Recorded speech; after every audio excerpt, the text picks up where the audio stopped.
Good morning, my friends. Daniel Miller here. How is everyone today? And what a beautiful morning this is. Today we have proper summer weather in London. It's extraordinary. They said that the Easter weekend is going to be very warm.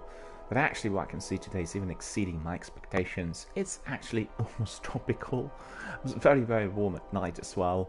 So really a lot to look forward to for this weekend. And indeed, it was very nice to go out of my house earlier today and enjoy some of the hot weather. No need for winter coats, scarves and hats and everything else that I had to be wearing during the recent weeks. But, you know, we can just stroll literally in short sleeves, even that early, 8 o'clock in the morning. And the trip to my local Tesco's was really pleasant. And I got myself some really nice things for breakfast. exercised a bit and got ready for my broadcast, the best possible start of a day. So let me just tell you about last night. You know full well from my postings and everything else I said during the last week that we were indeed very excited about going to the Twitch Development Tour 2019. It was taking place in London yesterday, and actually I did not realize that the event was going to be taking place at the new HQ of Twitch in central London. And I have to tell you, the offices of the company are absolutely jaw-dropping.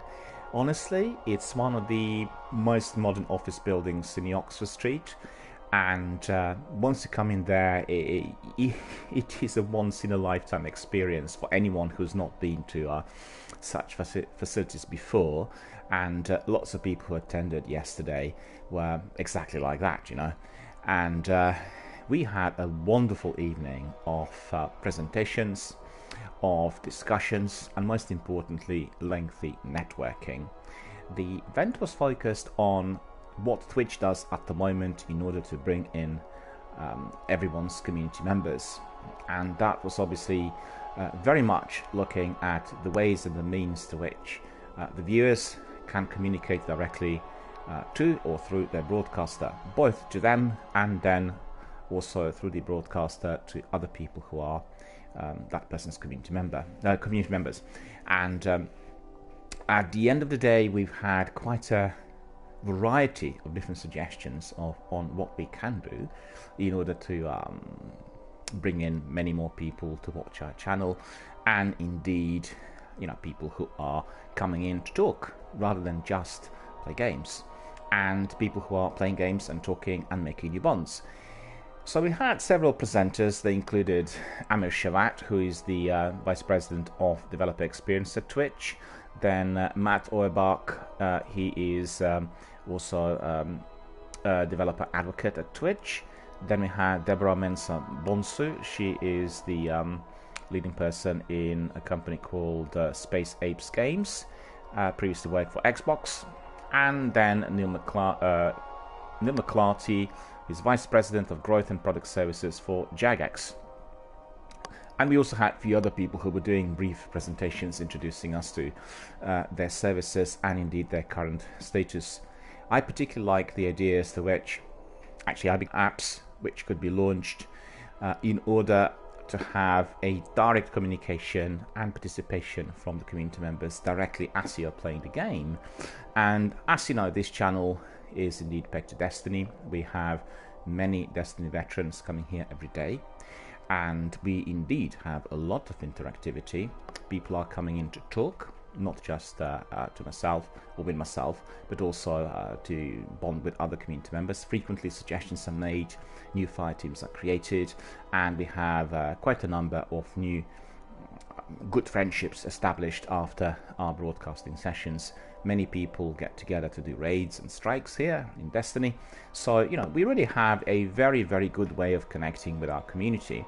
But I guess what I quite liked from the presentations was, I guess, a somewhat different approach. You know, it looks a bit like something automated, but you got various things, scripts that can be drawn in order to get animations on your screen. I remember also they were showing some games where people could actually be getting some information before certain activities were unraveling. And then also what I particularly liked was the system through which people were coming in to vote on the outcome of a particular battle or situation that was indeed taking place within a game. It was really very much connecting with everyone who was watching the game at any given moment in time. And basically the conclusion of all of those presentations was that the future of Twitch and broadcasting is purely in, first of all, interactivity, and secondly, in making a viewer an active participant. And I think that is the basic difference, which I guess is made possible today with our current technology. And I do remember playing PC games a little while back, more than 20 years ago, where what I really liked was the fact that I was entering that world by myself and was becoming an active participant, in an open world, in a game, in an adventure. I was one of those heroes. But today what we can do is we can literally immerse. We can bring in more people to join us. People can create fire teams together with us and then go through the game through the joint co-op activity. What was particularly interesting was I met one gentleman. He was a rep of a tech development company that work on a special spatial sound, and he said that currently they are developing, I think it's a set of headphones that will be providing you with a real life experience, which means when playing a game, you'll be able to hear exactly what you hear in real life. You'll be able to tell the distance. You'll be able to detect even the smallest sounds from afar. And several big companies and government agencies are indeed interested in their development, and they're subcontracting them to do a few other things on the project. So really very, very exciting to hear that is going to be brought in as well, which is going to be making certain games a lot more immersive. And I guess if they partner up with Sony does have already a very popular virtual reality section, which obviously is presenting us with different games to what we generally engage with. But the idea is to make that world as immersive as possible and as interactive as possible. So I think everything I've heard yesterday was incredibly stimulating. It was inspiring, and it was simply telling us that the Twitch team is working 24/7 on the means through which the community can be brought together even more, and indeed various other methods by which this community is going to be developing. And altogether it was simply focused on interactivity between all of those participants who are in the arena, meaning coming to someone's channel, becoming their community members, and then talking, sharing, discussing, and doing all other kinds of things, which sometimes are also not game related, but the games are indeed the means to which people are being brought together.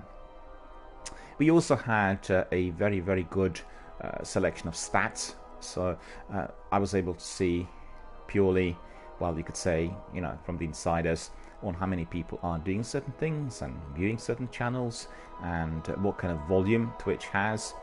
And quite frankly, my dear friends, it is absolutely mind-blowing. It is mind-blowing. Also, there were some stats in there indicating that the vast majority of people are, not just focused on FPS and, collecting scores, but literally craving for more interactivity and, most importantly, a direct contact with the broadcaster and some other participants. So, if they really like that broadcaster, they can talk to them directly. They can be creating new bonds through conversations they're having with other participants. But I think the importance of being able to talk to someone directly and getting the immediate response, which may be on a particular topic or something that happens within the game, is the most popular aspect of that activity. Because it's a bit like going to sports arena and meeting your favorite footballer, or basically being able to connect immediately with the person whose presentations and broadcasts you love watching. So really very, very interesting evening indeed. So we had about 2 hours of presentations, and each one of them was quite sort of crisp, clear, and focused on a separate aspect of the development. Matt Oibach was presenting us with a system he developed where people could basically play the game and then vote on certain type of activity, be it the weather, or who was going to be winning, or what's going to be happening next. And it was very, very interactive, and people were getting indeed the immediate results. And then sometimes the broadcaster could be running a system of rewards as well for the winner or for the person who participated the most. So really very much focused on that degree of community activity. On the other hand, Amish Shavat introduced quite a number of new add-ons and inventions that were presented during the TwitchCon Europe in Berlin during last weekend, and they are really absolutely awesome, because they are wanting first of all to make possible for many broadcasters to be partnered up with bigger firms. And I was particularly interested to hear on the bounty system, which is going to be introduced in June. And what this is I've seen the presentation, a couple of clips from their presentation in Berlin on Sunday, and I wasn't quite sure how the bounty system would work. But basically what it is, well, at least from what I could understand yesterday, it's a new system that is going to be making possible, for instance, for less well-known games to draw attention amongst the broadcasters and make sure that if, for instance, the broadcaster was going to be streaming that particular game and attracting an audience, then they will be paid. And this will be your bounty. And obviously it will be down to the developer to decide on what revenue that streamer will be receiving. And the payment will be indeed, I believe, instant, because obviously the bounty is given for anybody who is going to be doing it. And really absolutely amazing way forward. And I think also it may be a very good way in order to attract new partners, because certain firms will be producing perhaps less well-known games, so not AAA blockbusters, and they will want the audiences to be drawn to the product.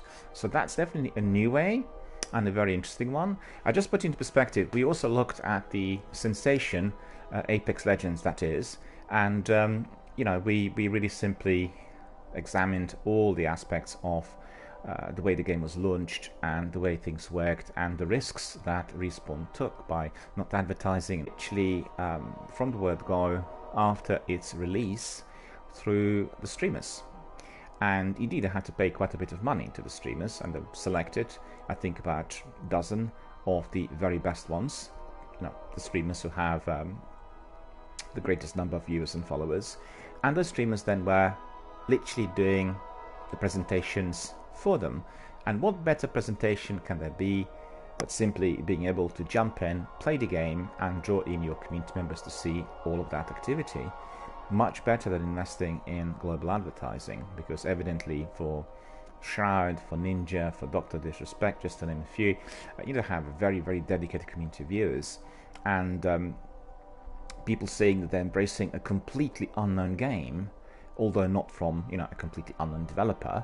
People obviously played Titanfall in the past, they're familiar with the system, and the characters looked a bit like the guys from Borderlands, and they landed in the world of Titanfall. So there was already quite a good reference point for people to kind of catch up on the visual level, and everyone just really loved what they saw. They really found the activity extremely engaging, and that paid off in a massive fashion. As you know, after 3 weeks there were more than 50 million people subscribed and using the game on a daily basis.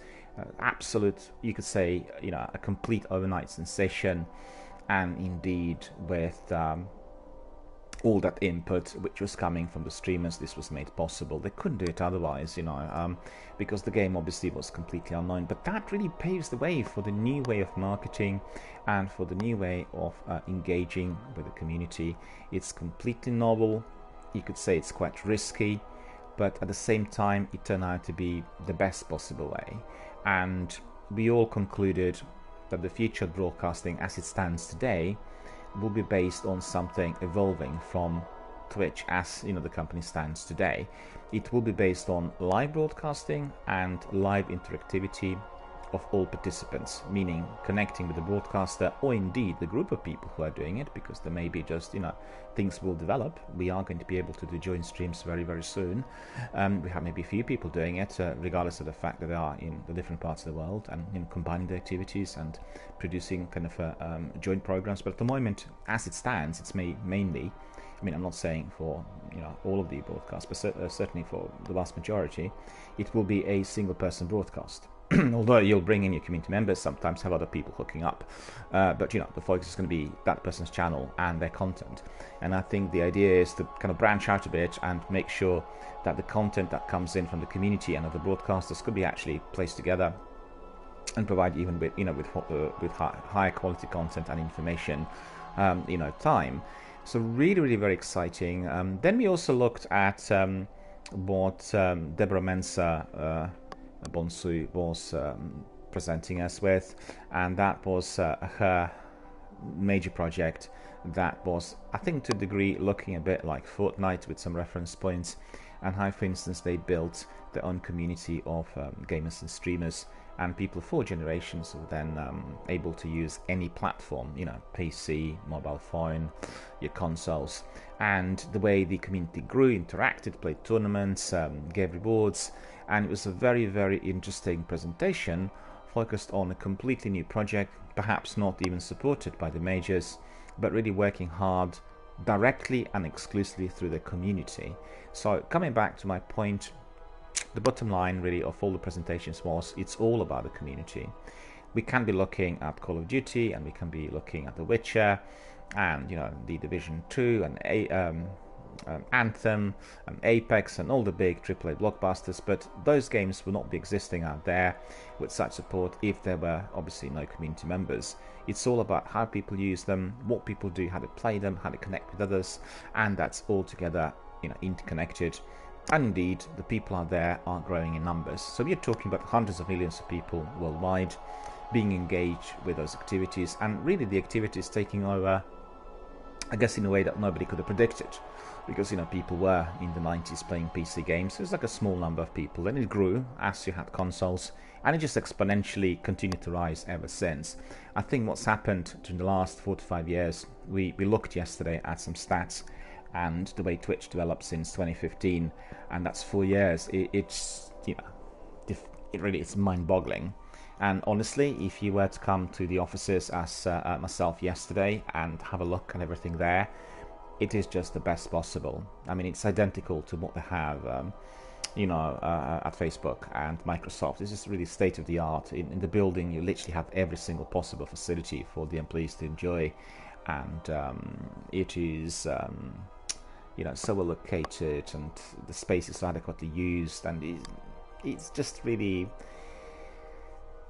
the best possible work environment that you can have if indeed you are one of those people who is into development and work, well, first of all, the work which is Twitch related, and the work which will be obviously bringing in additional people to the community.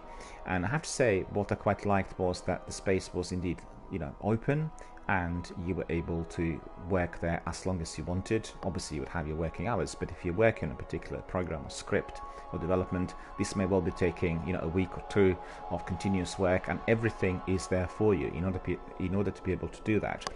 And I guess for all of us that are of the entrepreneurial kind, we like that, because we like taking breaks and we like working hard. So for us, there aren't really your kind of strict working hours. You live and you work, and your life is work and your work is life, and this is what you like the best, and this is what makes life very enjoyable.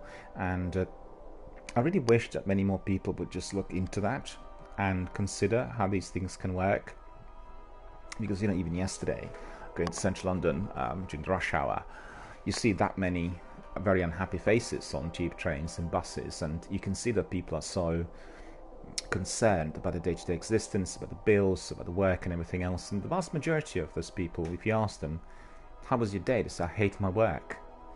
Well, there has to be something in there that makes you hate it. And I guess I always try to approach my work and life from a different angle. The angle was, well, this is what I love doing. I really love doing this, and I want to make that my occupation. I want to make that my vocation. I want that to be a project, It didn't matter what sort of activity this was. It could be something as trivial as collecting graphic novels. But I'd turn that into a business where I was, in fact, collecting some and amalgamating quite a few more, and then selling the ones I didn't want. I would generate some revenue, and then that revenue invested in the purchase of the new ones for my collection, and very quickly it became an enterprise. Although not on a grand scale, but still it was self-funded. And by selling some of the graphic novels, I was able to built a very, very large collection. In fact, it was so large that my father and my family were rather concerned. They didn't be able to find space for everything to be stored. But everything worked out at the end, and the collection is still there. And it wasn't just concerning graphic novels. I had a very large collection of film posters and books and pins and stamps and all sorts.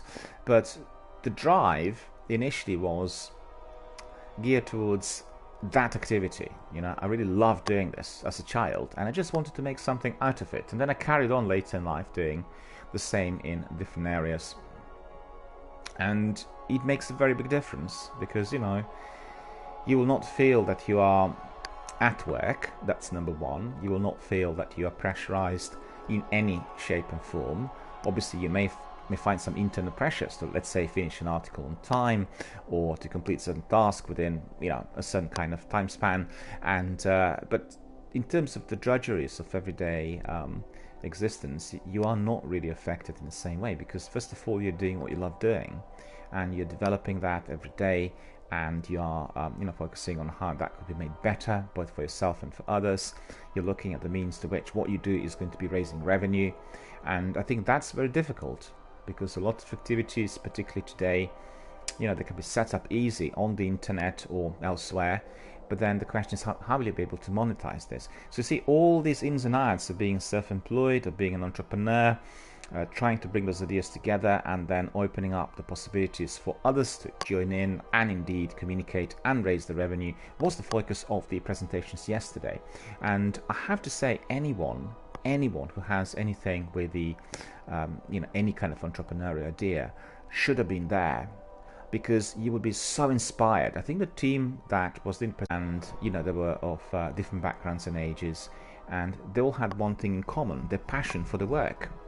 They were really passionate about what they did, and they really wanted those products and those services which they were obviously running to be of benefit to everyone.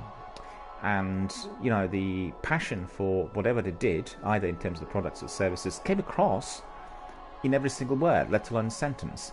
And that was amazing. That was just really so inspiring, because I love doing this. And a lot of people frequently said in my forums that they were inspired by my determination, my persistence, the fact I never cave in, I carry on, I do very long grinds in terms of pushing certain projects, even if things don't work out at all, I keep banging all doors. And these are the things which are essential, but at the same time they make your life very interesting. I wish many more people would do this. I mean, we would have a community of people who are a lot more creative, and indeed who are less stressed. You may be stressed about paying your bills, but if you are under pressure, and you are in a work environment where everything you hate is constantly around you, it's going to be much more difficult, because you're going to have pressure about paying the bills regardless of what environment you are in, and it's always going to be there. In any industrial society, paying the bills is always a lot of trouble. It's always been like this. Today it's harder because everything is more expensive, and our life is a lot faster than it ever was before.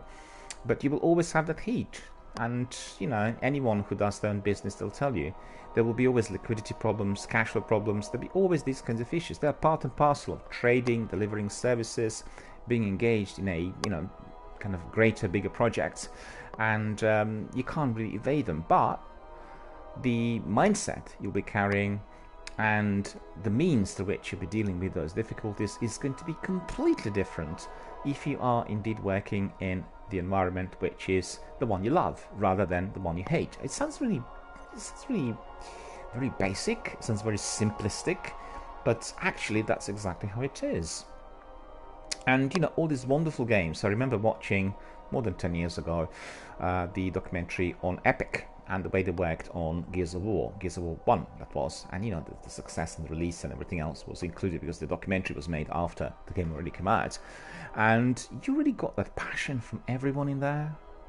People who just loved working. I mean, after you've hit it big with a massive big game, you will have a selection of new challenges, and you will have the industry out there which is very competitive, that wants to be getting exactly the same result from every single product, and that's very hard. But that's really raising the bar for a different industry level, if you know what I mean. It doesn't apply to everyone, and if you're doing it on a smaller scale, there will be different rewards obviously appearing, and the possibilities for online entrepreneurship that I can see emerging from Twitch are almost infinite. They are almost infinite, and we talked yesterday about different types of broadcasters and people who are involved, and the variety of different types of content that people present to everyone every day. It doesn't matter whether you have 10 viewers or 10,000 viewers. The content has to be there, the quality has to be there, you have to be there with your original approach, with your application of skill and knowledge that you do have in your possession, and you're there for your viewers, and people get to know you from the way you are. You've got to be, as natural as possible, as much of yourself as you are in real life for people to get to know you. You may be on webcam, you may be just talking like myself, you may be focused on gaming, you may talk about other subjects, but you will want to have that degree of consistency, and you want to have a degree of regularity for people to know what to expect. Lots of people will be relying on recommendations. If they see that the broadcaster is very knowledgeable in the field, they will be asking for advice, and this may vary from the strategies which you can apply to a particular game to what games to buy, what you played in the past, what was your first, the best game ever played, these kinds of issues. And then other people step in. People love discussing those kinds of things. It's all about sharing your own life experiences in this particular field. And I think that Twitch will be working on branching out to other fields. Twitch Sings has been introduced this week. I already have seen some interesting developments there since Monday, and certainly it will be very, very much a benefit in terms of that social community. I thought about it even during the last week before they even announced the new product, and I've done Metal Gear Solid 5, and as you know, you're collecting tapes in there as you're completing certain quests, and those tapes have some very well-known songs. One of those I collected was David Bowie's Man Who Sold the World. And I thought, would it not be great to play the song and have your community members brought in, either Discord or party chat, and then singing it together? And you have like a choir of different people singing at the same time. You record it, make a highlight, put the clip on. And I thought about it, I think it was last Thursday. Funny enough, on Sunday I hear that Twitch is going to be introducing, well, already the app was downloadable at the time, Twitch Sings. And Twitch Sings can do the game, you got the songs there, and then you can run a session on party chat or Discord or any other audio forum that you have to broadcast, and then record and have a lot of fun. And if you are on webcam, you can take snaps and then create highlights and present that to the world through your social networking forums, Instagram, Twitter, Facebook, and all other ones. So really, all was about the community. Right, so once we finished with presentations, we had a couple of hours of really very focused networking, and I have to say it was truly wonderful to meet developers, broadcasters, and the executives alike, and all in the same forum, and that was just absolutely terrific. And people approached me and asked about what I do, and asked me about the channel and how I built my community. And I was particularly encouraged to see some of the very senior guys asking questions which were absolutely focused on the community and how the interactivity works. And they wanted to know what are the thumbs up, what are the thumbs down, what appears to be more popular, and what type of activity is that people really want to be drawn to. What are the most popular things we do? How do you build your community? Why do people wake up in the morning and switch on your channel straight away in order to come in order to participate? So there were lots of questions that were absolutely focused on the community and the means to which we can bring people in and branch out to other spheres. And I got together with two chaps who were also like myself, very, very passionate video gaming and film and music and graphic novels fans. The gaming history goes back many, many years. And we talked for a long while. In fact, we departed after midnight. So, we had plenty to talk about, going back to the old days of gaming, and, talked about lots and lots of different games to which they were sort of connecting with the community, and games that are completely forgotten today. And we sort of talked about the ways in which we can bring those games in and introduce them to the viewers. We talked about the difficulties of non-compatibility with certain platforms.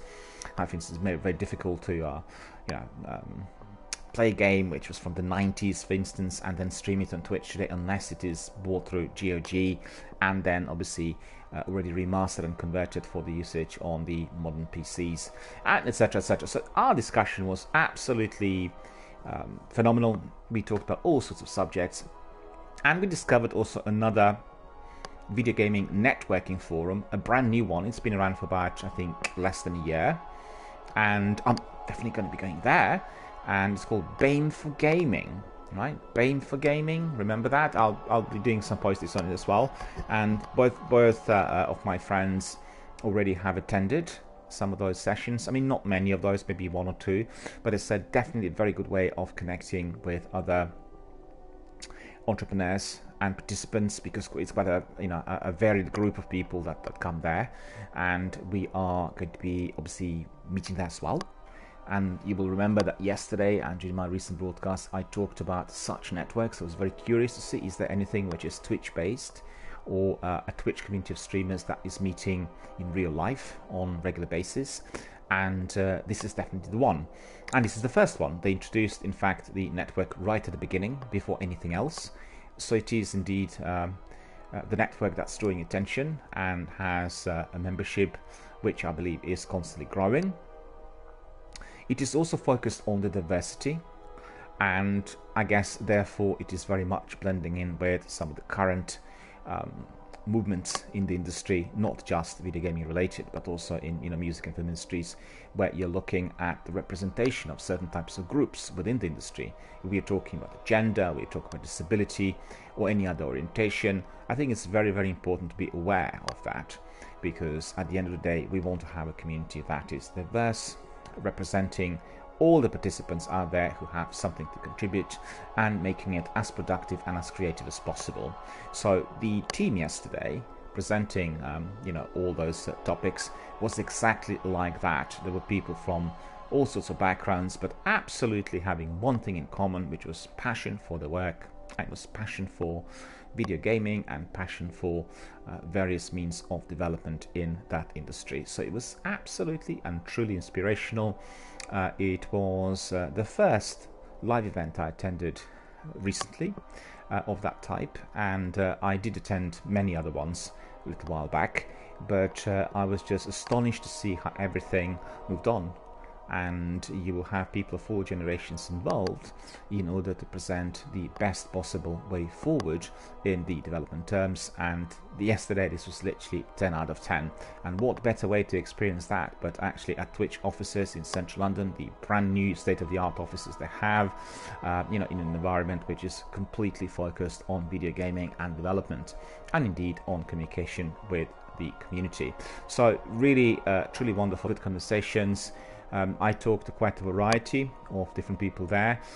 They included developers, broadcasters, streamers, people who do some filming. There was one gentleman, he was I think the director of a company that streams and films esports events. So it's quite a big thing. It's a bit like bringing your BBC or ITV to one of those places.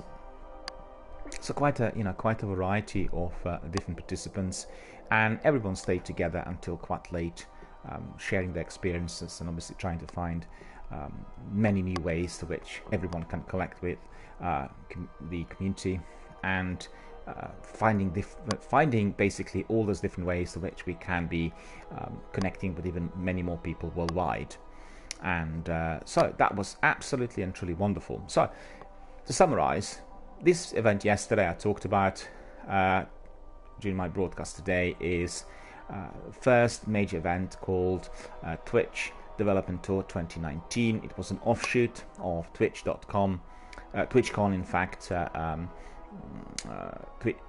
TwitchCon Europe conference that was held in Berlin during the last weekend, and everyone who participated yesterday on the panel level was indeed traveling from Tel Aviv through Berlin to Paris, and then finally ending in London. This was the last presentation of the tour. They said they felt a bit like a rock band on a tour, being really tired with a lot to do, and many different challenging kind of issues and topics emerging during the tour, particularly coming from various experts in the audience, and they really loved the tour. They thought the result was indeed giving them a tremendous sense of reward, and I look forward to doing it again. In fact, I did sign in there at Twitch, and I've got like a new Twitch passport now to come in for a quick access, and I think anytime we are going to be getting invitations for any Twitch based events, I'll go there and see them live.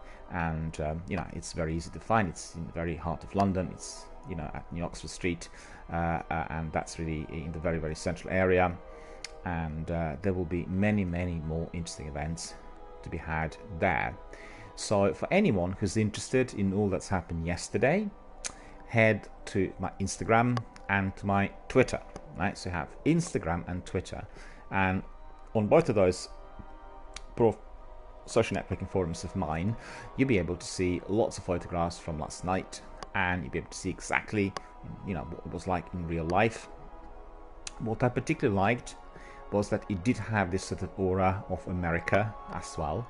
As soon as you walked in, you checked in, you turn right and you come to the kitchen, which is like very big, and there were loads of pizzas in there and lots of Budweiser.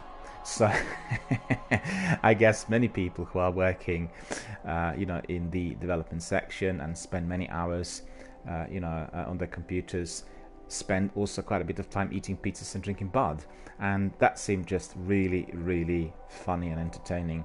I do not drink alcohol, and there was a very large fridge full of non-alcoholic drinks, you know, from Cokes and Sprites through fresh orange juices and waters and everything.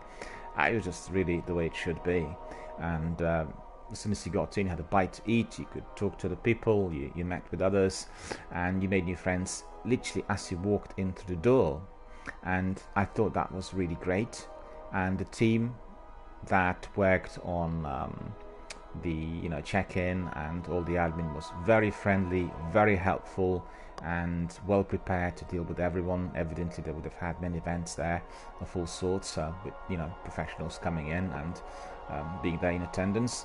So it was really one of those truly memorable nights. And I have to say, at the end we had that survey given, and I did say that the event exceeded my expectations in every way. I mean, I thought it was going to be interesting, but if Twitch is all about connectivity and communication, basically what online gaming should be about, then that was indeed seen as part and parcel of this event as well. Everyone was there, very approachable, available to talk, and, you know, more than ready to answer any questions that people had. All the executives were there at hand to be, you know, asked about anything, and I was quite pleased to see that some of them obviously came to our group and also talked to us, made new bonds, made new connections, and indeed very grateful for all that was on offer. So for anyone interested, please do go to my Instagram, do go to my Twitter, have a look and enjoy some of the photographs. And indeed, if you find anything of interest, because you will see I've taken photographs of presentations, and you will have shots of various stats and various activities that were given to us and described in detail. If you're interested in any of that, then send me a message, send me a tweet, or contact me one way or the other. And if you're interested in the tech side of things, or if you want to find out more, then contact the Twitch development team, right? Because there is a hashtag in there that's going to give you the direct access, and you'll be able to contact them straight away. So they do have also their Twitter page, which is Twitch development, and just have a look. And if there's anything else you find interesting or you want to be indeed engaged with, then definitely raise your hand, raise your voice, and step in. So once again, everything, all of that activity from last night is on my Twitter and on my Instagram. Head there, have a look, enjoy, ask questions, and I hope that what you see is going to be as inspiring to you as the last night was to myself and other participants.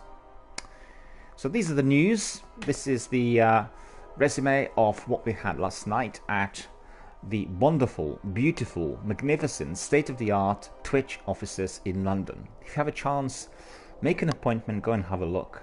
That's the future. That is the way forward, you know? That is the way people work today. And I guess particularly for the members of our younger generation, when you come in there, you are going to be hooked. You're going to be loving it. You know, the approach and the methods, as well as the work environment, are definitely the one that you want to be a part of. Remember that when you go there, and tell them you've heard this on Daniel Miller channel. So that will help as well. Just joking. All right, so we are back to Destiny today. Destiny 1, that is. We are working on our hunter. My hunter is doing that sword quest, which is very lengthy. 6 different levels have to be completed. I've completed the first two, which were quite difficult, and I'm grinding the third one, which seems almost infinite, the collection of materials and the use of solar power. So we are going to start our session today with some of that. We'll do it for an hour or so, and then after that we will be doing some strikes as always. Maybe we'll do some story missions as well, and if any of our veterans come in, we are going to be doing the Nightfall strike today as well, because obviously the Nightfall needs to be completed every week, and I have somewhat different structure on my channel to do with Destiny, because obviously previously we were doing story missions and various other things, but at the moment, as we've come to the end section, these are the most popular activities. So we're really talking about Prison of Elders challenges, we are talking about daily story missions, we are talking about strikes, and then we are getting ready to do raids as well. So I really look forward to that. Raids will be coming here soon, and I will want to be fully ready and prepared for them. In fact, some of my community members were asking me to be watching some videos in order to get sort of ready, to become familiar with the way the raids are done, and that is what I will be doing as well. I think some of the community members also thought that the viewership here will massively increase as we start doing the raids, but the trouble there is that you will need to have always that team of 6, and it will have to be done at a certain time. So we'll see. In fact, it may be a possibility once we start with raids, that we'll do them again and again, maybe one raid per day. We'll see. Maybe this is going to be coming. Maybe this will become like a raid channel. But let's see how everything evolves and unravels before us. Okay, so as said, we are going to be doing a hunter, and we'll be working on his sword quest, because we do want to have several very, very powerful weapons. One of those I already have, and this is the Sleeper Simulant, the most powerful fusion rifle in the game, and I want to be getting several swords as well. And you can tell once people start using the swords, the difference is absolutely extraordinary. These swords can kill any of those enemies with ease. And Donzak is here. Hello, sir. How are you doing? And Doomsat as well. Hello, Doomsat. How are you doing? Thanks very much for coming, watching my broadcast, being here today. As you could see, I've been talking for an hour about this wonderful event yesterday. I attended Twitch Developer Tour, I should say, 2019, and the panel of Twitch experts came directly from Paris, and previously they were in Berlin attending the first TwitchCon Europe event, indeed held during the last weekend. So we had this wonderful evening last night. I talked in depth, in minute detail on everything we did, and for anyone interested, just have a look at my Twitter and my Instagram for all the photographs, all the impressions, and you get a good flavor of what the experience was like. In addition, you'll get the visuals of that fantastic new office of Twitch in London. I have to say, it did remind me a bit of the European Bank of Investment and Development when it opened a little while back.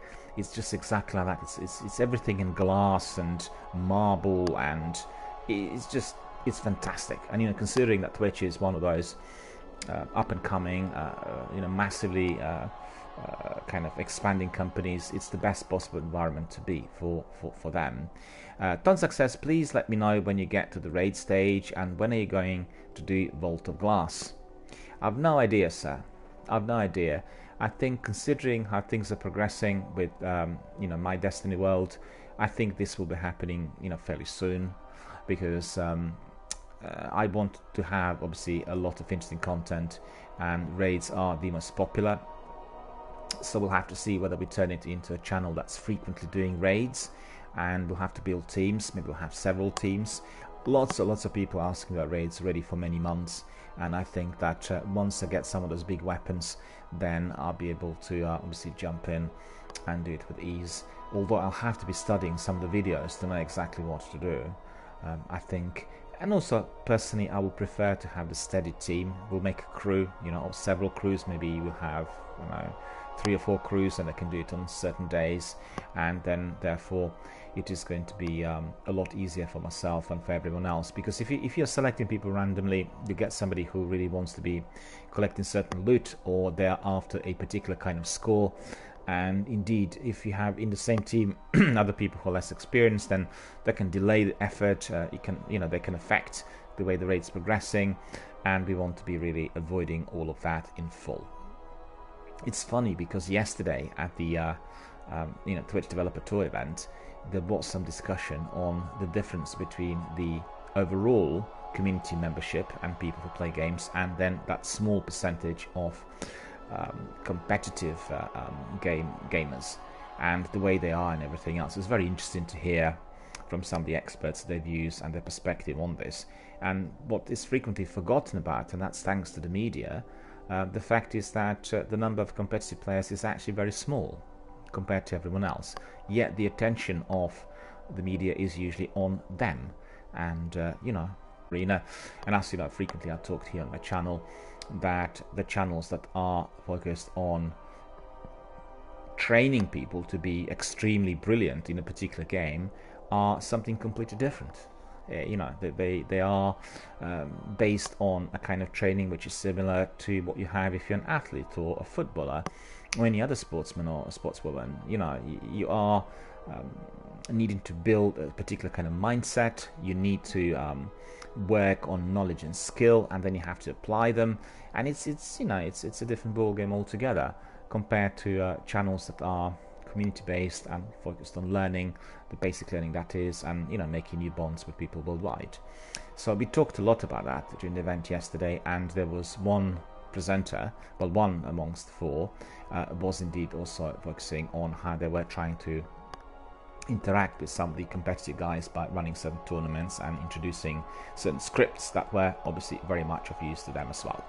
So Tonzak says, well, there's no pressure about those raids, and yeah, I can certainly tell you everything's going to come here in good time, and I'm definitely very happy with the way things are progressing, making new friends, connecting with new members, and indeed having so many people here who are so dedicated.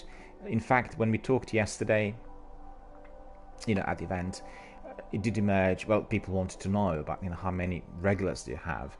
And I said, well, the fact is, very many. And although the overall number of followers on a channel is not massive, everyone who is a follower is coming here on a regular basis. And, that's tremendous, because sometimes I come across channels that have dozens of thousands of people, and they do not have, well, they will have, a number of people coming in on the regular basis, but the interactivity and the bonds were always created amongst the few. And it's very important that this kind of core is present on a channel, because it will provide the best possible quality content coming directly from the community to everyone who's viewing. And by that I mean not just the followers, but also people who are just popping in to have a look, to say hello, and the way people on Twitch, they just see something interesting on the screen, they'll hop in, have a look, stay there for 5 minutes.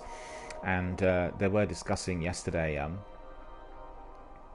Tonzak says, if I may say, I want to let you know that I'm up to the part in the sword quest where I have to do that Dark Blade Strike. Can you expand on that a bit? Is that also linked up with the quest I'm doing at present, or is that something else? Well, you can come in if you are doing the same thing. We can be collecting materials and doing the solar kills at the same time. But is it the same, or is it somewhat different? Because I thought what I've been doing is indeed my quest focused on the Dark Drinker. But I think Captain Jack told me that I'm doing the Raise Lighter quest, so I'm a bit confused. I'm not sure, but one way or the other, there's going to be the best possible sword coming out at the end. So I'm not sure whether it is going to be Dark Drinker or Raise Lighter, but quite frankly, I can do with either of those two. So just let me know if you want to come in, and we'll obviously do things together.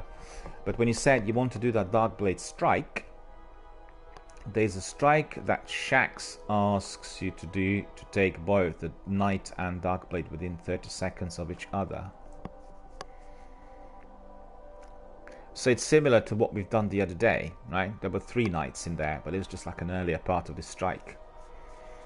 Of course, yeah, no problem. But I didn't get to that yet. I'm still collecting materials, you know. I'm still far away from that.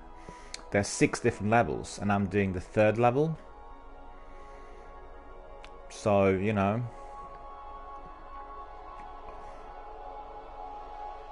Alright, no problem. No problem. Let's just have a look. Let me just wrap up what I said on the event from yesterday. So for anyone who's been listening and watching the channel literally from 10 o'clock, I talked at length during the last hour about all the experiences we had last night at Twitch offices in London. These are the new offices, you know, they're based in Oxford Street and New Oxford Street, and we had a wonderful night of entertainment, presentations and networking. If you're interested, in addition to what I said, to find out what it looked like and, you know, what the offices are actually in real life, then just head to my Twitter and my Instagram, have a look at the photographs, and if there's anything you find of interest, because the photos are obviously of the presentations, then just absolutely ask either myself by sending a message or communicate here on Twitch, or indeed head directly to Twitch development team. They are very, very curious and interested to hear from the community. They want to hear various participants coming in and asking questions about their tools, because they want to be inventing tools that will be of the greatest possible assistance for everyone who belongs to the Twitch community, everyone who's using the channels, and in order to connect either with others or with their favorite broadcasters. So very, very important. Very, very important indeed. So if you have any questions, if there's anything that is triggering off your curiosity, you know, raise your hand, give us a shout, and indeed connect with either myself through this channel, and most importantly, do connect with Twitch developer team, right? They are the people who will be able to tell you exactly, and that is particularly so if you are a broadcaster who wants to be having certain things done to the channel. You want to have a new tool that is going to be applied to your favorite game, and definitely ask whatever comes to your mind. Right, so the time's come for us to be progressing with some action. I know that people that come here, there are some people who just want to see gaming and, you know, fierce firefights. But in here we also talk about lots of different things which are video gaming industry related, and we have a very, very large number of people who come to this channel just for that. So hopefully I've given you a very good picture on what's happened last night, and indeed hopefully you are going to be as inspired by what's been said and what's been seen on the photographs as much as myself last night. It was just a truly inspirational event. I have to say, just see that many younger people being involved in those teams, working, you know, many long hours in order to provide other services or create products, and to do all of that with such passion is just, you know, nothing short of truly inspirational. And I invite everyone to have a look at that, because, you know, the future of the world, the future of both technology and creativity, it will be down to people who are having that degree of passion, people who kind of love what they do, and people who are wanting to share that with the world. That is the development. That is what will be happening in the future. That is what's going to be bringing us all of those new goodies. And it's all down to your passion, enthusiasm, and most importantly, very, very, very hard work every day. You know, I was actually in the minority yesterday. There weren't many broadcasters in there. The vast majority of people from, you know, the tech side of things, and people who are working on various games, developing games, people who are developing apps in order to be used either through those games or, you know, through various kind of Twitch offshoots. So lots of people ask me questions about what broadcasting is like, and what kinds of responses we are getting here, and what the community is like, and all this. It was just wonderful to be able to share this sort of experience in a live forum. And don't forget, this channel's not been around for long. I've been doing it now for, I think it's roughly about 6 or 7 months, and altogether it has been a wonderful, truly enriching and very, very rewarding experience. I have to say, even more so as I established a structure, when we have this degree of regularity and we have our regular community participation, it makes it really enjoyable and really relaxing, and at the same time very enriching on the inside. I really truly treasure the input coming from all of our community members, because it is, you know, giving us a variety. Sometimes we talk about Destiny, at other times we talk about all other kinds of things. And this is what our community is about. So, you know, also I want to introduce some of the tools which I've seen yesterday. So all of that coming soon here. And maybe we'll also integrate the PC broadcast and my PlayStation going to the PC. We'll have to see. I didn't want to bother with this at the moment, but I was quite excited when after I've seen so many different interactive tools which I cannot have on my console alone. And that indeed is something that I will be introducing here in due course. Right, so let's have a look at our hunter. Let's have a look at all the activities that are here before us. I think Tonzak wants to come in, and I think you, sir, want to be joining us with our quest and everything we do. So we are indeed going to be inviting you immediately. And in fact, we'll do it in the same way as we've done during the last few times. I'll leave my fire team open. You'll be able to walk in. So in fact, if you want to join in, do so straight away. Just, you know, have a look and come in. Let me see whether the fire team indeed is open. Yeah, it is. You can come in, and once you come in, then I will close it. Looks like I have to go to the tower first of all. Need to be also doing some bounties, and we'll plan a bit. So bear with me. Stand by and then proceed.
There we are. Tonzak says, okay, I'll get started. Please give us about 5 to 10 minutes. No worries, sir. I'll be doing some admin here, you know, at the tower. It's going to take me probably 10-15 minutes. So once you're ready, just walk in, and then I'll send you also my party invite once I see that you actually joined. And then we'll talk obviously live on air as well, which is wonderful. But thank you so much for coming and for joining us. As said early on, broadcasting is all about community, and you know, we really, well, I personally treasure everyone's participation the most, really. We're understaffed already. Can't fix the routes. Nothing here. Oh dear, it broke. Somebody wants to talk to us downstairs. Okay, so that's all done, but what we do need to do is we need to go to our bounty tracker. We need to, first of all, complete those bounties. We're going to do this straight away. So let's see strikes. Got Might of Light for that. Vanguard Elite. Complete strikes in the Siva Crisis playlist. Alright, we got those. What we do need is we need to be looking at some other bounties. The ones which are perhaps not Yes. strike related. Kill 15 enemies with attachable grenades. Okay, Checking. primary weapon kills. Confirmed. Killing sprees. Fallen defeated. Taking majors and ultras, and patrol mass. We'll take these ones. Updating logs. Donzak says I'm logging in. We'll be with you shortly. Excellent. I'll get everything ready. By Guardian. Goodbye, my friend. I'll be back after another hard battle.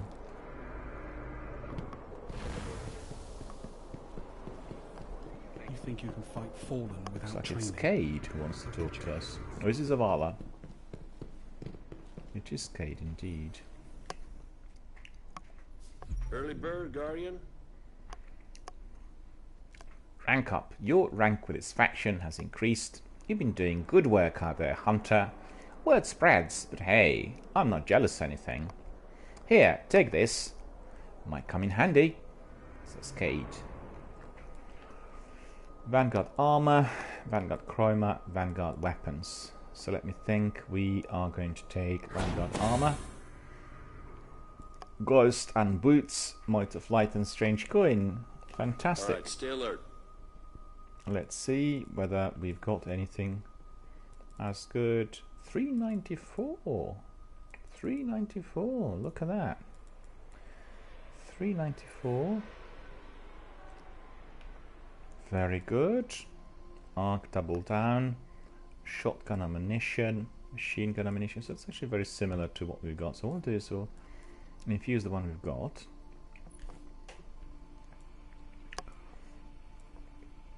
Yeah, that's actually better. I like that one better. And what I'll do is I'll infuse it. So, gone up at 394. And what I particularly like about my boots is the design, because guess what? This design is telling us that we belong to future war cult faction. Together with my cloak, it's, I'd say, probably the most ideal combination I can have here. So very happy about this one. And let's see, what was the other thing? Another ghost, was it? 395. Yeah, that's exactly the same. Okay, so let me see, 395. Still have some of those that will need to be enabled. Okay, they're not full yet. And what's this one? Tower Watch Shell. I think I have several Tower Watch Shells here. Yeah, okay, so we'll get rid of this one. I think. Let's see. Yep. So we'll keep the other one. There we are. Oh, hello. How's it going? You joined, yeah? Excellent. Let me just send you. Well, the sound quality is very poor as we are on the in-game chat. While I'll do is I'll just send you my party chat, so it's going to be a lot better. There we are. Just bear with us. Oh yeah.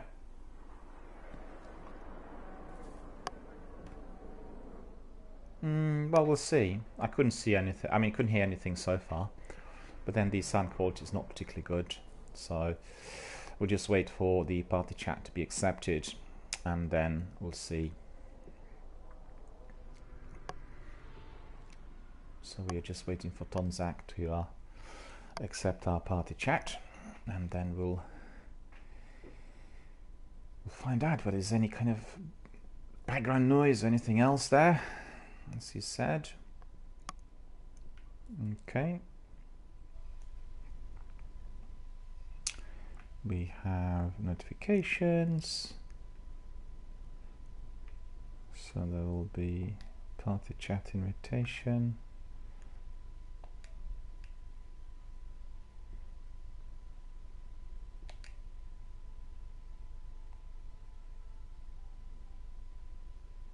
Chat audio switch to party. Can you hear me? Okay, so that's a lot better. Excellent. So that's all done and dusted.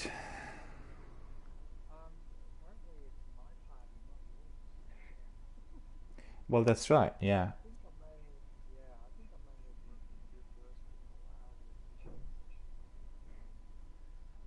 Well, I'm just trying to think whether it will be recorded then on my archive. Would you be able to accept mine if I send you another one? We leave this party and send you mine, because obviously... Yeah. Okay. Okay, I'll do that. Yeah, just bear with us. Where is it now? Party.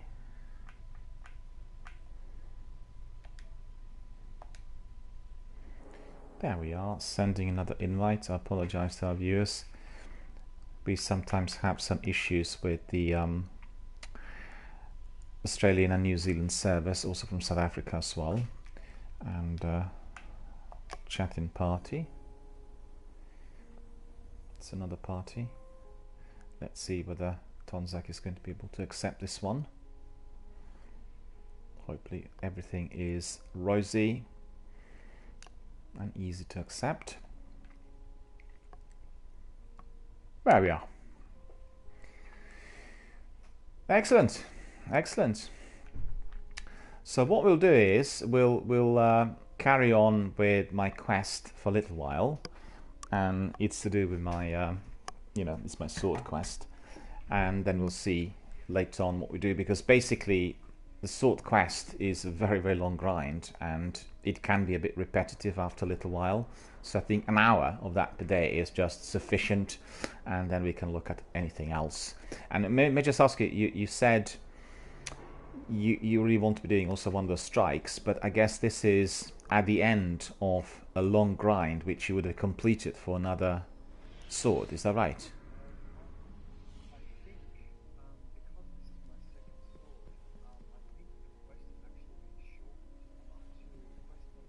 Oh yeah.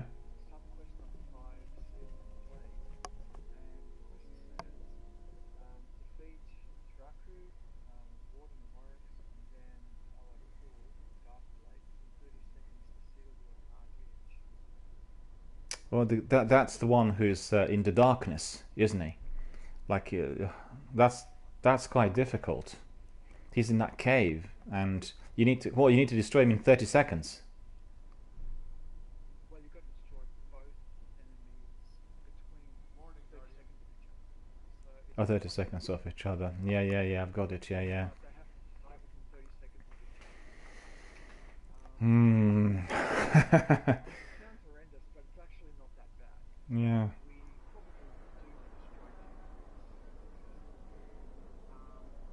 Probably, probably do strike. yeah. It also sounds like I am a bit of Yeah.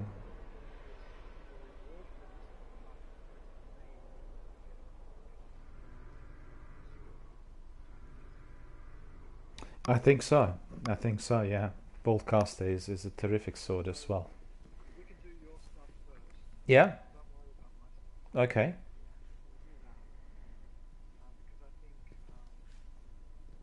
I'm getting a bit ahead. Doesn't matter. We can still, try it later on. It's fine. We just have to work out a strategy.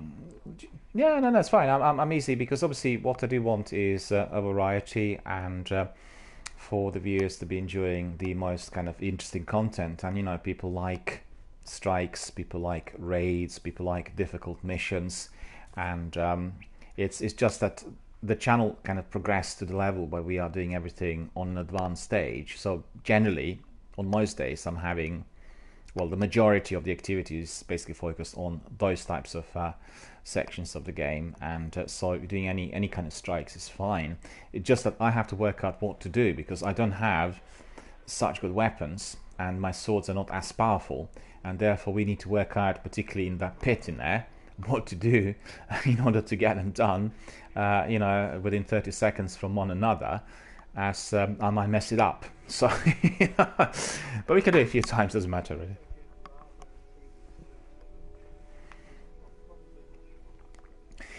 That strike or that mission is not really one of my favorites, because I find it difficult to see what's going on. It's completely dark, and I kind of see some of the enemies, but I'm not always on the ball. All right.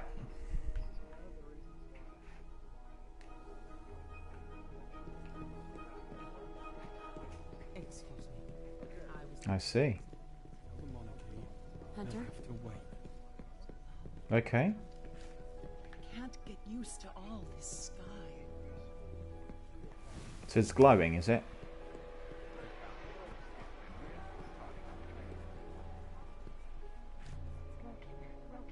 Yeah.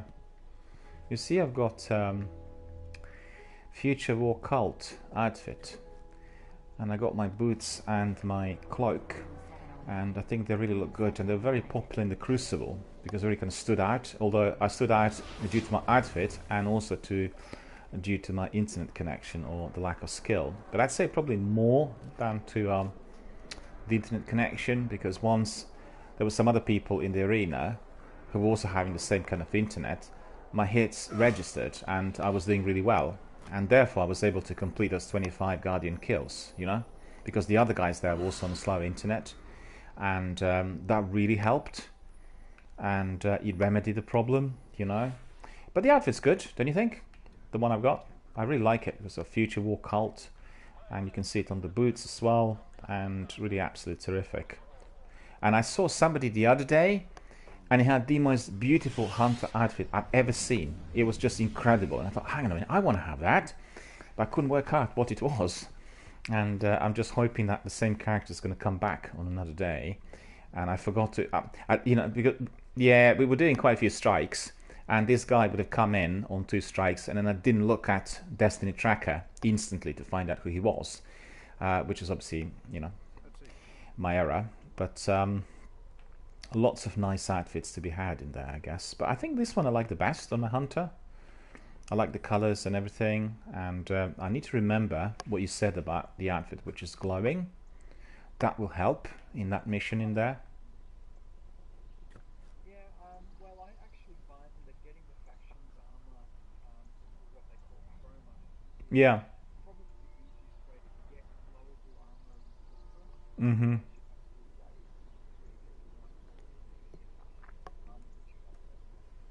So I kind of cheated the process. I sort of stuck by the faction and got the chroma armor Yeah. faction. So this is pretty much the only way that I can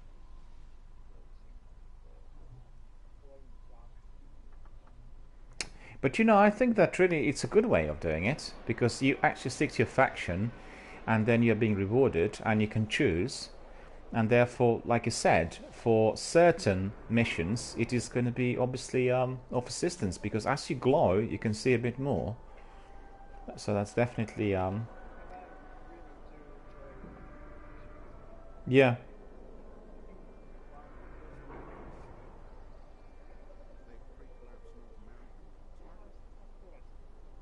Well, some rewards are very good, and obviously once you, well, I've noticed, for instance, since I've just converted everything to Zero Heroic Strikes, a lot of the collectibles and loot that I was basically the rewards were of higher quality. So even if I went back, I would still get something 394, 393 rather than 385 or 380. So it's interesting that the game is detecting what type of activity you are pursuing, and it may well be also linked to what types of quests you completed, because if you've done, I guess, a lot of Crucible and you had some really good bounties completed, then it may be giving you a bit more of that sort of kit, which is to be of assistance later on. And so that's been quite good, quite happy about that. And I guess we can just crack on and see what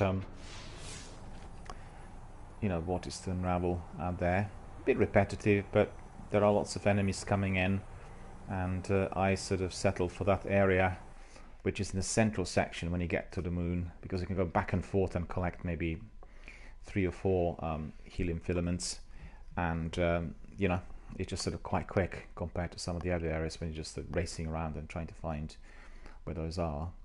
And then they have also Warsat respawning every 10-15 minutes, so that's quite hectic, and that gives us also some extra rewards. So it's quite good from that point of view. We can do a Nightfall strike later on as well. I'm due to be doing the Nightfall this week. I've not done it as yet on my hunter, so that's also a possibility. And let's see, our destination is gonna, okay, yeah, we'll just make it quite dynamic, and the activities are not going to be extensive, if you know what I mean. So I'm not going to spend several hours collecting materials. We're going to have maybe, I don't know, 45 minutes or so, and then we just progress to something else. and we'll make it nice and crisp. Yeah, so patrolling the moon, and there we are. You know, the event yesterday was absolutely outstanding. I was so glad to have been there. Was the Twitch developer kind of conference, mini conference 2019, and everyone from Twitch was there. And honestly, it was truly inspirational. And if you've seen these offices, I've not been there before, and they're sort of brand new. You really get the flavor of what it's like to be working for Facebook or Twitter, one of those companies, because they're arranged in exactly the same fashion. It's a massive big open space with loads of desks kind of joined together, and they have everything in house. Whatever you need is there. You can work literally 24/7 if you want. There we are. The Warsat appears to be waiting for us. So let's see. Yeah. Already, let's just very quickly get there. Wonder where it is. The fissures here are growing larger. Watch your step. Yeah.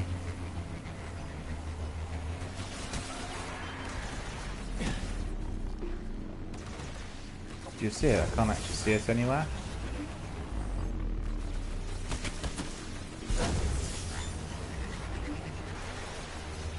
No. But maybe it was there and it just simply disappeared by the time it kind of... yeah. By the time we arrived. Well, I can't see it at the moment. No.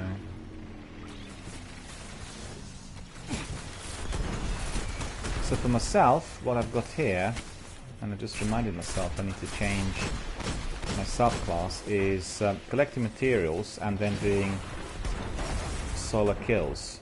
It's solar kills that will register, so I need to change my subclass to gunslinger. And then, you know, use my abilities there. There's going to be super and grenades. The other weapons will not register. My soul sword doesn't register. The kills with it.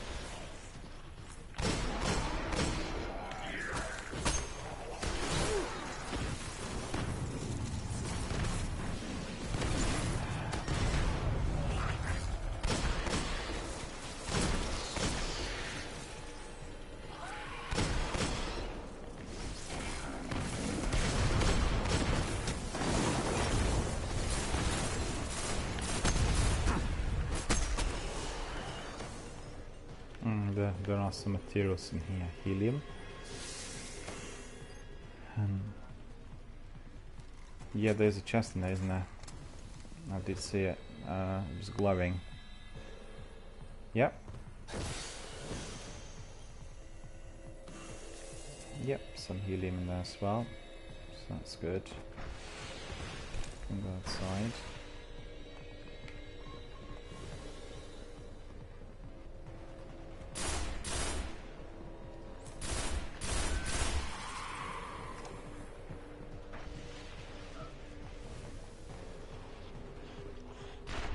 All the photographs from last night on my Twitter and on my Instagram, so you know, if you have a moment, have a look. You get a very good impression on what we've been doing and what the place looks like, which is really, I have to say, really jaw-dropping. And it was so good, you know. You see, well, there were people of all generations, in fact, present. But what's particularly encouraging for myself is to see that there are so many people who are so passionate about what they do. And, you know, they'll do every second of the day everything they think is necessary in order to provide that growth. And that's just so inspirational. I wish many more people would really look up to that. But it's hard work, you know, and you've got to be passionate about what you do.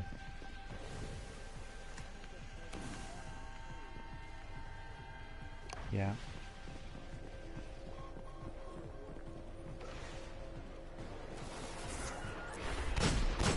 Absolutely. But it also comes together with the overall experience of gaming, because, you know, if you are doing Elder Scrolls or Destiny, then you will get into the in-game structure and mechanics, and you get to know what needs to be done, like collection of loot, and you know, there are some common denominators, and I guess a lot of people don't have the patience or the time.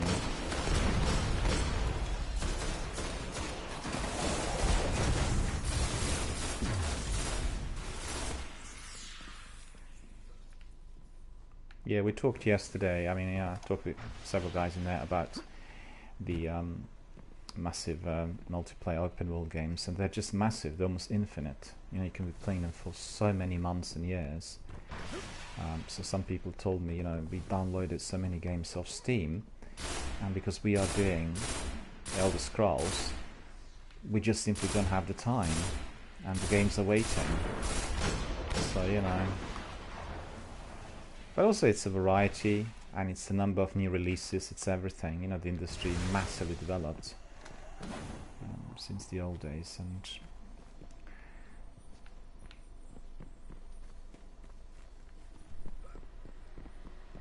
we looked at the figures. It is astonishing. Twitch and broadcasting are going to completely kill the broadcasting industry. You will see in about 5 to 10 years, because obviously it's down to the generational change as well. The numbers are staggering.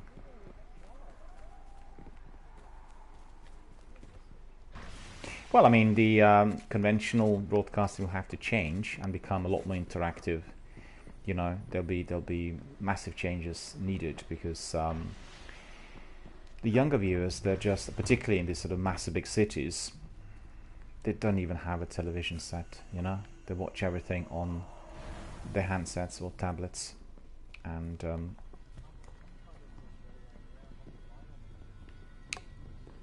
yeah. Yeah, yeah.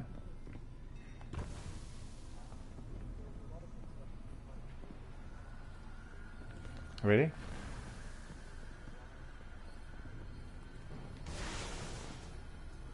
Oh, I see.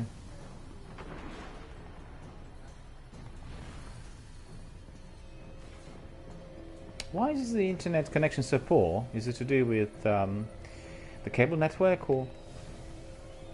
Okay.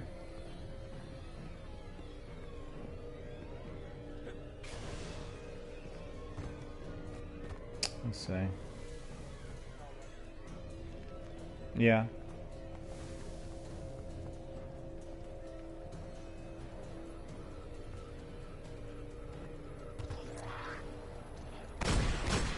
Yeah. The trouble we have is similar.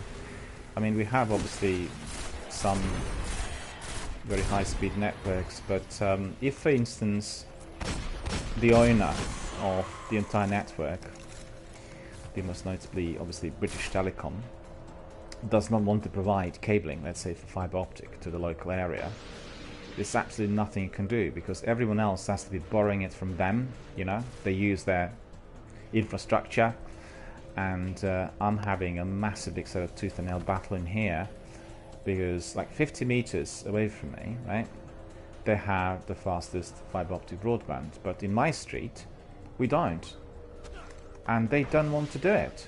I've just had a big discussion with them the other day, because my contract for the use of broadband services on EE expired, and you know, if you're not on contract, you need to pay, I think it's 45% more. So suddenly my bill jumped from the usual to whatever other figure. So what's going on? Oh, well, you know, you're not on contract, you need to be on contract and all this. So fair enough, but also want that better speed. And they said, well, we can't do it because we don't have access to that infrastructure, and they're not wanting to do it. So still, I had to be extending the contract, and you know, called obviously British Telecom as well, asking them whether something's going to be done. And they said, well, they say it's like work in progress. I said, well, hang on a minute. Work in progress has been already there for 3 years. And they said, oh yeah, it could be like tomorrow, it could be in a week, it could be in 3 weeks. I said, well, it's been 3 years. There's nothing I can do. You know? Nothing. The darkness grows strong here, Guardians. You know what that means. Your ghost can decrypt the details. Okay.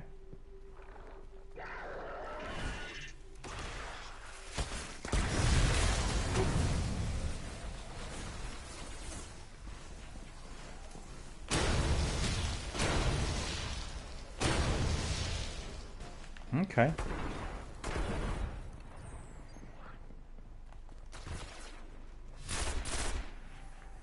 I'm 30% on solar kills and I have 3 of the materials, but altogether I need to collect 150 helium filaments to complete this.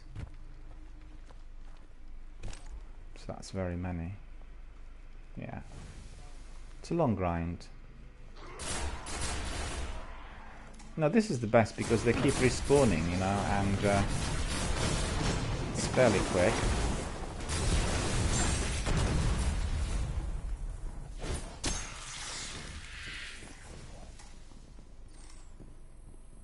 That's my flaming knife.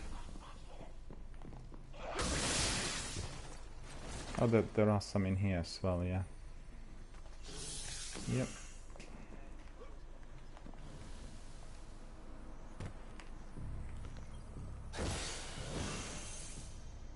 Yeah, that's pretty good. Well, this is a good area because principally we get, what is it, 1, 2, 3, 4, 4, 5 of those helium filaments.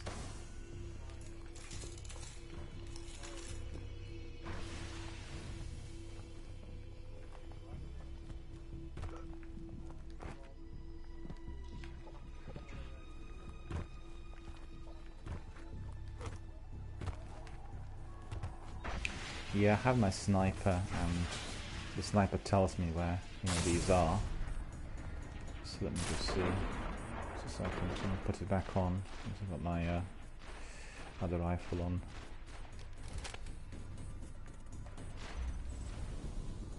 Well, that didn't go as well as they expected. What now?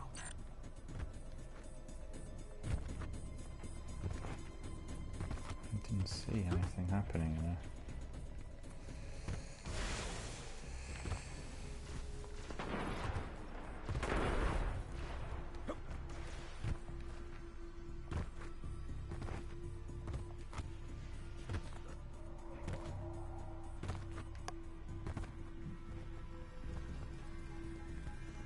Over here, yeah. Okay. Do you want to take some loot from here as well?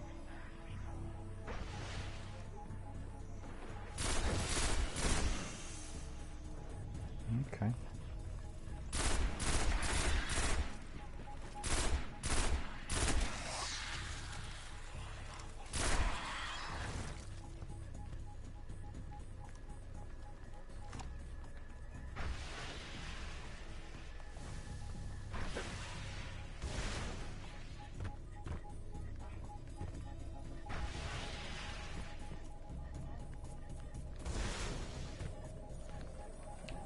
Up here as well, yeah.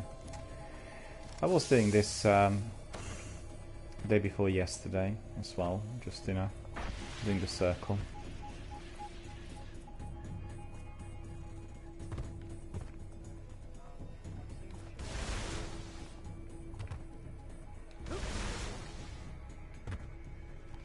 I need to get up there first of all.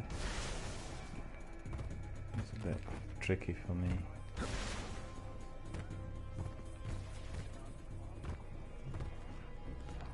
It is, yeah.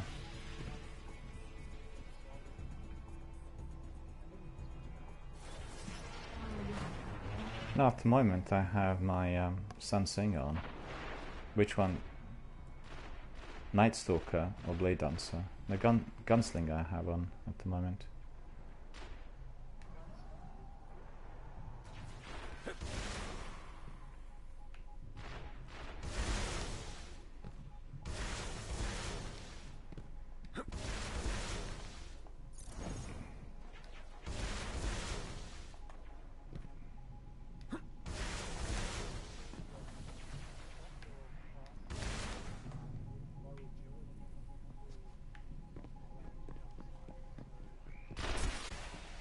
Okay, so where's the chest?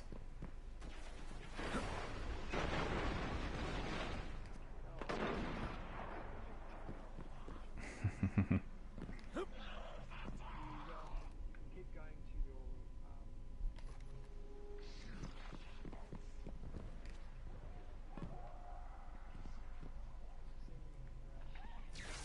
Yep.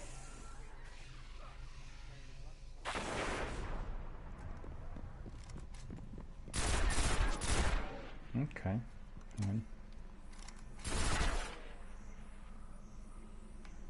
Oh, there. Okay. Yeah. You know what? The other day I had one of the trackers on, and I could see the tracker telling me that there was either a chest or something up there, and I just couldn't find it. I went up and down, and I didn't obviously didn't look at this ledge, and it's exactly where it was. Missed it all. So have to remember. Yeah, the sniper rifle does have a tracker. Yeah, we've gone further out. All of them are situated in that, you know, other area.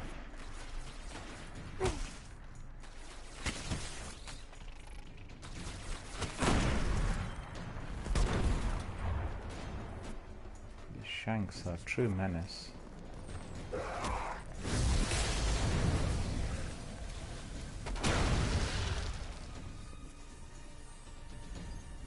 What a waste of super. Ridiculous.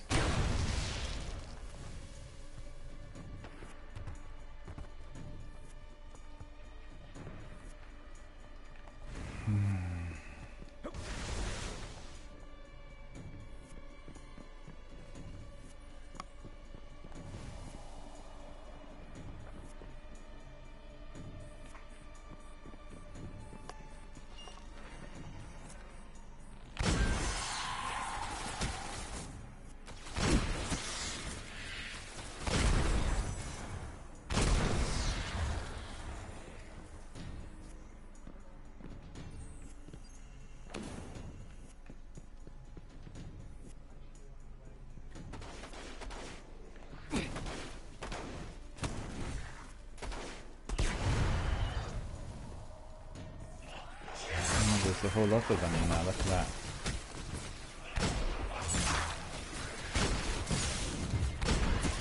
Now that's annoying, I don't have my grenade recharged or anything. And suddenly there were so many of them coming in.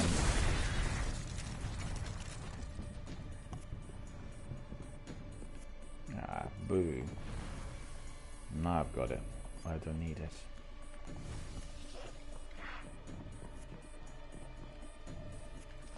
Is that?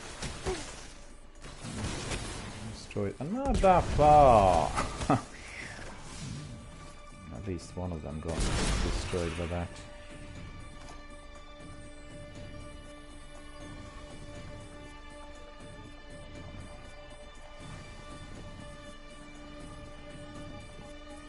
Okay. Thank you. And then one on.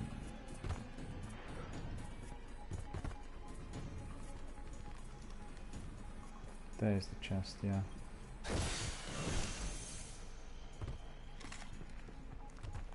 Yep.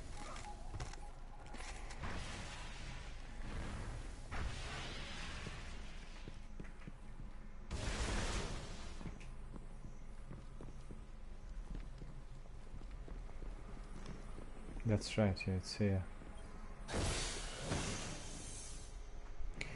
Just bear with me, I need to open my window a bit.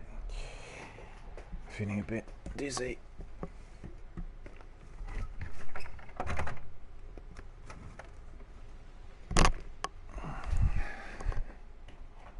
And there we are. Really, the weather over here is completely insane. You know, the other day it was like below 0 temperatures at night, and 2 days ago it was like 5, and today it's like 20.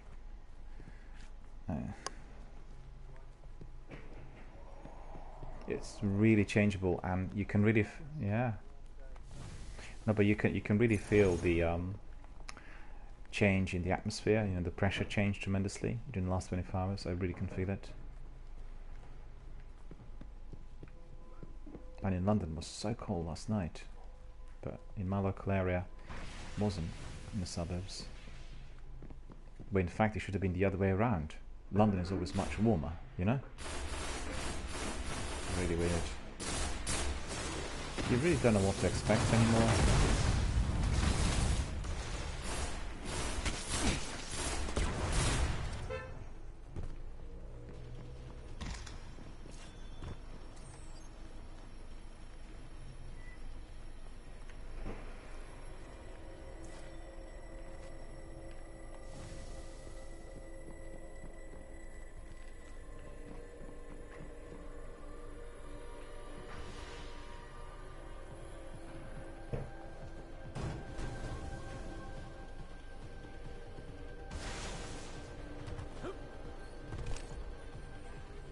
Yeah.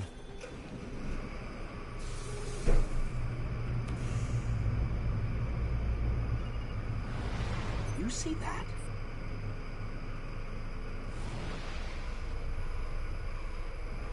Let's go outside.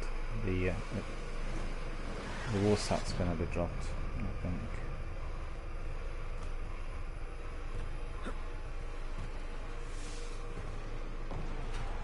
Yeah, erase that.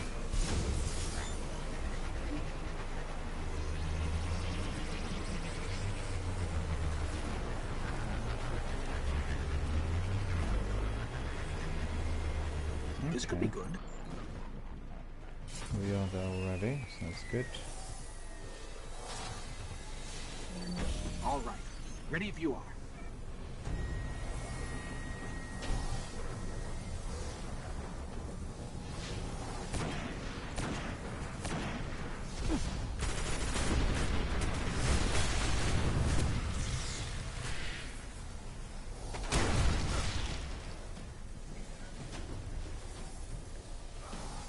Yeah.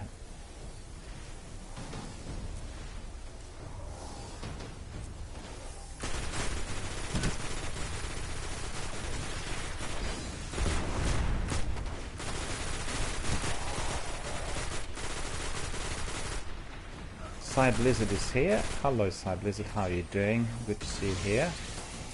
Thanks for joining our community, thanks for being here. I see Blizzard is asking whether you can see the perks on my hand cannon. Yeah, sure. Once we finish the firefight, I'll put them back on. You'll be able to see them. You got it. And just bear with us until the Warsat mission is finished.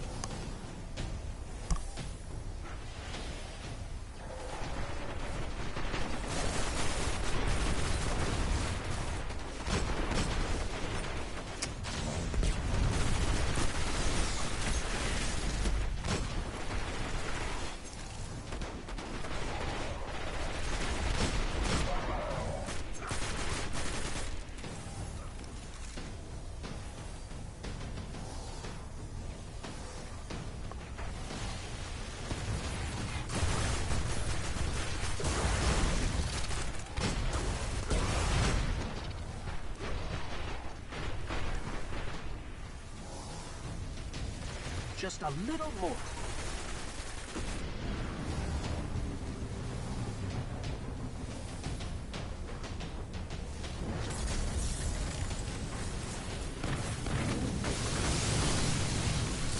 Well done.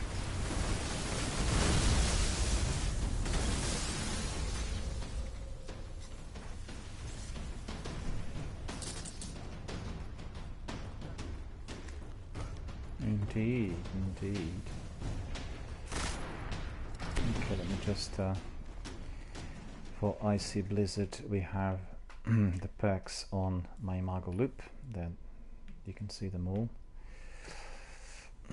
So basically what I have enabled is Grenadier, I have Oiled Frame, I have Spray and Play, and I have Sure Shot.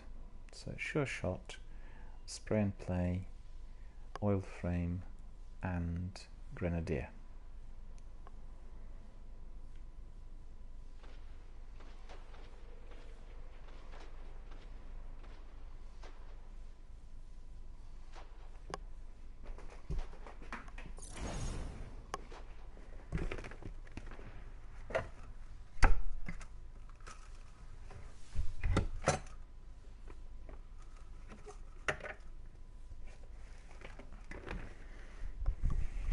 There we are. Hopefully Icy Blizzard could see the perks.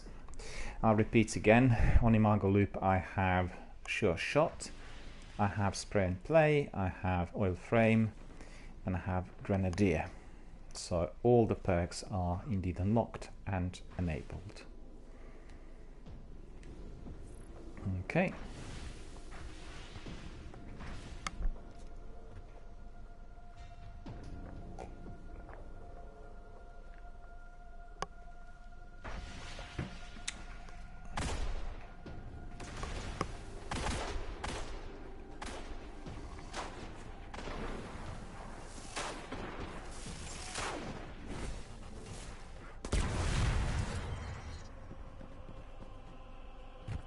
I'm trying to use my solar skills at all times, you know, as much as possible in order to complete the quest, but it's not really fast. It's only 31 I've done so far.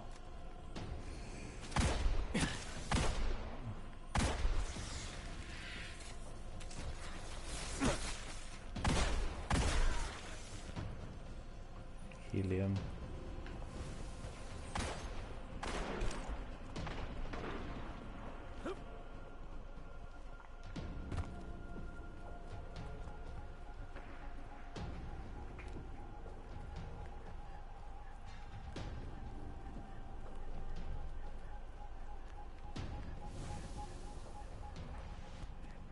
Is there anything in this cave at all? Nothing. Okay. So put that sniper on. Okay.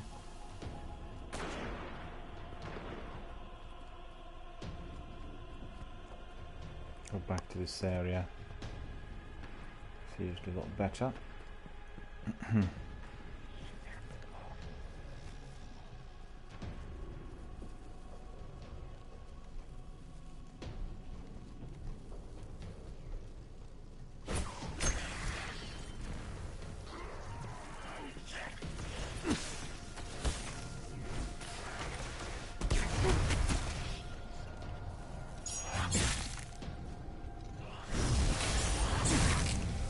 Really?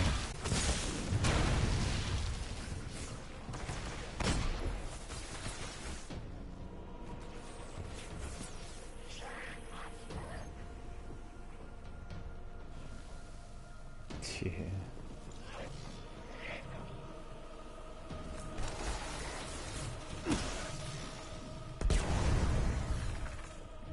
So just for the benefit of our viewers, the reason I'm using grenades, golden gun, flaming knife, all of these is all to do with my quest. See, I can use all the other weapons, but the quest wants me to be using solar skills. And this quest is a very, very lengthy grind to collect 150 helium filaments, and I need to produce that many solar weapon kills. So it's taking me a long, long while.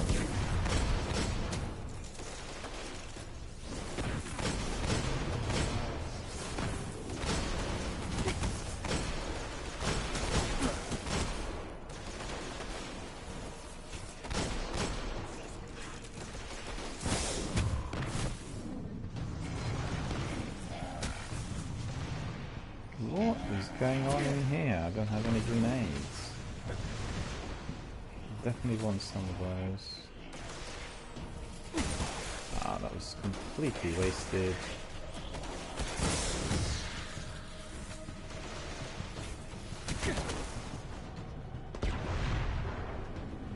Okay, this doesn't.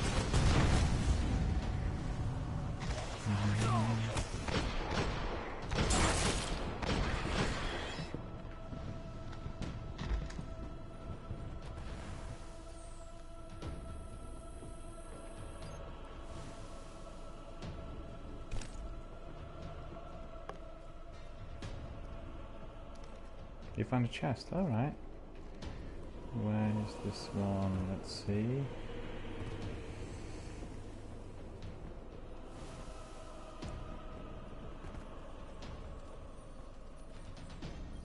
Yep, coming. There were some helium filaments in there as well, which I picked up.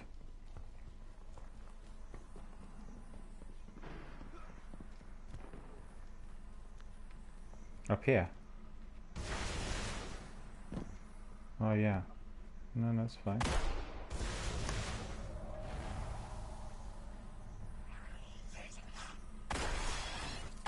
Yeah, I've got it. Do you want to jump up as well?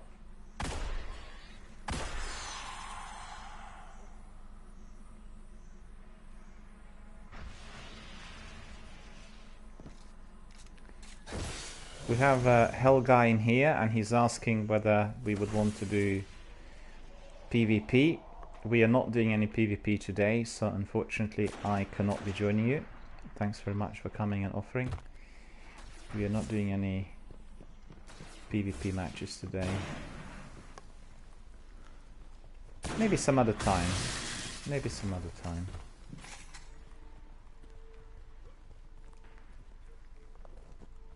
Hell guy says okay. I apologize for not being able to do it, but as being a live broadcast, we are you know, focusing on those quests, and the quests are obviously the priority at the moment. Donzak and myself are doing my quest, which is for the Dark Drinker, a very, very lengthy grind, as you can see, collecting rare materials and then collecting solar kills, so all taking a long while, and I'm doing it you know, step by step, because otherwise it could be quite draining for the viewers as well.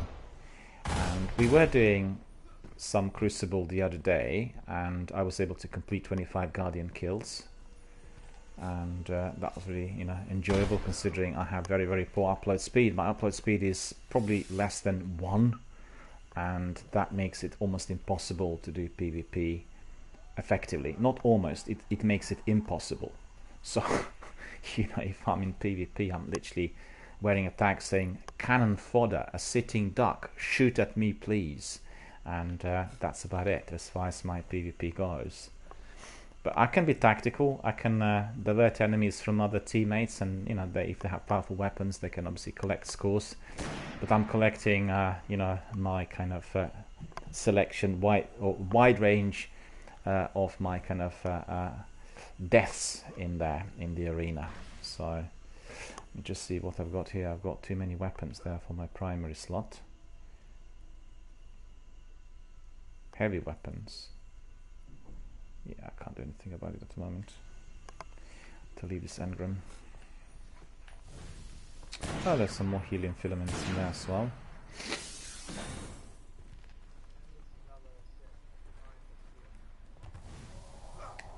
Yeah, that was pretty good, because this was, I think, what was it? The 80th, I think. I've gone up now with my materials. I've gone to 4. From 3 to 4, so that's good.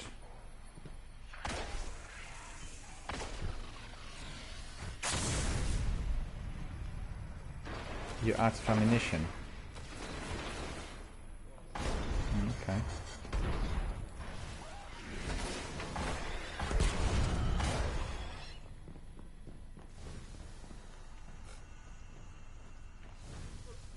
Heavy weapons. Can go back in. Probably everything respawned in there.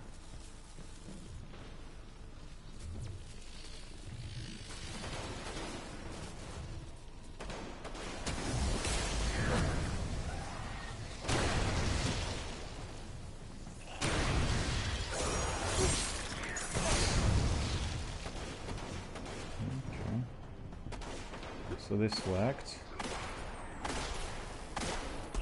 This is beautiful. I put a grenade literally between his legs and he just blew up completely. Has banners as well. Got here. More helium in here.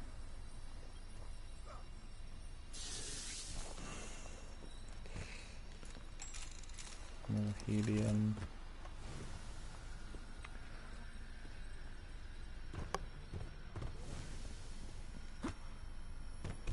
Well, there is one respawning in this area than here from time to time there.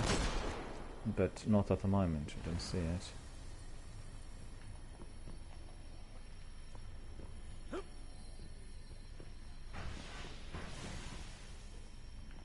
Yeah, well, there are some helium filaments up there, but I'm not sure about the chest. Nothing. Nothing at all. I've gone too far. I nearly got killed there because I've gone too far.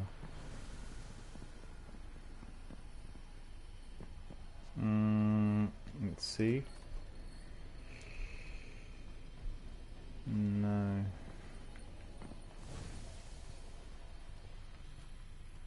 Really?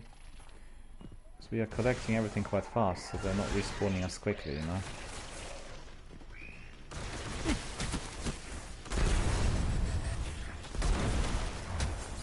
This one didn't want to die, unfortunately.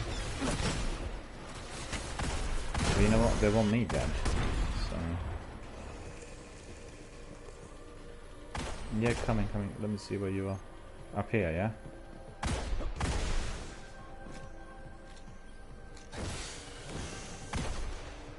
Is there?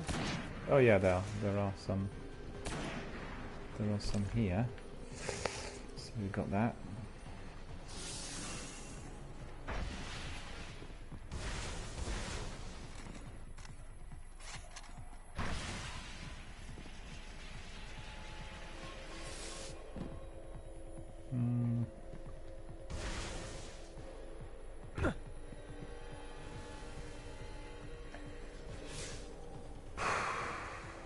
After all of that effort, I only got like 4 of those rare materials. It's literally never ending.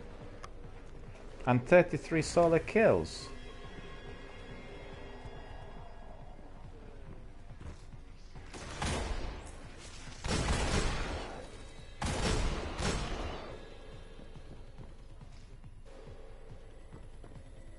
I think it's 20. Or even 30. No, it wouldn't be 30, it's 150. Yeah, you're right actually, yeah. Between 15 and 20.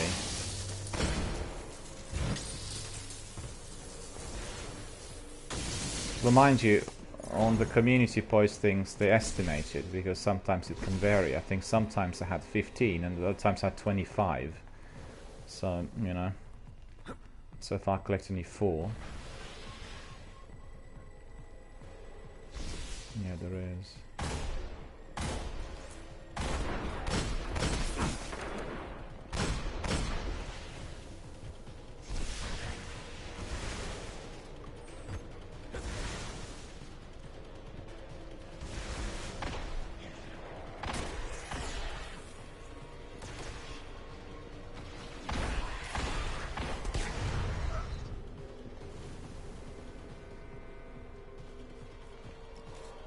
You know what? Let's call it a day for this. We'll do something else, because this is just infinite. We can just walk around here, and you know, I think I've done all right. I got 1 up, and you know, a few percentages, and we'll do it on another day. I do it like bit by bit every day for about 45 minutes, and I think that's plenty. Okay, so I think what we can do is we have, well, plenty of options. We can do that strike if you want, the one which is going to be giving you the blade. And whereabout is the strike? Because obviously I have to enter it. Okay. Shall we go there? Ready? Okay, we are back to orbit. So just for the benefit of our viewers, we are going to be doing that strike in order to get, what is it, the Dark Blade, or one of the top swords for Tonzak. And we'll be obviously trying to do it, and hopefully we'll get obviously somebody else joining us as well. And probably, do you want to go to the tower to do your admin first bit? Let's see. So I've got some engrams and a few other bits. because I'm a bit too full, I think, on my heavy. Need to put some stuff in the vault, and then we'll do the strike.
Arrived. We just need to do some admin, but before I do that I need to take a very short break, so if Tonza could just bear with me, also our viewers, and I'll be back in 2 minutes.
There we are, my friends, I'm back. And I'll just carry on with admin. We need to sort out some of our kit. See, we have, Service normal. what's that? Have a Not nice enough day. space. We'll do some decoy in there with Master Rahul first of all. One of your colleagues retrieved these from a fort. All yours. We've got some Glimmer, Crown Princess, Oh, Miss, sorry. Sina Lamprey. Well, Neurogast Cloak. We have Neurogast Cloak. Make the most of it. And we have Sina Lamprey as well. Okay, we'll have a look at the Neurogast Cloak. I'm quite curious about that one. Oh, it's 390. Okay. 390. Another pack is enabled. Shotgun ammunition, so that's good.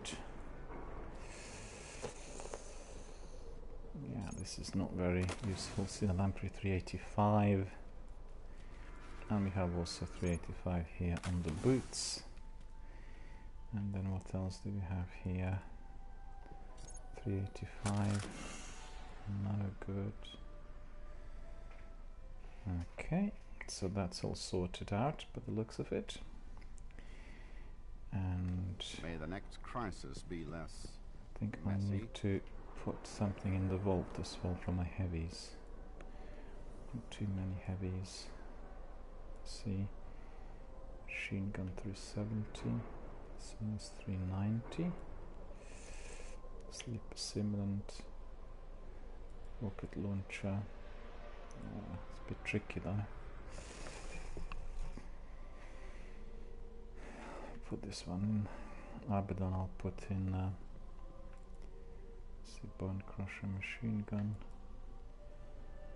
Yeah, the only trouble is I can't really infuse it because I don't have. Hang on. Didn't really want to do that. What's this? Nova Mortis. Okay, we'll keep it in there for a moment. And what else?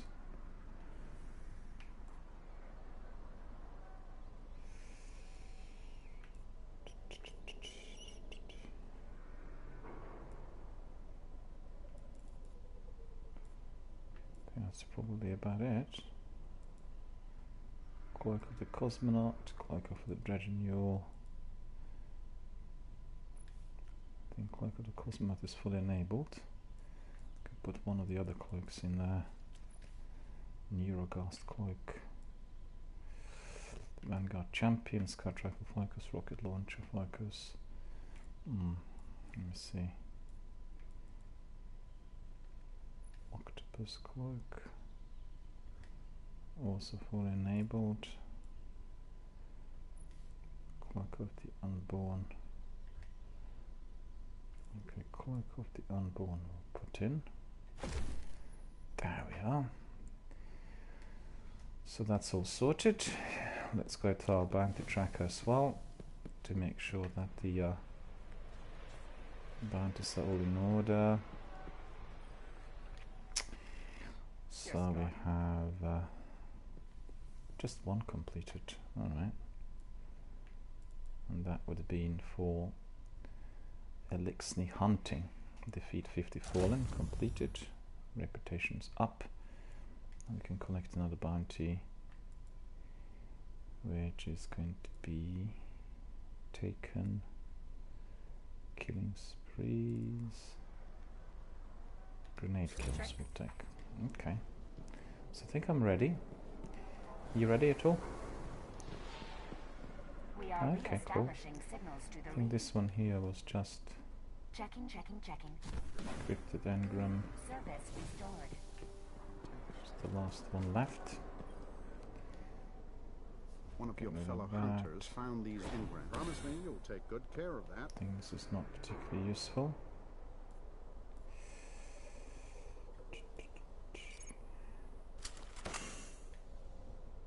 Okay. Come back if you done anything of interest? So we'll just have another looking at these picture postcard scenic views, gathering our thoughts, getting a moment of peace and tranquility before commencing with another battle.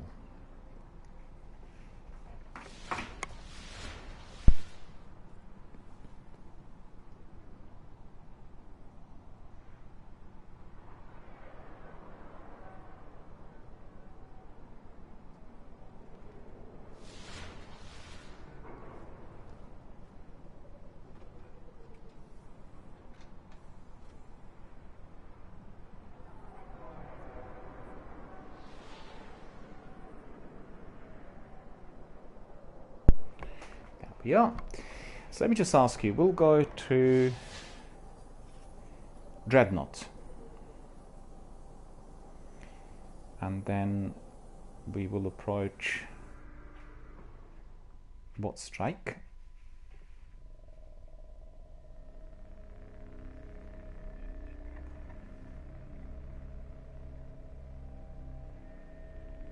No worries, no worries.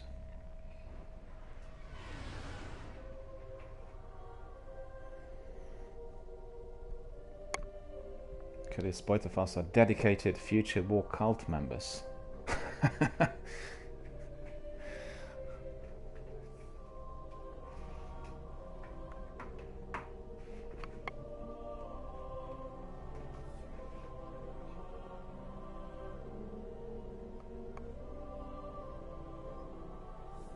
That's the one, yeah?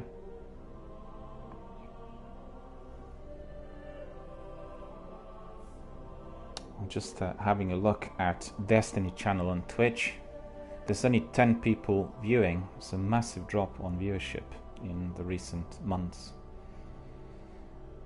10 people either streaming or viewing.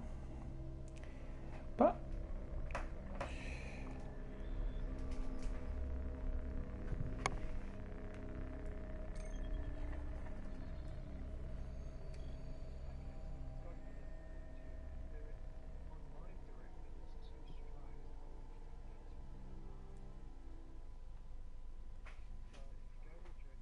yeah.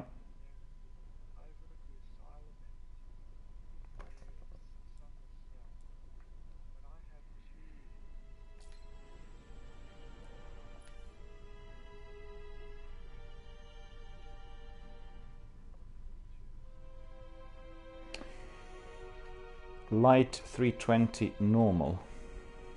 So let me see if I go to that. Don't think that's the one though. Do you?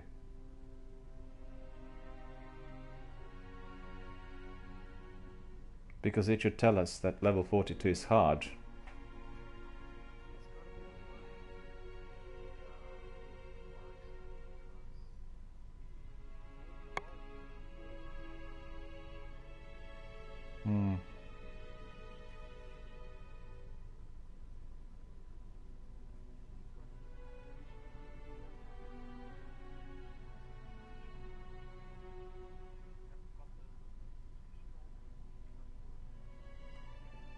Well, it doesn't tell me.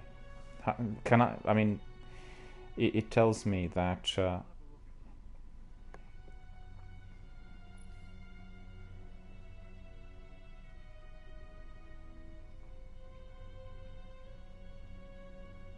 yep, it's on display.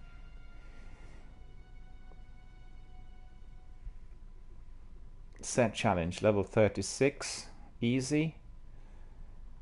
Light 320 normal.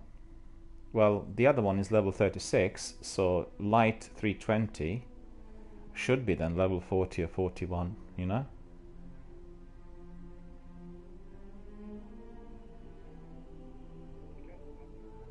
Yeah. Okay. Dreadnought.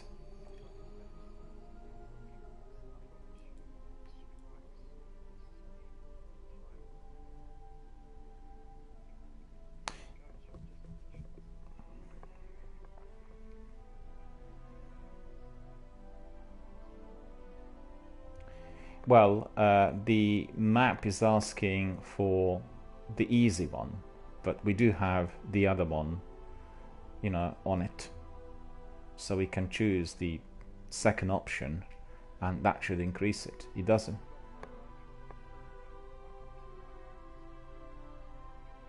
Hang on a minute.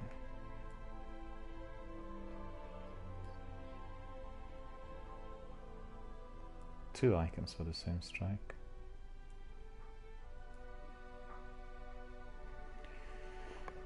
Now I only have this one.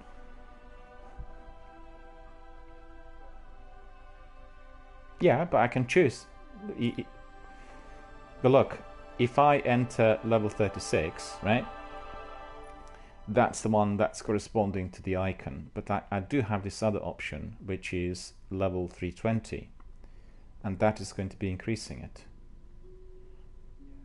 So that should be level 42.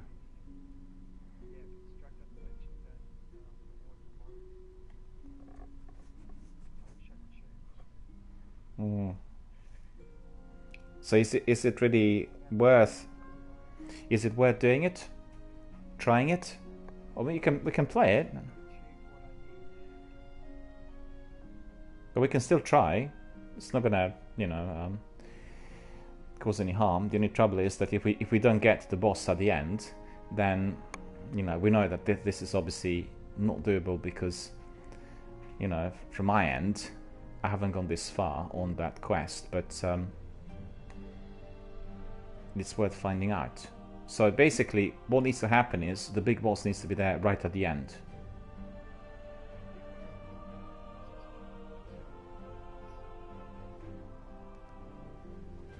Mm-hmm.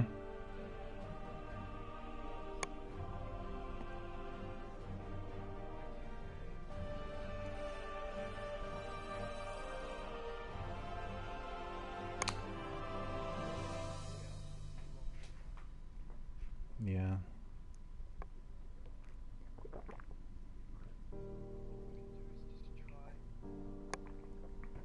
Yeah.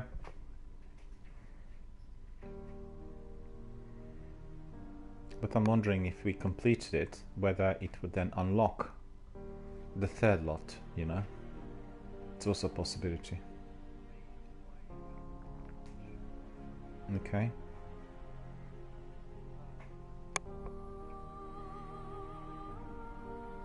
Okay. Let's see what happens. So for the benefit of our viewers, what we are trying to do is we are trying to complete the strike, the Sunless Cell, in order for Tonzak to get the top weapon. But it looks like, from my end, I'm not getting like easy access, but we'll see whether indeed this is going to be made possible, because we are not getting the third option for the strike to be done on the hard difficulty level. But on the other hand, I'm not sure whether it's offered as hard. Is it offered as hard on yours when you click? Or what do you get? Does it say?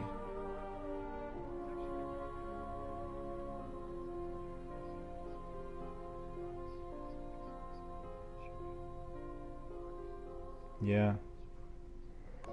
Because it's obviously connected to the quest which you're doing.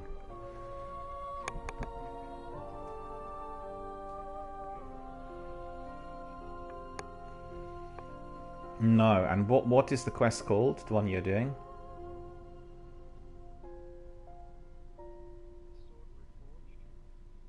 Yeah, it's similar to mine.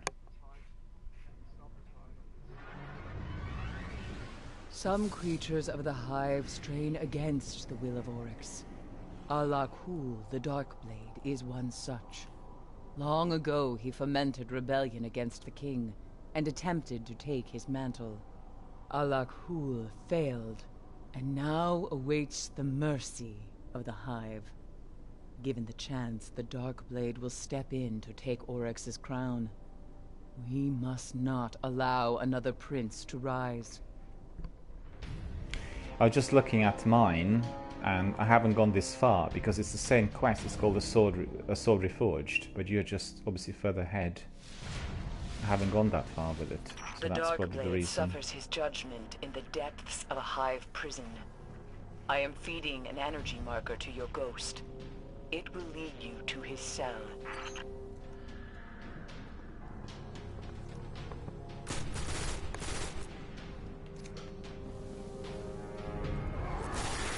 Yeah.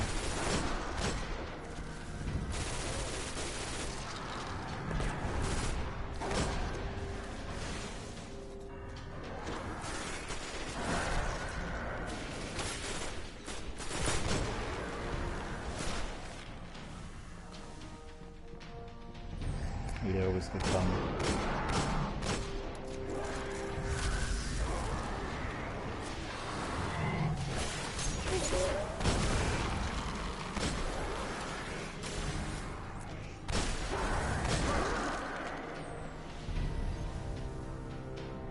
Okay. These are gone.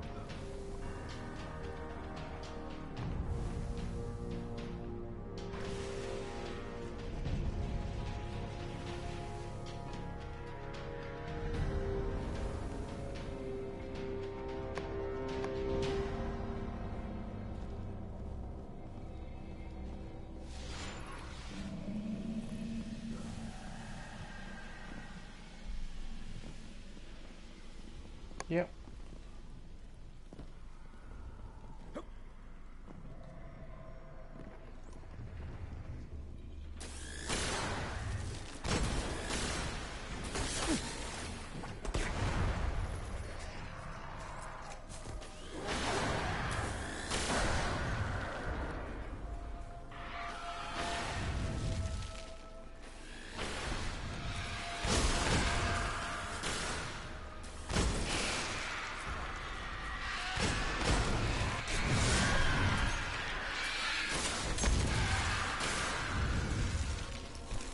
So he's spawning from here, from this area.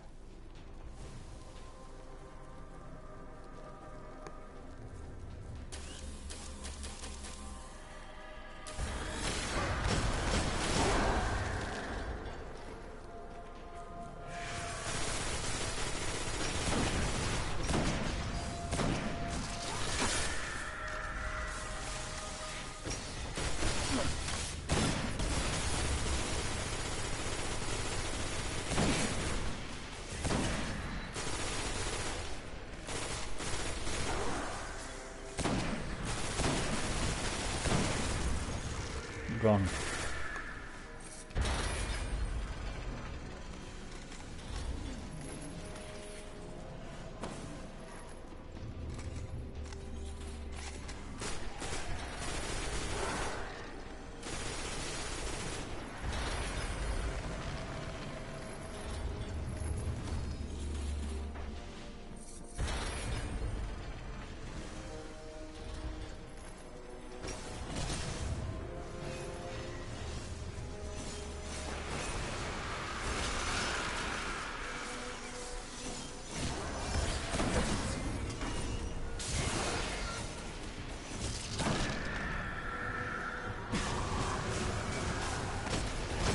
Where's this other wizard? Gone? Okay. Well, the wizard's gone, because I thought there was like the third wizard as well.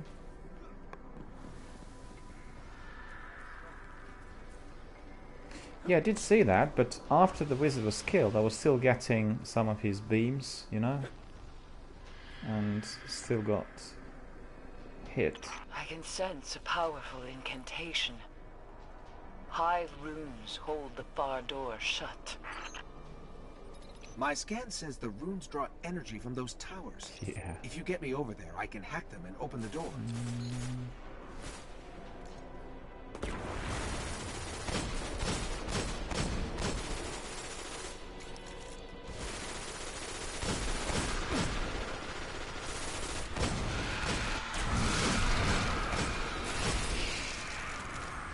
Okay, that's pretty good.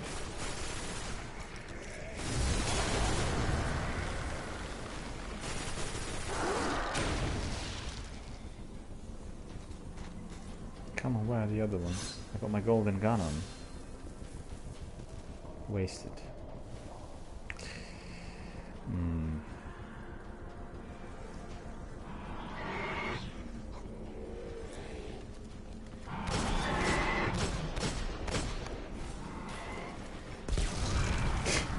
That was good.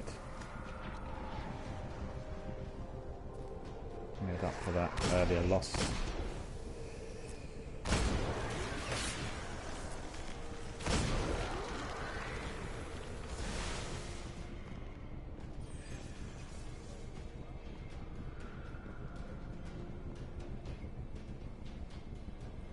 Yes, that's right. I better put my hold on, I need to put my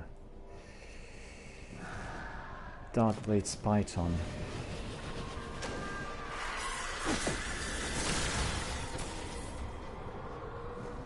Yeah, you were faster than me.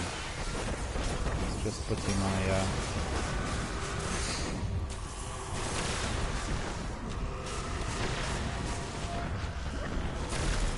one of these wizards is killing me. Not sure which one.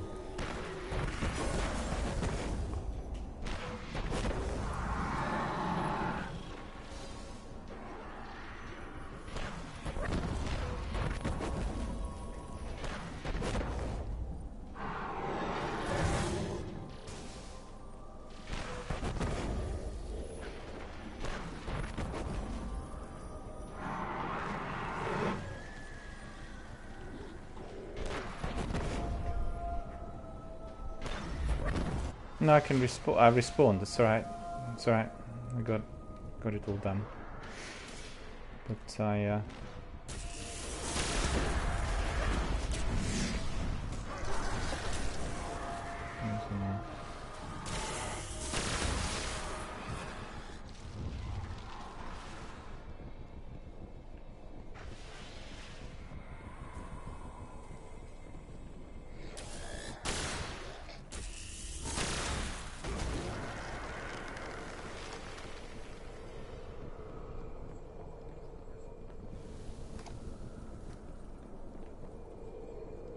yeah.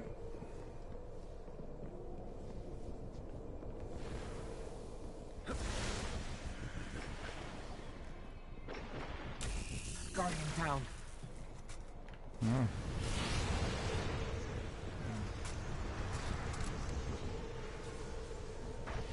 Well, it does happen. I'm not particularly good in jumping generally.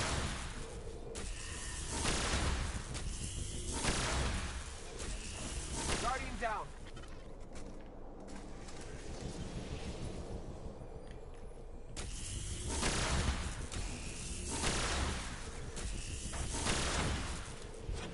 Oh, I got that wizard. So that's good.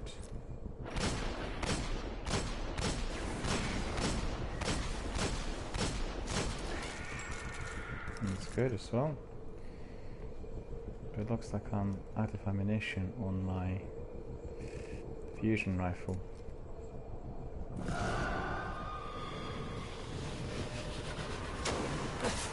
no.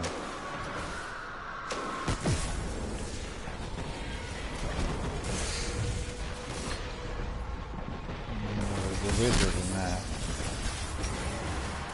Killed me instantly. 3 of them.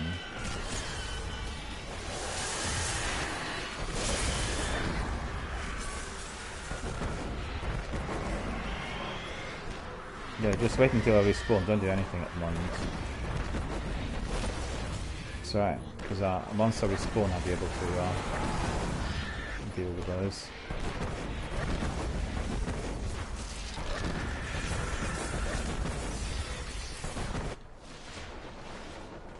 Okay, so now I need to find out where these beasts are. Okay. So I got that one wizard. And where's the... I've seen 2 at least.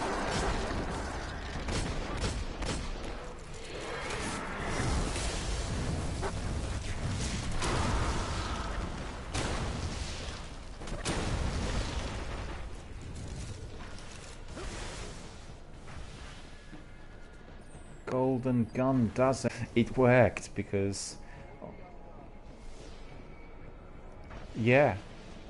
That's it. Because I had 2 other attempts early on, when we were on the moon, and they were just wasted.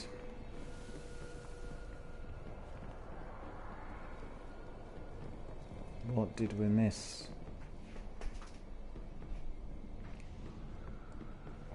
You know what? The change of atmosphere is so great that I'm feeling dizzy, which is very, very unusual for me. To open my window again.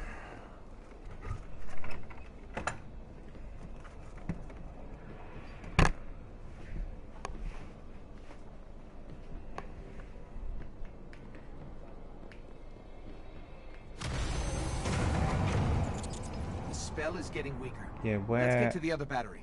where were you actually? How did you do that?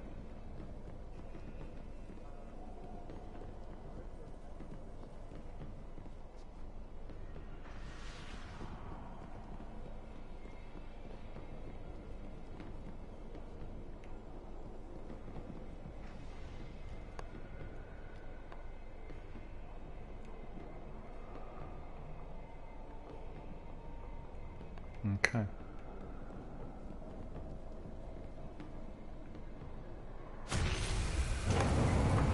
Yeah, the door's opening.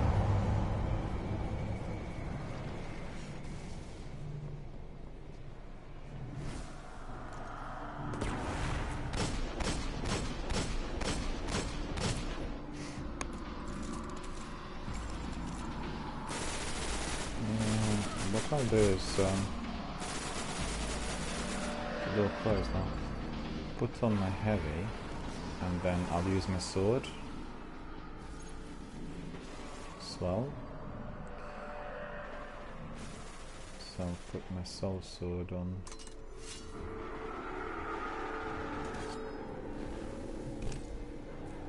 Look ahead.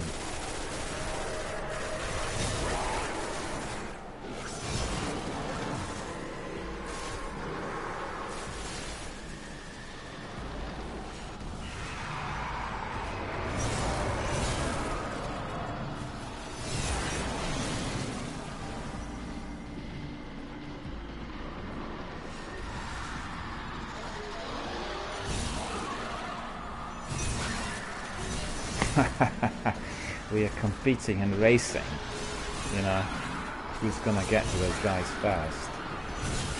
That's funny.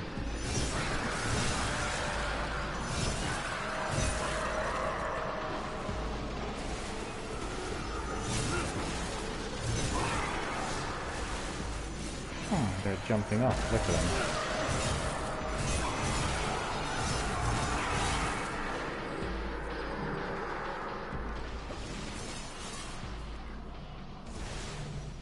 All done? Or not? Not really.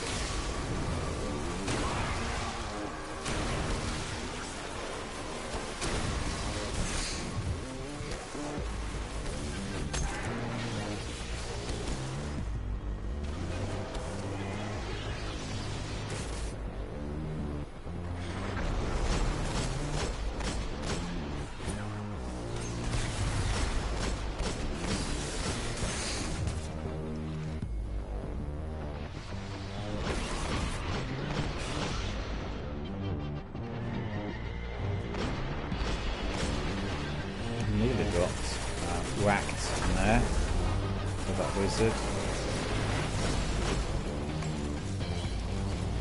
Close, that one.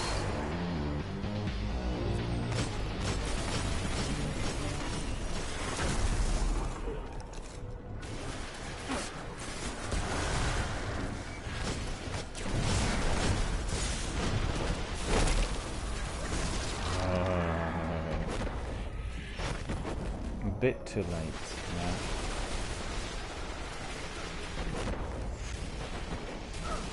My god, I'm sure. Where are they? Oh, there's a massive big organ in there as well. No more though.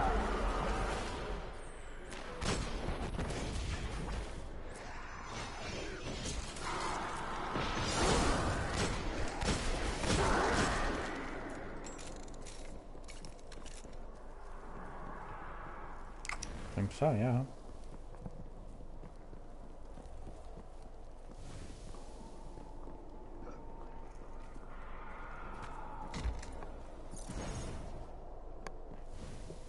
Yeah, that didn't really provide us with too many goodies in there. No, no. Hardly anything. Well, sad facts of life, right? Sometimes you get everything, at other times you get nothing.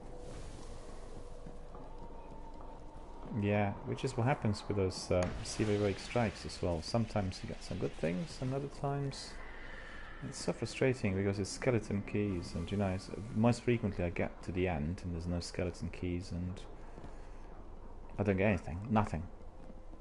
All the hard work for nothing. We're on the right track. Alakul's energy marker is getting stronger. Yeah. Find the Dark Blade. Finish this.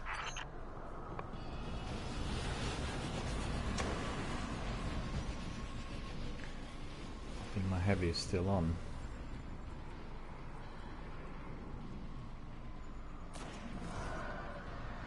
Just want to get my heavy before I crack on. Still on the cooldown.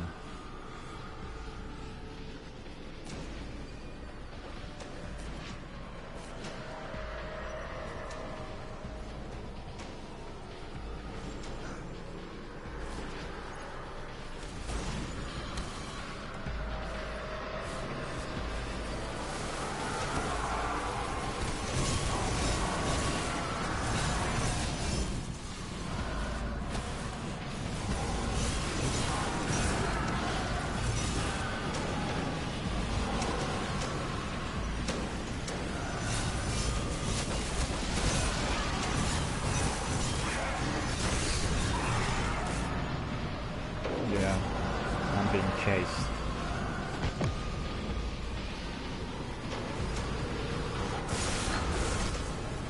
Boo. Destroyed.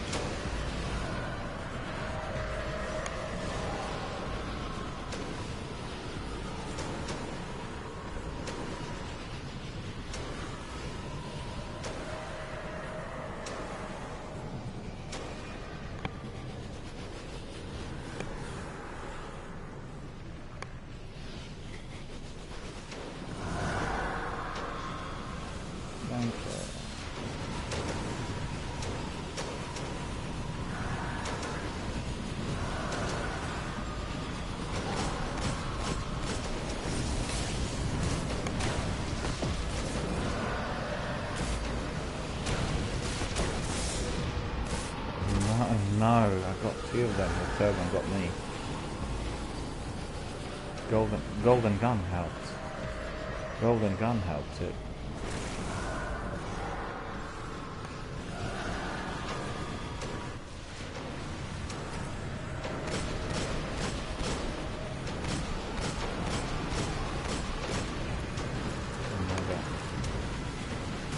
Yeah.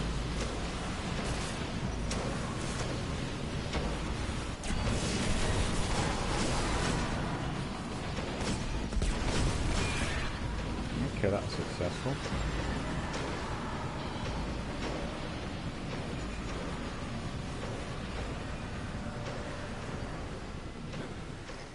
I think this is going well. Then you do not know what you face. The Dark Blade is formidable, and left unchecked, a worthy successor to lead the Hive. Dawn has not come. It hasn't been dark enough yet. That's very encouraging.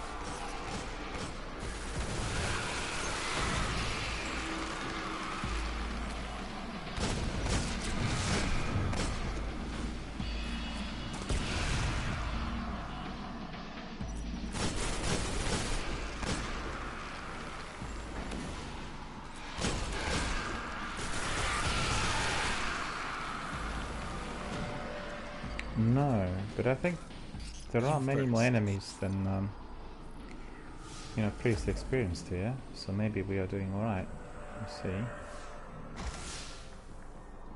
Because on that platform in there, there were about 2 or 3 extra wizards, which I didn't see before.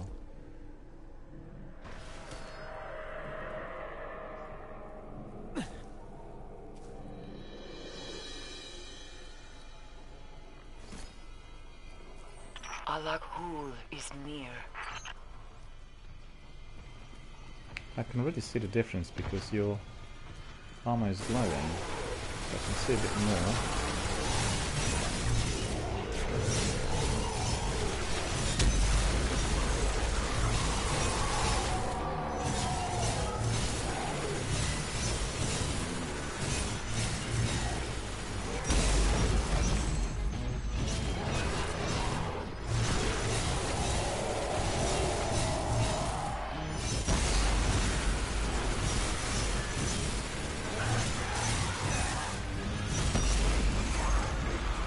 As soon as I turned around, he got me.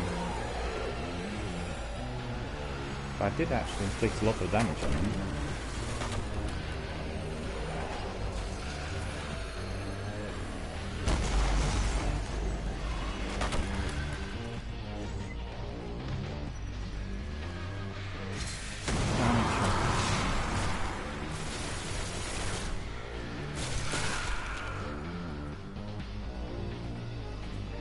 Is there? Can you see that knight anywhere?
Hello to Black Eagle, thank you for being here with us, thank you for watching the channel and being a member of our community, thank you for that.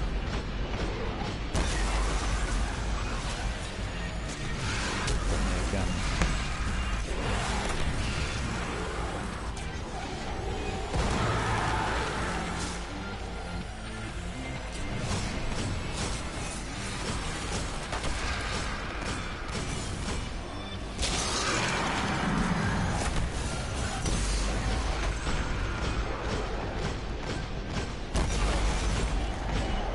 He doesn't like me anymore.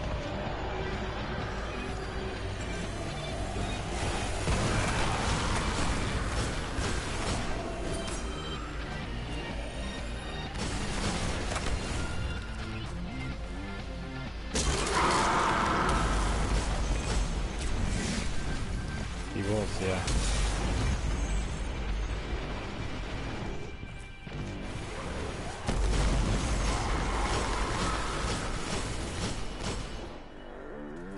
Is he dead?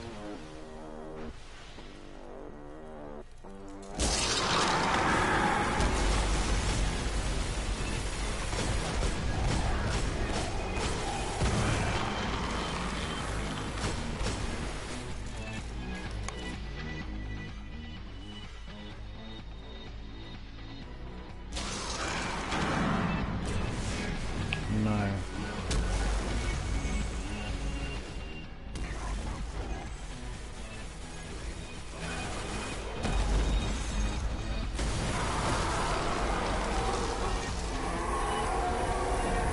Oh, you got him? Okay, I was just gonna put on my sleeper simulant. Yes. May his dark soul go screaming into the pit between the stars. With none left to lead in Oryx's wake, the Taken will languish, decay, but they will not die away. You have given us time. Time to recover, to bury the dead, and make ready for the next shadow on the horizon. No skeleton keys, no goodies, no nothing. No. Hello Black Eagle, thanks for coming, thanks for watching our channel, thank you for being here with us. Hope you're enjoying the strikes and the action so far. Thanks for being a member of our community. And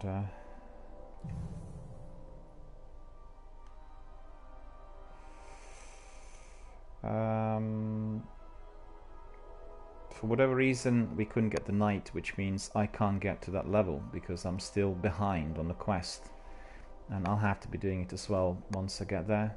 And I thought it was going to be possibly accessible, but it didn't happen, and that's because obviously we are playing it through my game and I'm still doing that collection of materials, and this is going to be, I guess, coming soon, the level 6 of the quest. I'm only on the level 3. So let's see. We have do you fancy doing the Nightfall Strike? We can have a look. Challenge of the Elders, weekly Nightfall Strike is very hard. So let's see. Yeah, that's right. Just wonder which one it is though. Modifiers, 5 of those. Exposure. Guardian shields are increased but do not replenish. Catapult. Grenade recharge rate is greatly increased. Guardian shields are increased but do not replenish. Grenade recharge rate is greatly increased. Jerry's here. Good morning to all from Dallas, Texas. Well, hello. Good morning indeed. Good afternoon, actually, here in London. It is 1:05, and I think in Texas it must be what? Is it 7 hours back? So that would be 6 o'clock in the morning already, right? Jerry will know. 6 o'clock in the morning? 6:05 in the morning? Rather early. And fresh troops. Some enemy squads have been fortified with additional reinforcements.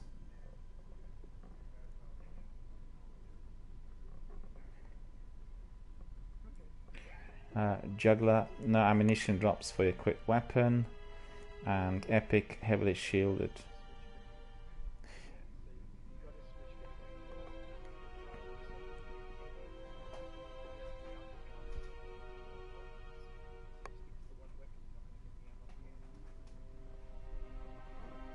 Yeah, that's right. So let's have a look. We have Epic, that's heavily shielded and highly aggressive enemies appear in great numbers. No ammunition drops for equipped weapon. Fresh troops, some enemy squads have been fortified with additional reinforcements. And Catapult, grenade recharge is greatly increased, and Guardian shields are increased. So we are facing some very, very deadly enemy out there. It's going to be quite tricky for us to complete as a team of 2. But before we do that, I just have to have a bite to eat in order to kind of recharge my brain a bit. So just bear with me, it'll be literally 1 minute. And I'll be back, and then we can crack on with the Nightfall. So for the benefit of our viewers, we are doing the weekly Nightfall Strike here. It looks like it's going to be heavily modified and very, very difficult. So really looking forward to that. And as soon as I come back in a couple of minutes, we obviously are going to be cracking on with the strike.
there we are.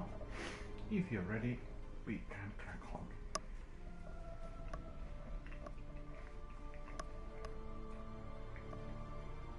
Is Tonzak ready? We'll just wait for Tonzak. Because like myself, I guess he probably would have had a bite to eat or so. It's always good to be, yeah, cool. Yeah, I'm ready. So I'm quite curious to see what Nightfall Strike we're going to be getting.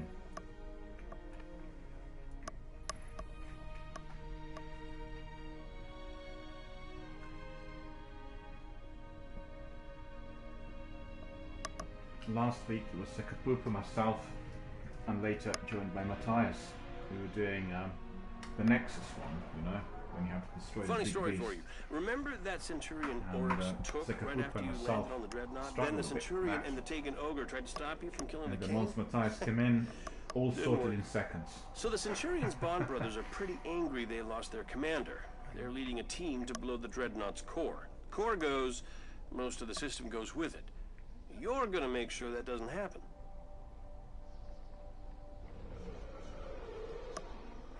Let's see what weapons shall we use. Let's see.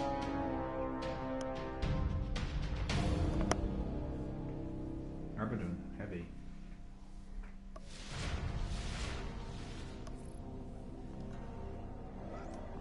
Yeah, let me just see what I've got on.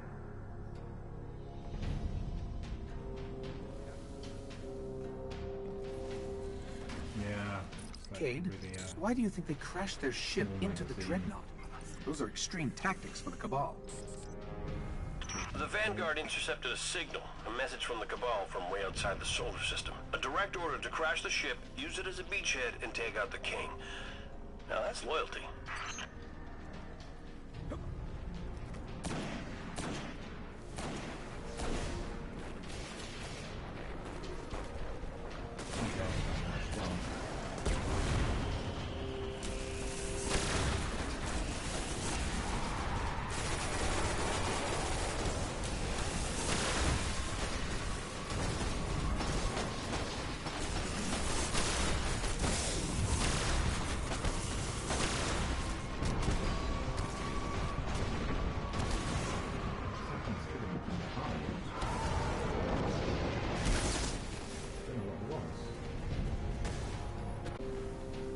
No, it's okay, I'll just go in there, it's okay.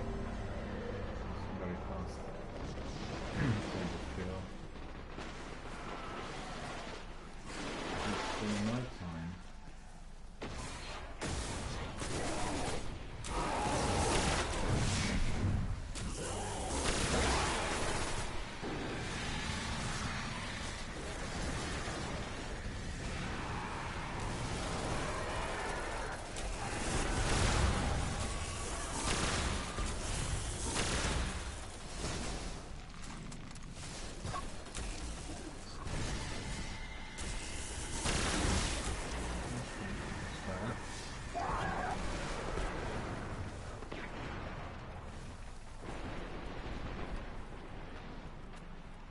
The Survivor says, somebody actually plays this game.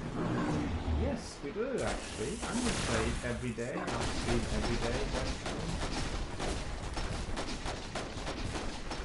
Lots of people are playing the game, just that not many people are streaming it. Have you gone in? I'm still stuck with this. Canada here.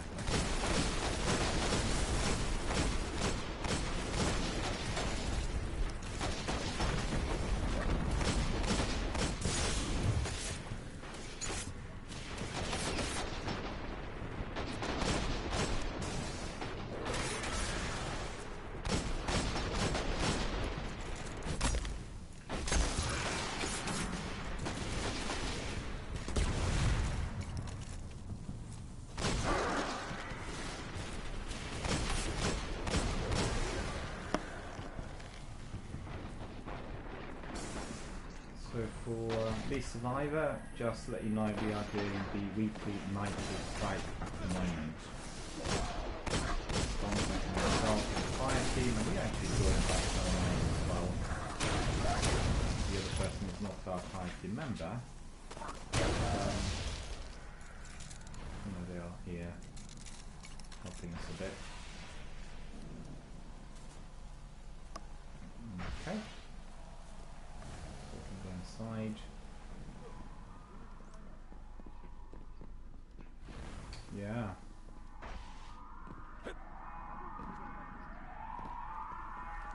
Obviously, I just remembered that I did not collect that I have tracking on the bounty Bond brothers. from They're the ones Zalala leading for the this assault one. on the power core. Marking the coordinates now. Yeah. There's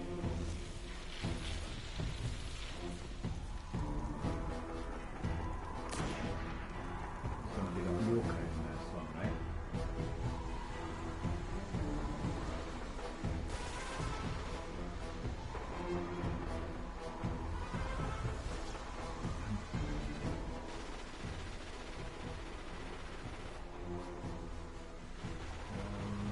What did I want? I want to put my rocket launcher on. Where's my rocket launcher? And then I'll put my heavy on as well. This survivor says put your mic on, but I think my mic is very loud as it is. Must be something with the PlayStation Network connection. I beg your pardon, you were right actually, my mic was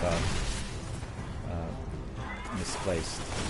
I apologize for that, because I was just doing something earlier, and you probably can hear me a lot better now. I apologize for that, it's my fault.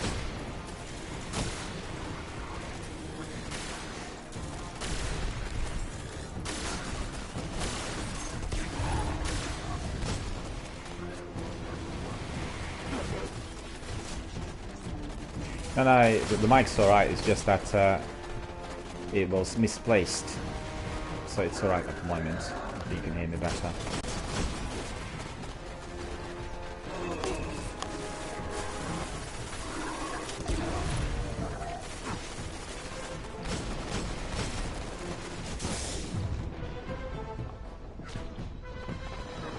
That beast is rather strong in there.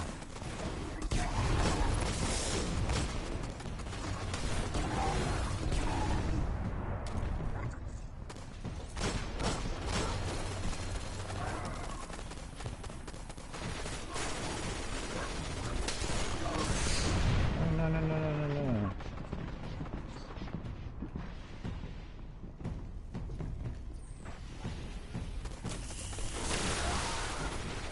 This survivor is asking, how long have you been playing this game?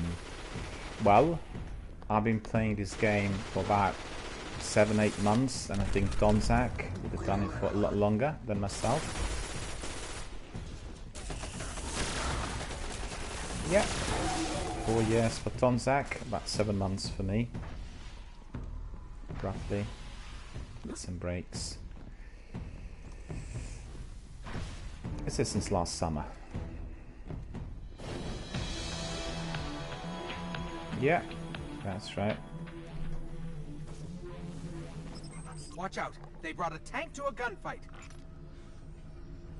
Is it that maybe didn't register? Why is that?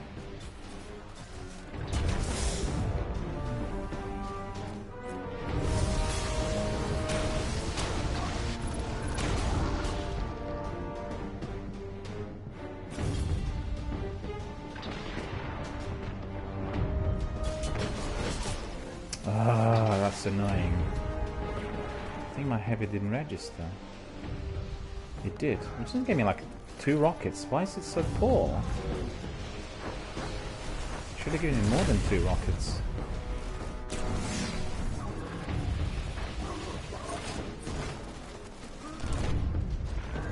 Oh, don't worry, it's my fault because I got killed in here, but I thought that the heavy was going to provide me with more than 2 rockets. I need more rockets on my rocket launcher than that.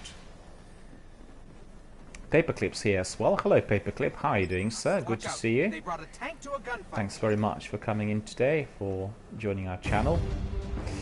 Paperclip says, Daniel Miller Gaming, it's early morning here on the east coast of the US. How's it going over the pond today? Really well, beautifully well. And as you could see, we are doing this Nightfall strike, and it's a very difficult one. So if you guys can bear with me, I need to focus on the action. I'll answer the messages a bit later.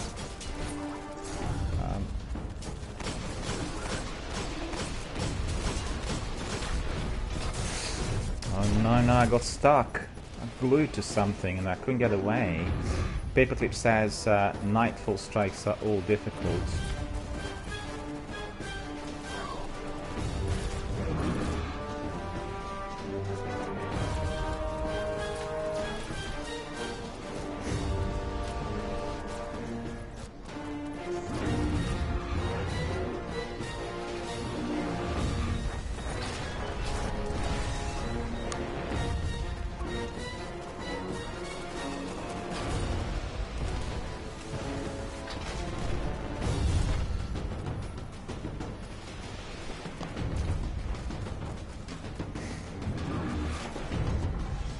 We have some troll coming in and saying some silly things, and my moderators have taken care of that. And I apologize to our viewers for this. Tank? Why would you bring a tank to space?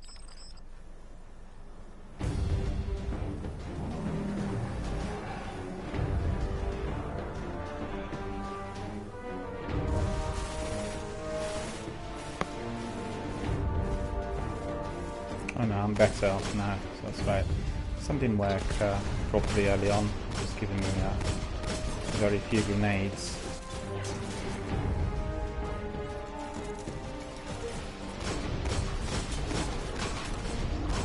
Rockets, I should say, rather than the grenades.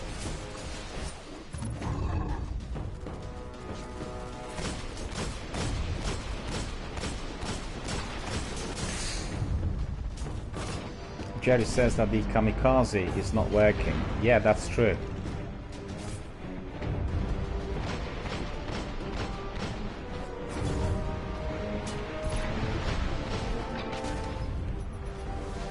Well, I'm trying, but I'm not particularly fast, so therefore I get killed.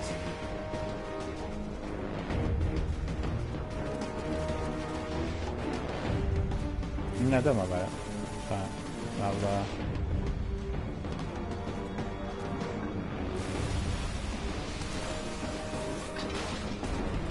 I'll use my rocket launcher on that tank.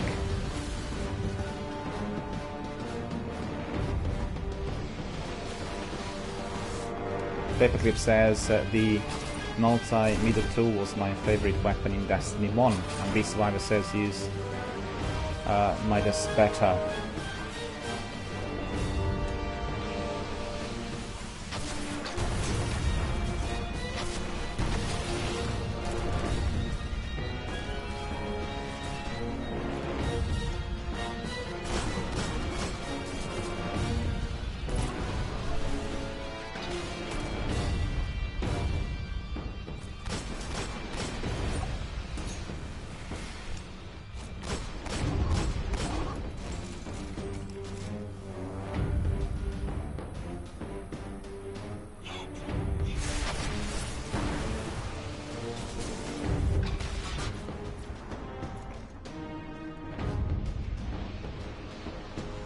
What was attacking me from behind? I didn't see it. Oh, there.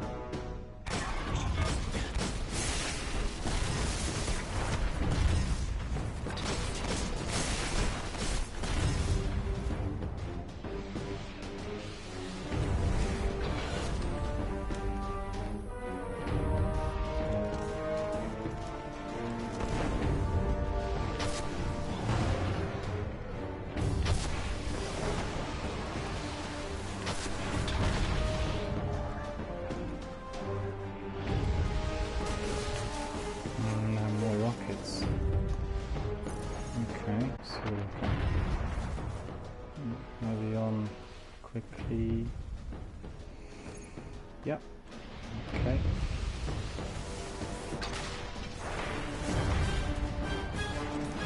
Not loading.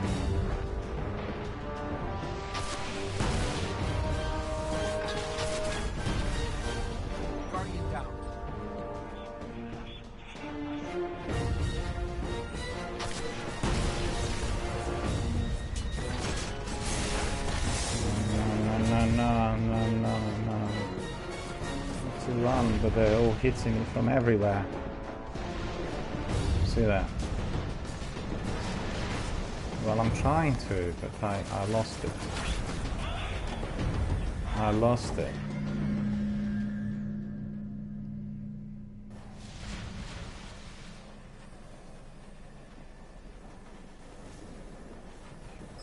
Watch out. They brought a tank to a gunfight. Yeah, it's a lag, but I've hit the tank several times with my rockets, and the tank was down to about 50%, I think. I apologize to my community members in there. I can't really respond to your messages at the moment. We're doing the Nightfall strike. But you can just obviously, you know, talk amongst each other, and I'll obviously join a bit later once we complete the strike.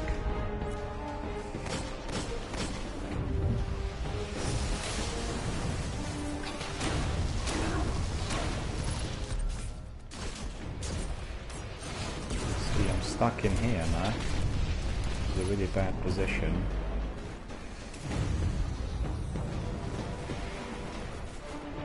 Okay, at least I managed to eliminate some of those ghouls.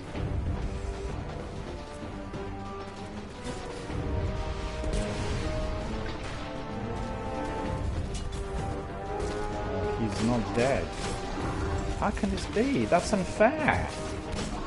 He just had to be dead. Where's that tank? I can't see the tank now.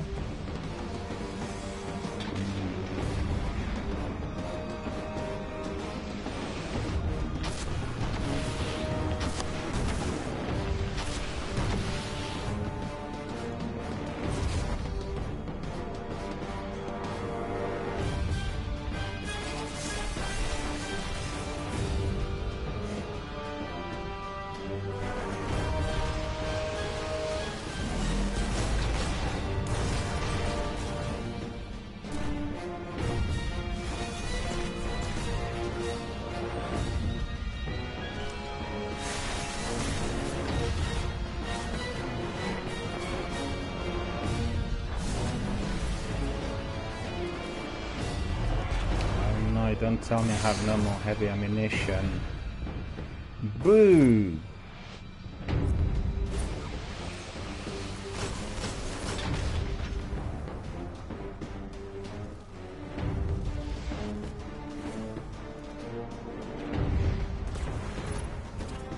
Guardian, down. No.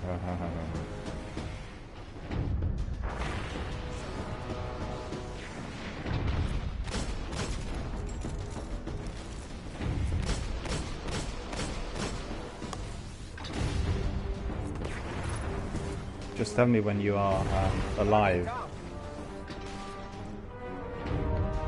No, what I mean is tell me when you go down to 24. Okay.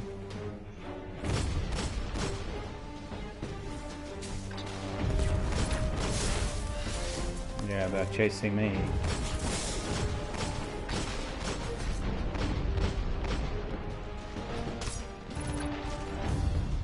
Yeah, I'm coming your way now. I literally fell into the pit. Did you see that?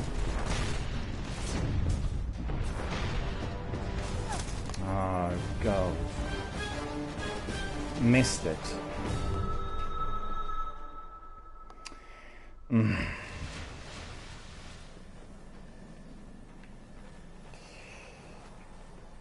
A tank? Why would you bring a tank to space?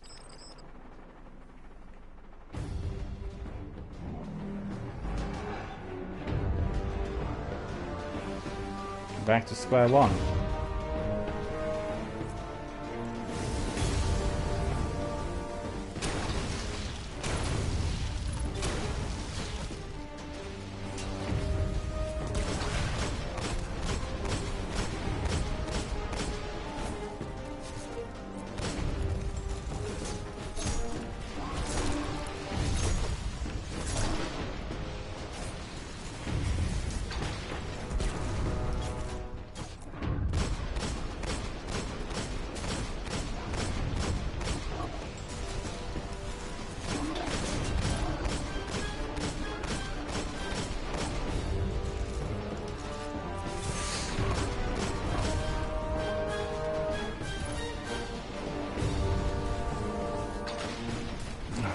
What is going on? What's fuck? Let's see it. What was this? The tank is in there. Oh no.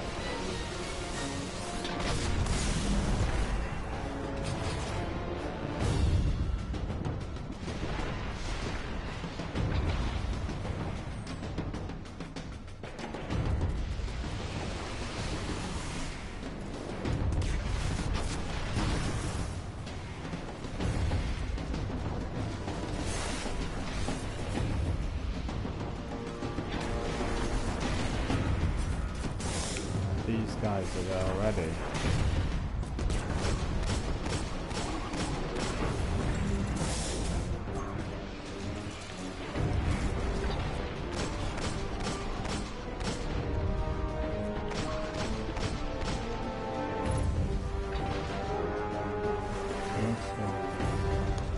Really quickly put this one on. Where's the tank now? Gone the other way. Oh no, not here.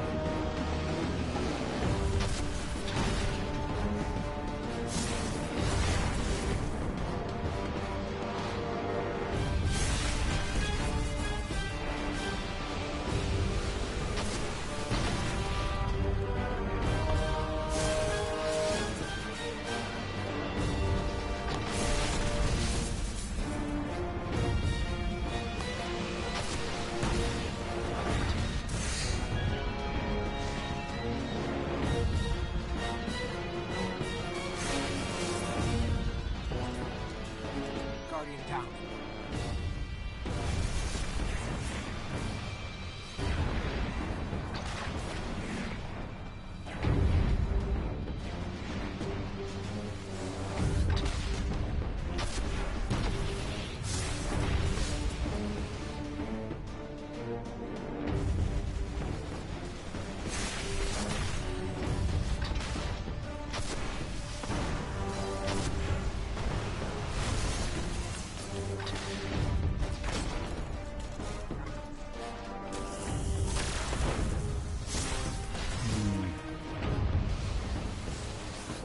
This tank is causing me all kinds of problems in here. But I've already put like, I think 6 or 8 rockets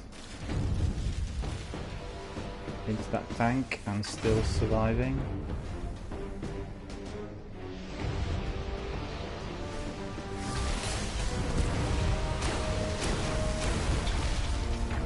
Okay, that worked well actually. Golden gun destroyed one of the rear sections.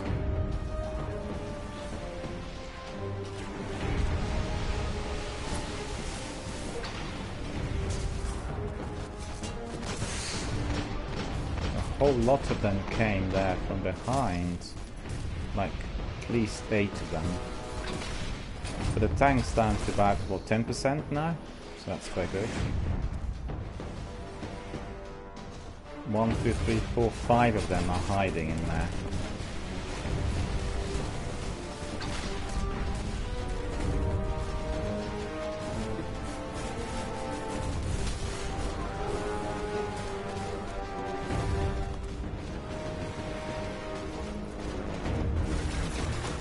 Yeah, it's a good one when you go back and forth. I apologise to my committee members for not being able to talk to you, as you obviously are communicating amongst each other. We are doing this Nightfall strike, and as you can see, it's a very difficult one, so I'm really trying to focus on the battle. But I will obviously read all the messages and talk to everyone as soon as we complete the strike.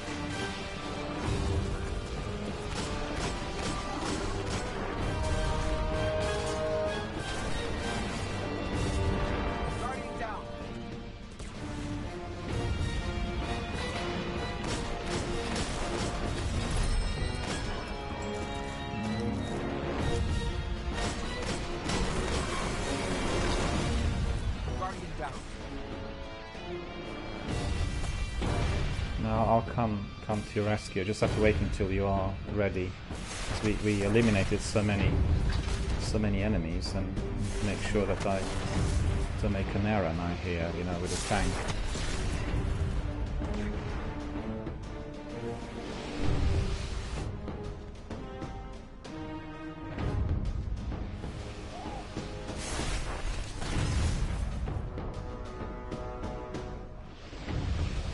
Yeah.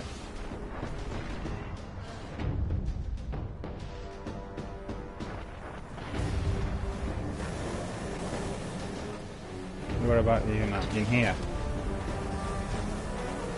You're reviving or not?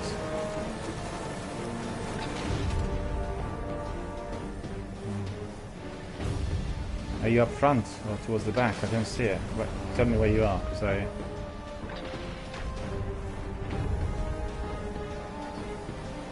Yeah. Oh yeah, I can see you. Alright, yeah. Got it. Cool. Got you. Yeah.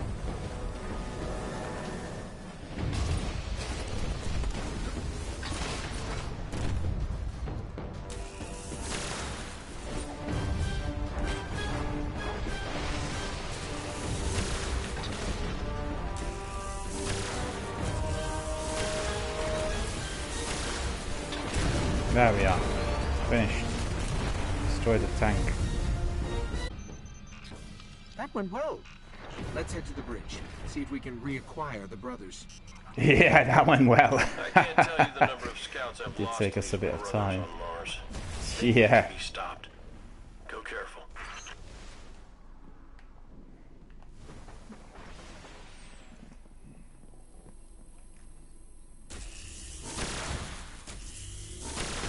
Some enemy out there.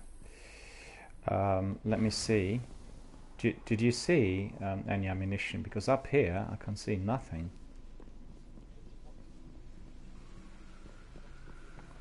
There are some Taken chasing us as well there.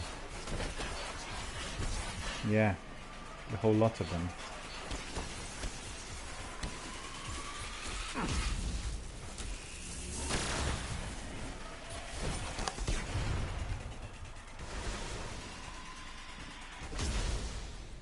Okay, come your way.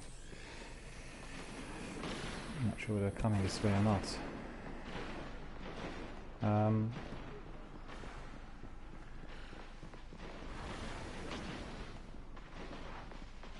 Yes. Oh, I see. We've got some special. Did you see that? That cache for special ammunition. You did. Okay. So I picked that up. Oh, okay.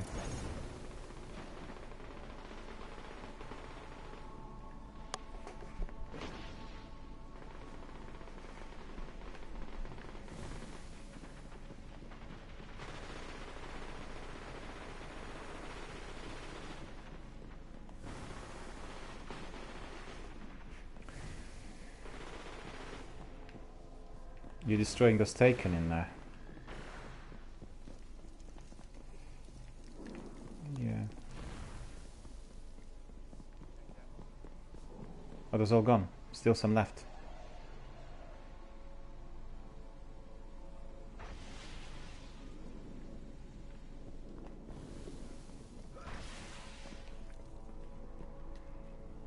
Okay, just hold on a second in here. Just hold on a second.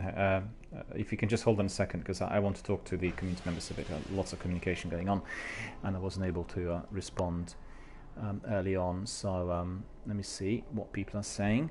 It's for the benefit of all of our viewers as well. You see, and there's quite a lot coming in. As I said, there was a troll coming in, and he was saying some silly things. So I apologise to the viewers, but my moderators obviously eliminated him straight away. And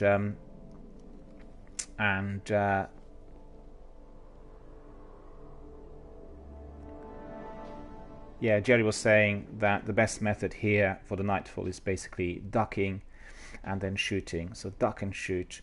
Well, you know, I'm trying, but I'm not that fast. Some people are much faster than me, so that's the reason for it. And you know, it's just the way it is. I get lots of pains in my hands sometimes on my controller if I'm doing it too fast. And Paperclip says, I've been playing a ton of Destiny 2 lately with the different reasons they have in place now. I'm really enjoying the grind to get the better loot.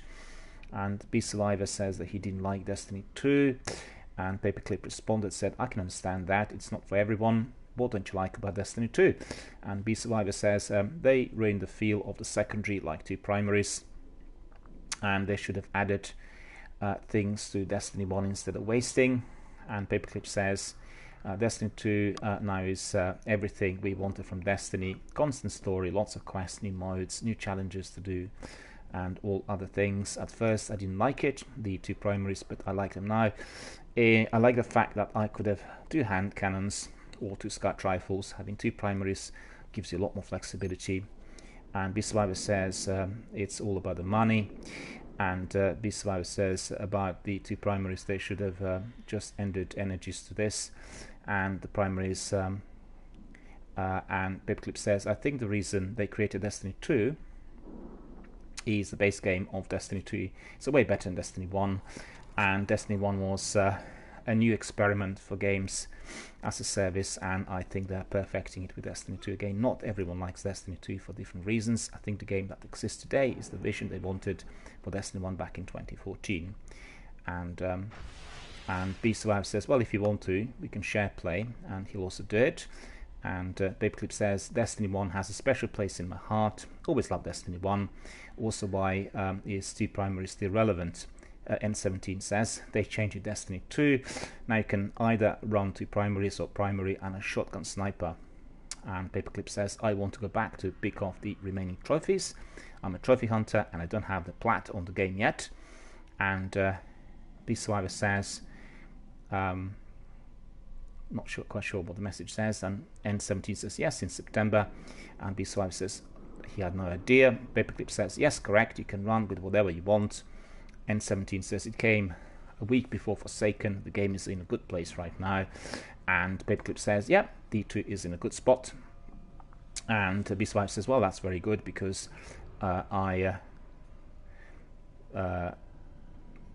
well, that's good because it's basically just another Destiny 1 then. And 17 says, also Beast Survivor, try the Last Wish raid, or at least watch a video of it, it's a good raid. And Paperclip says, I checked the Destiny 2 tracker, and there was about 1.5 million gamers that played Destiny 2 yesterday, which was on Wednesday. And Beast Survivor says, I don't have all the discs. And N17 says, if you don't know, you do not need previous DLC to play Forsaken. You do not need Warmind or Curse of Osiris. Paperclip says, the Last Wish looks extremely difficult. I'm sure there's new methods on how to beat it quicker, but I watched the raid on the launch day and every team was having difficulty completing it. It took about 14 hours to do so, or for the first team to finish it. And N17 says, well, Paper, the last boss, is it Riven or Riven? Literally takes 20 seconds to kill. And N17 says, and it was like 19 hours of world's first. Okay, we'll carry on with our messages in a moment, but obviously we have this Nightfall strike, and I don't want to time out or for the game to boot us out after all of that hard work that's been completed so far. So Donzak and myself will carry on. If Donzak indeed is ready. And you lead the way, sir, I'll follow you.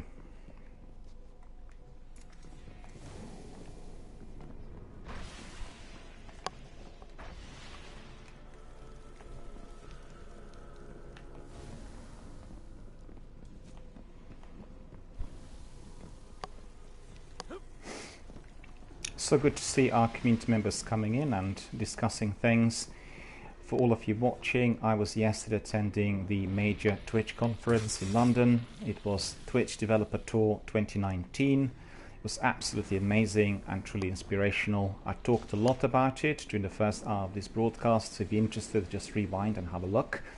And anyone who's interested what Twitch headquarters, European headquarters for in the UK look like, you can simply go to my Twitter or Instagram, have loads of photographs from last night, presentations, networking, you know, the keynote speakers, you name it, everything is there. So definitely pop in and have a look, and that is on my Twitter and Instagram for anyone who's interested.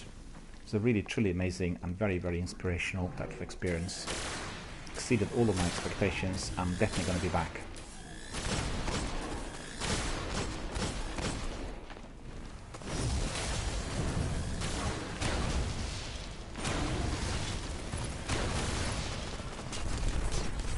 There is a Colossus in there as well, I think.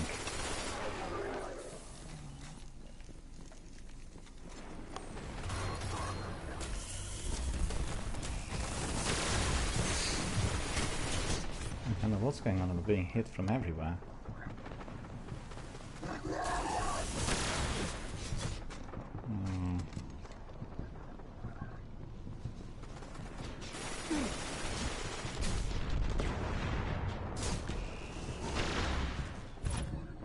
Got one of them.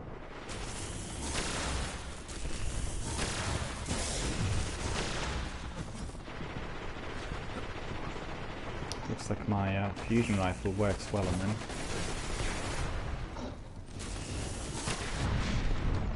Nearly got me. He's got these rockets as well. Ah!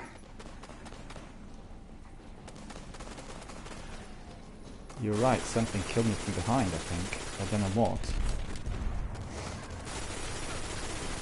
Didn't see anything, do anything from behind. Which is focus on that Colossus.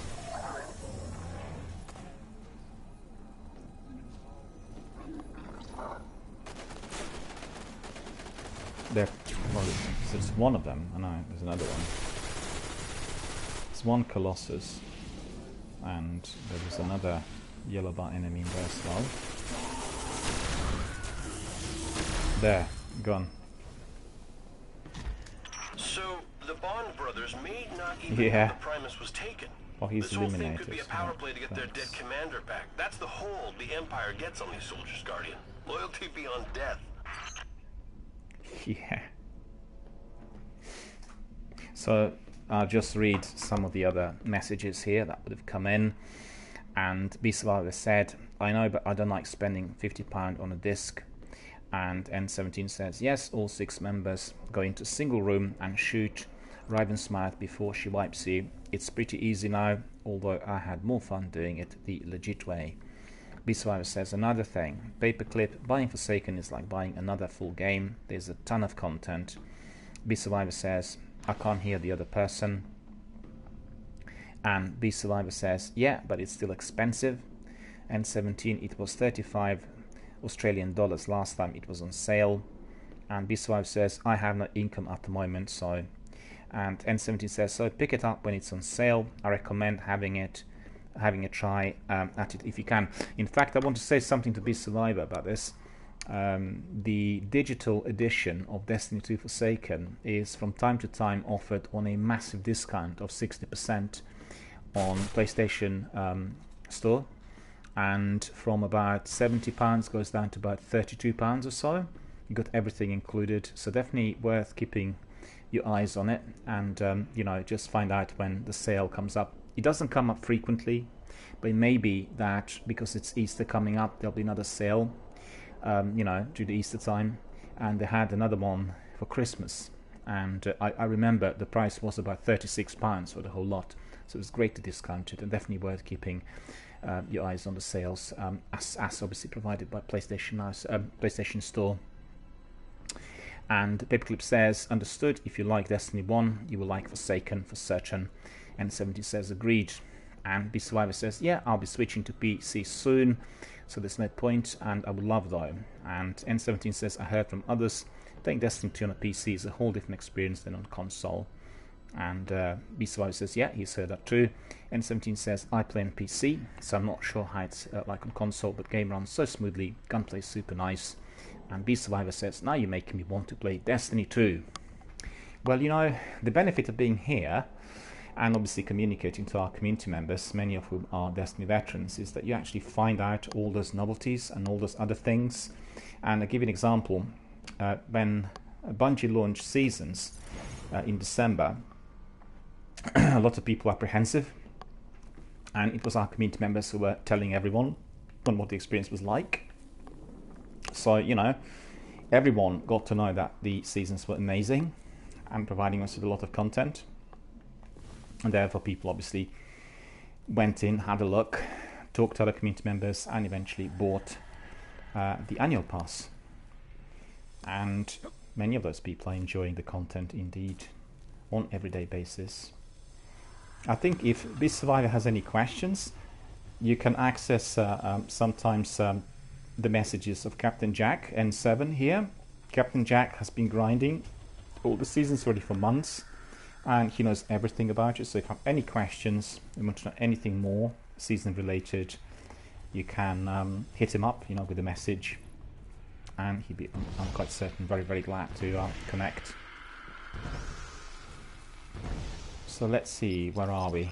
That is a lot of Cabal explosives hooked up to the Okay, are Dreadnought you also core. here? Or have I gone forward?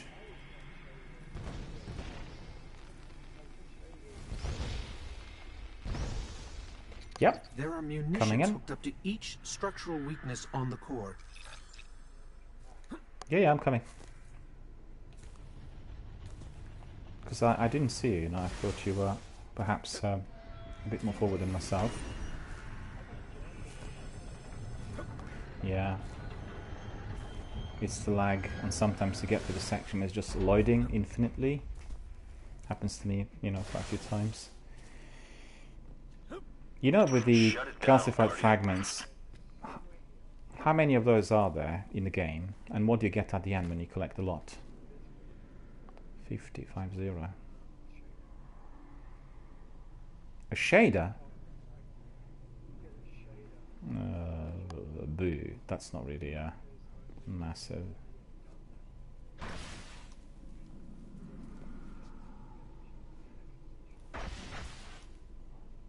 Beastwife says, I'm Destiny 1 veteran, played it for 6 years. Well, I can tell you that lots of our community members are exactly the same. They are your Destiny veterans who were grinding it even since its beta test days, and therefore we have this incredible volume of Destiny related knowledge, Destiny world related, and lots of our community members know everything about every single bit, which is astonishing. And yesterday, when I was talking to some of the Twitch and Amazon executives, I told them the best way to learn about the massive multiplayer online game is by growing your community of, that game's veterans, and you learn everything. But that means the game is not brand new. The game has to be already in the arena for at least 2+ years.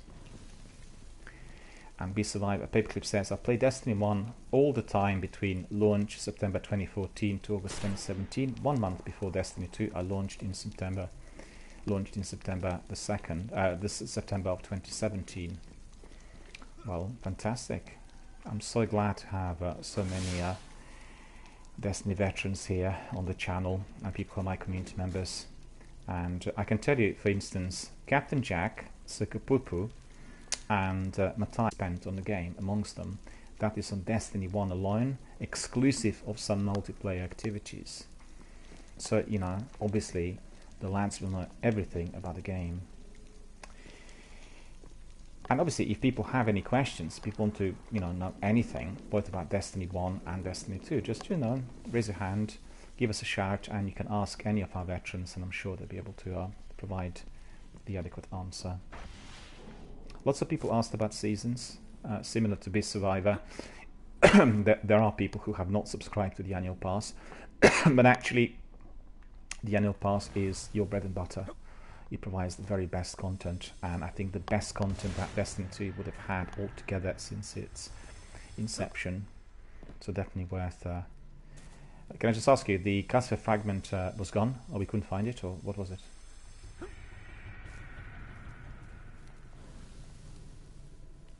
It was down there, because I did collect some Casper fragments in there as well, So I'll go back and have a look. I might have picked it up here. I'll have a look again. I apologize because I was responding to Beast Survivor, and Paperclip says, I play Destiny 1 all the time between launch September 2014 to August 2017, 1 month before Destiny 2 launched on September 2017. And Jerry says, you're doing a great job. Well, thank you so much. Thank you. And I'm so glad to see that there are so many of our community members coming in today and, communicating. There's nothing better than being involved in Nightfall Strike and all the other community members discussing various issues. That's terrific. And all we discussed yesterday at the Twitch Developer Conference in London was about the interactivity and communication with our community. And all the new tools that Twitch is introducing, all of the tools are focused on how to really bring in many more people into that kind of interactive arena. And you'll see many new things coming up in the next few months.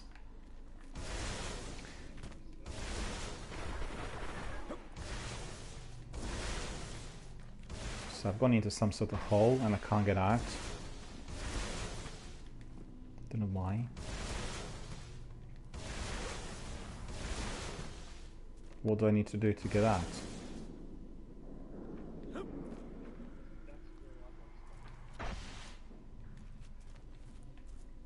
Yeah, it's easy to slip, isn't it?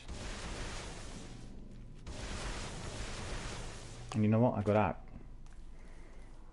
So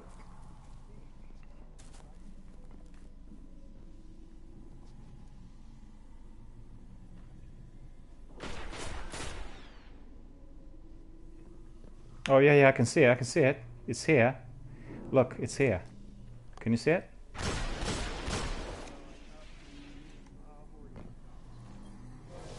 Yeah, I picked it up. Yeah, cool. Got it. Got another card. Excellent. Mission complete.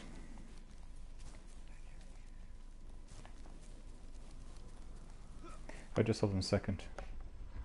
Is there a problem with the stream? Is the stream functioning well? Because B Survivor said there was some problem on the stream.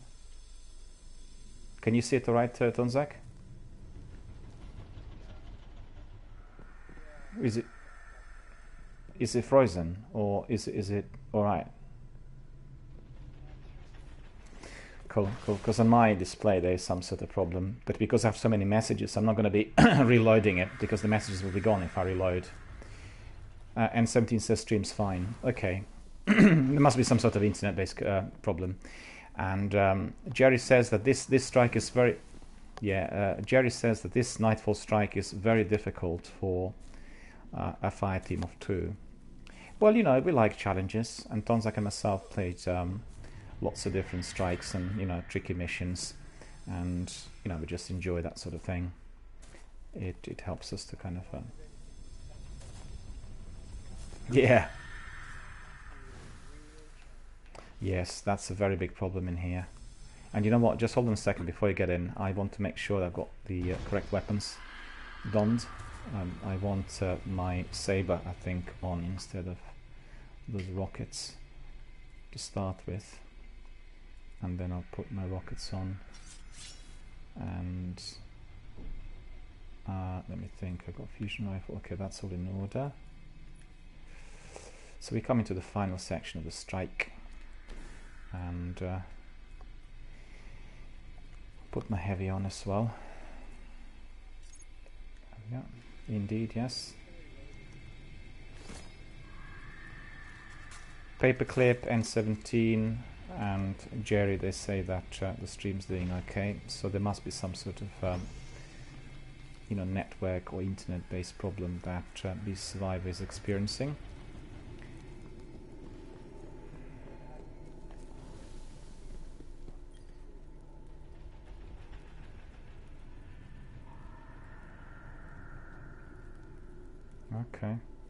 Okay. Yeah, that's right.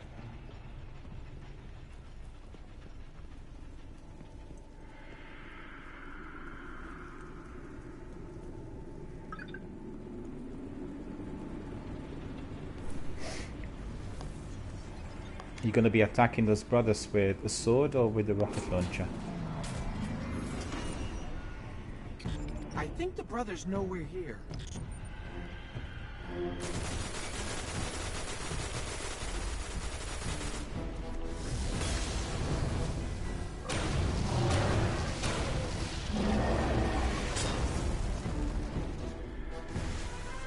Paperclip says he would use a rocket. Yeah, I usually use rockets on the beast as well. But I've just equipped that sword because of the ads that are going to be bothering us, you know.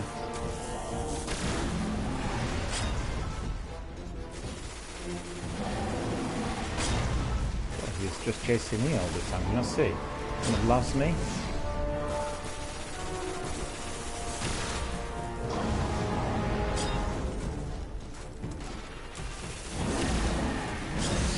He nearly, well, not nearly, he got me because I was a bit late.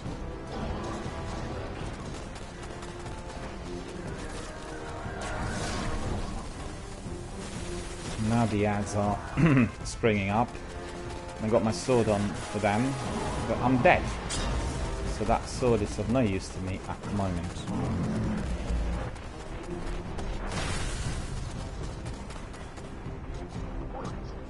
3, 2, 1, 0.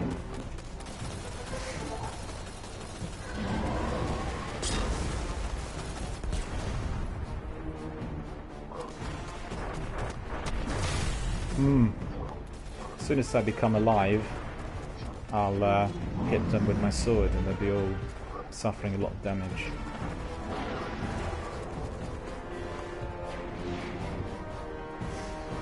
No, it's too many of them, unfortunately. Oh, you respawned, you resurrected. That's pretty good. Now you can run towards me. He's on your tail, but he won't be that fast, I don't think.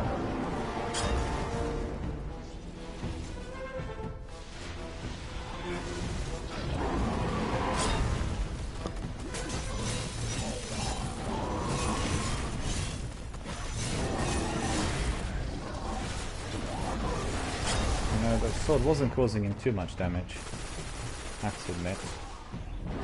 I've done it the other day, and it wasn't in the Nightfall strikes, but you know. My sword was causing him a lot of damage in this instance.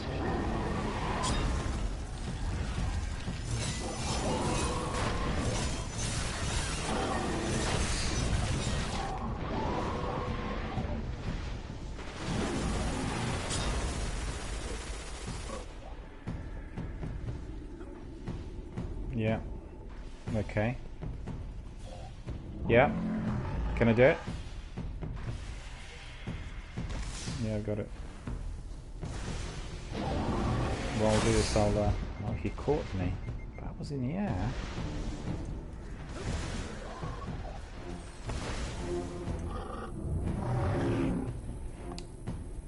Beast Survivor says you should get the exotic. Yeah, that's the quest I'm doing on the hunter. To get... oh no. What was this? Oh, I know what it is.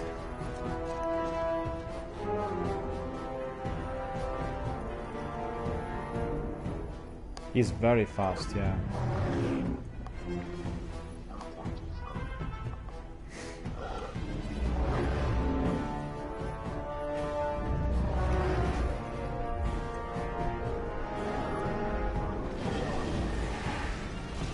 Well, that was good.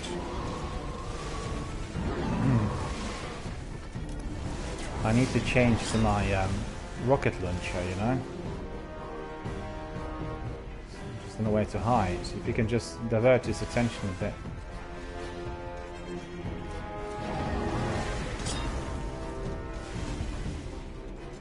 Now I want to put my rocket launcher on. The rockets are, you know, a lot more deadly.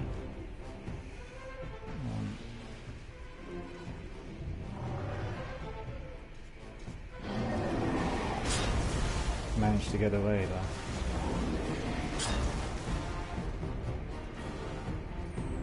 For whatever reason, just giving me 2 rockets. That's too bad. 2 rockets are not good enough.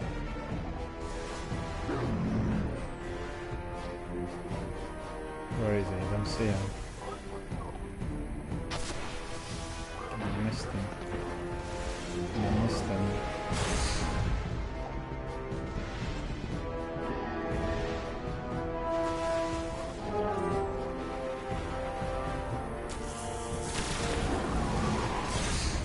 Again he caught me, clipped me again. Managed to get away though.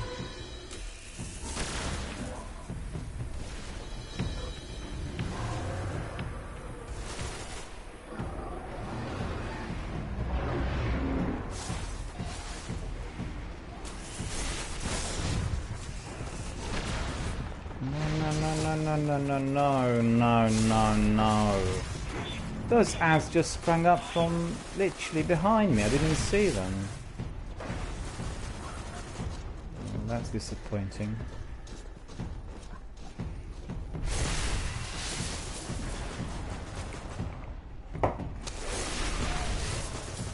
Put my heavy on because that thing is not giving me any joy at all.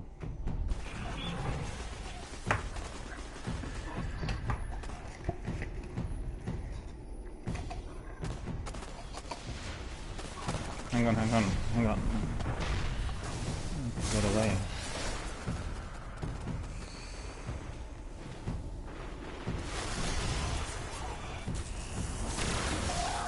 Yeah, I got it. With my fusion rifle.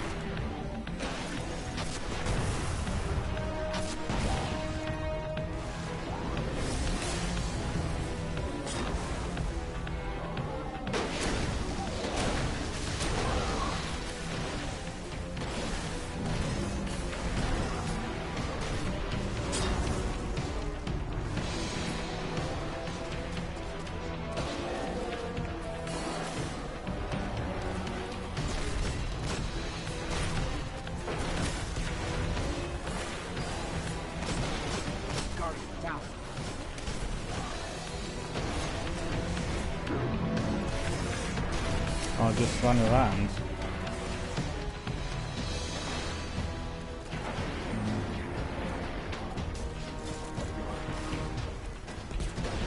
Just tell me when you're ready to be revived, because I don't see it. Oh, you are, okay.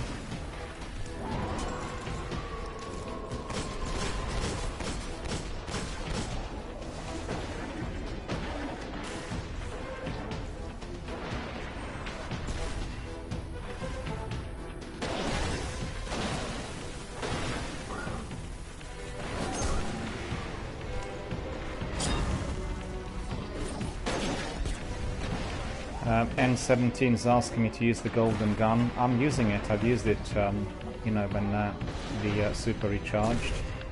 Didn't work too well. Didn't cause him much damage. Where is he? I'm just getting no rockets on my rocket launcher from that heavy ammo synthesis. Don't know why.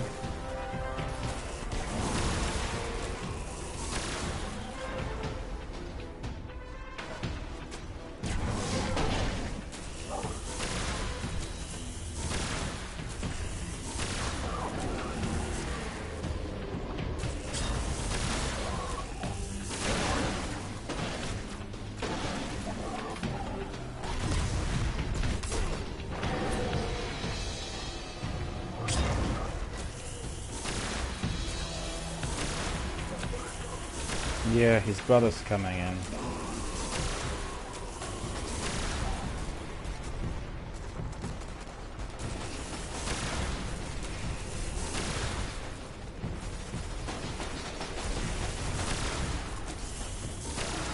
I managed to get one of them, the yellow bar enemy, the big one. It's really very dodgy, you know.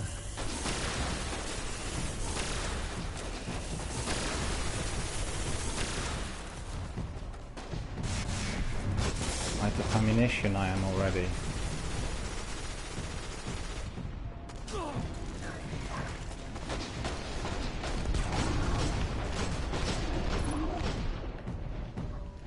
Guns blazing.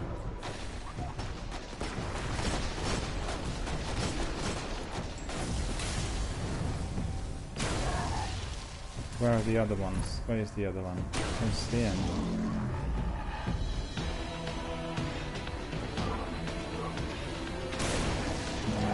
Fire off one bullet.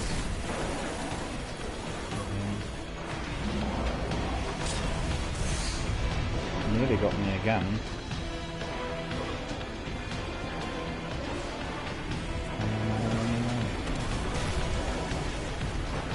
yeah.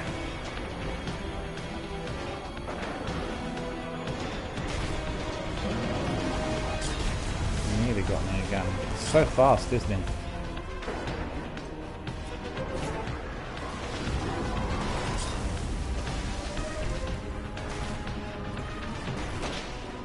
And no rockets. I need those rockets. Because they can't really cause him much damage otherwise.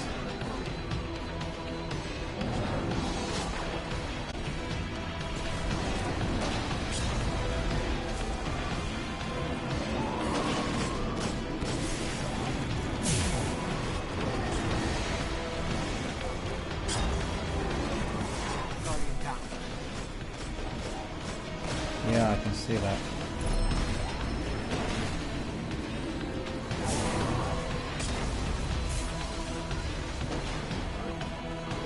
Okay, I'm going to run around in circles as fast as I can.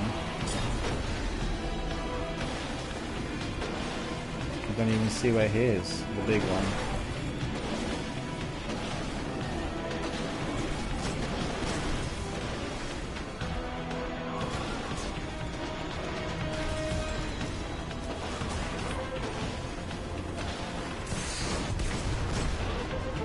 I can't get to you. I can't get to you, you know.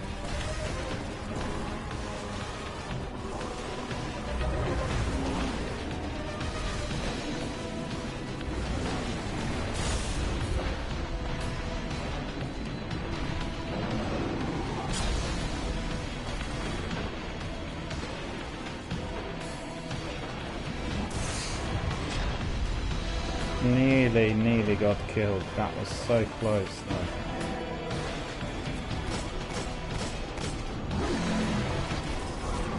And now I got killed by that mortar.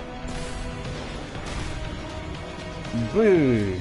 I thought I've done everything right. Just run around in a circle. Wofa's here. Hello Wofa. We are doing the Nightfall Strike, the weekly Nightfall Strike, as you can see. And it's a very tough one. And the fighting is just of the two of us, Bonzak and myself.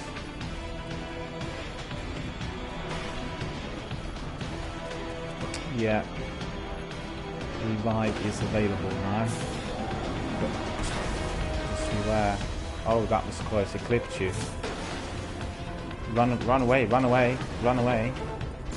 Because he is tailing you all the time.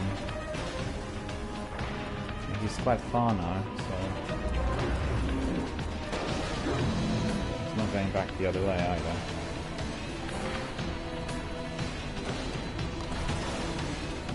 Thank you. Oh, you need to clip me now. Almost, yeah.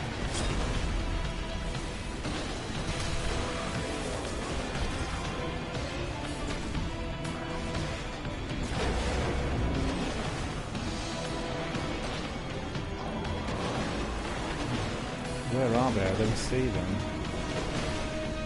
Oh, there. Okay. He nearly killed me now. This was so close. And this one jumped on me now. But I did manage. Oh no! Oh no! We were killed at the. Oh. Wow. Just hold on a second, I need to go to the loo, just for a split second.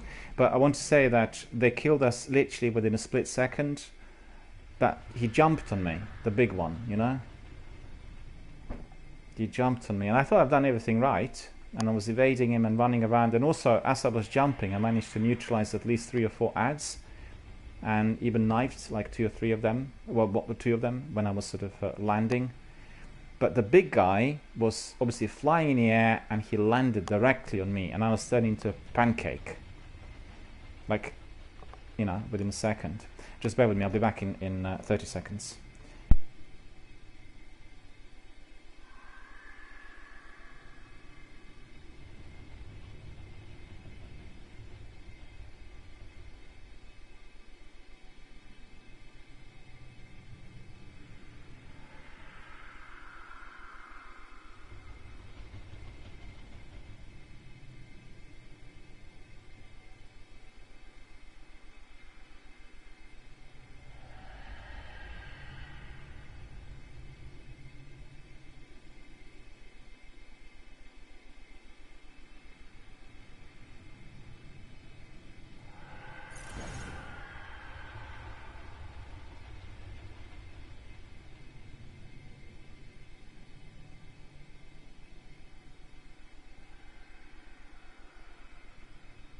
There we are. I'm back. Let me just see what the messages said. And we had Paperclip saying that he would use a rocket. And Paperclip said, yeah, the sword is good with ads. And B Survivor says that you should get the exotic version, which is way better. I think I mentioned earlier, I'm doing that sword quest with my hunter. And hopefully once I finish the long grind, which is basically going through 6 different levels, I'll be able to get that exotic sword, but I haven't got it at the moment. And Paperclip says this is a tough boss fight, especially on Nightfall.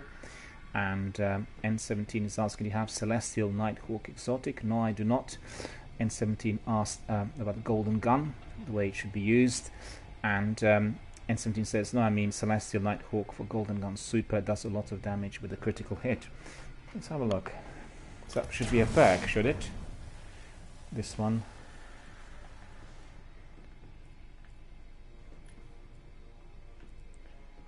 Path forgotten. Do you know, Tonzak, about that? N17 was asking Celestial Nighthawk for golden gun super. Where could that be found? I don't really see that one. Path unknown, knife juggler, circle of life, combustion. Oh, I see. Wofer says it's a helmet. Thank you very much for that. Thank you. Hood of Malark, Spectre.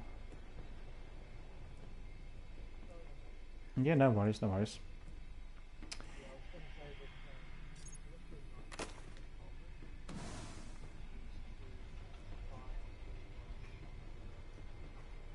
I don't have that helmet.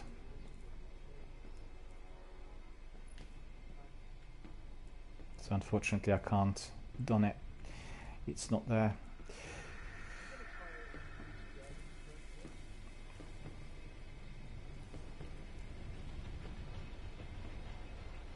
Yeah. Well, no.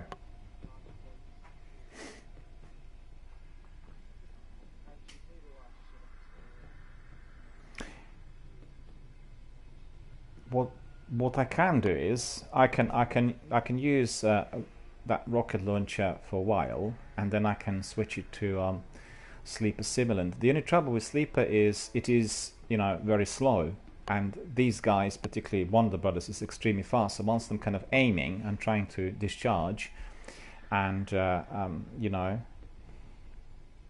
Woifa saying use Sleeper, it's godly.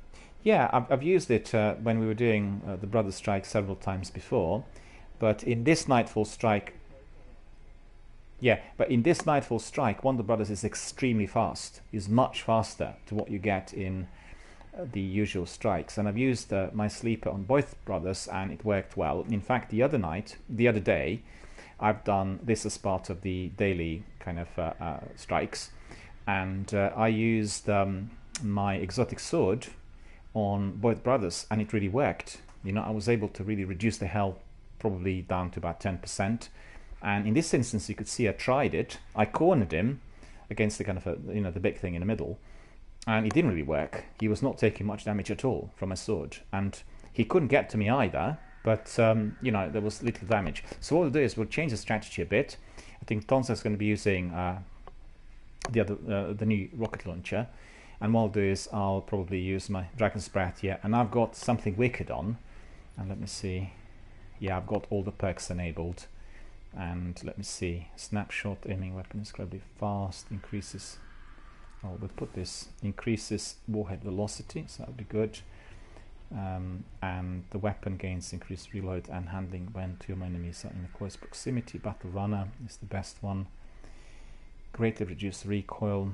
Yeah, so the good perks on the launcher's tube can also hold 3 shells, which is obviously very good when you're fighting those bosses. So that's all good.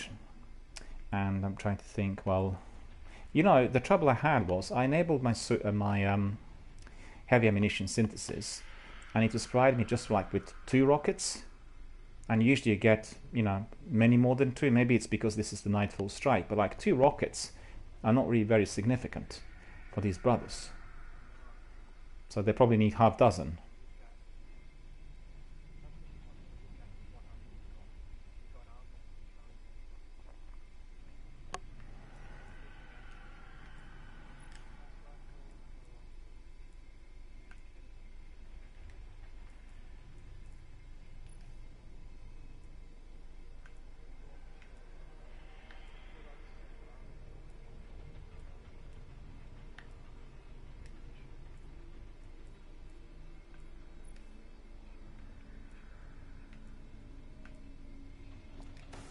There we are, rocket launch ammunition. That's my Eon Tracer boots.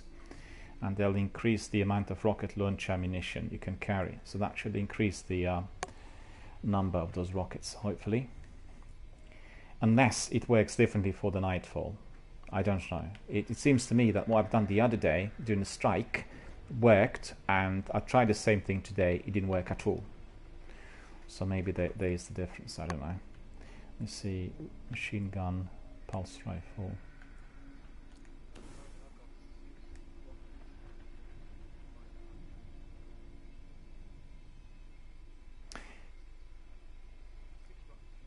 Six rockets, excellent.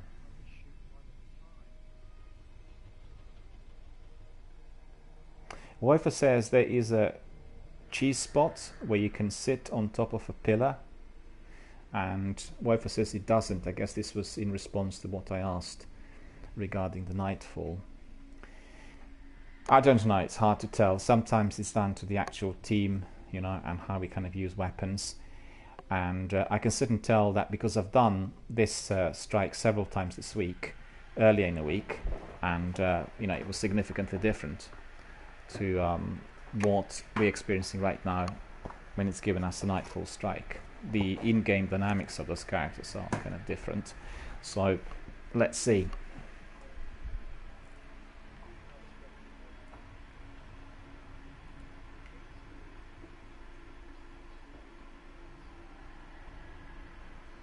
Yeah. Yeah.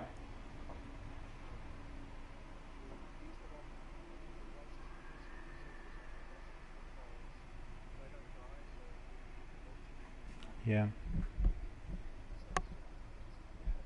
Yeah.